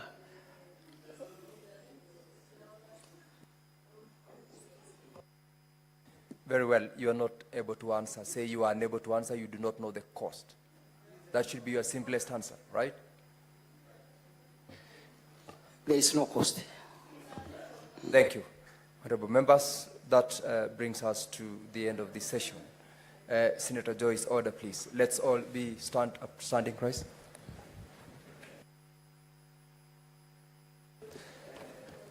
Honorable Senators, it's now 11:57 p.m. Time to adjourn the Senate. The Senate therefore stands adjourned until tomorrow, Tuesday, 20th August 2024 at 9 a.m.